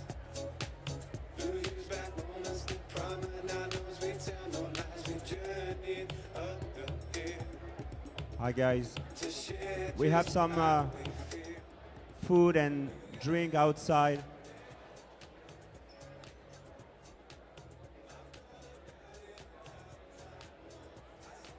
Yes, there is food and drink outside.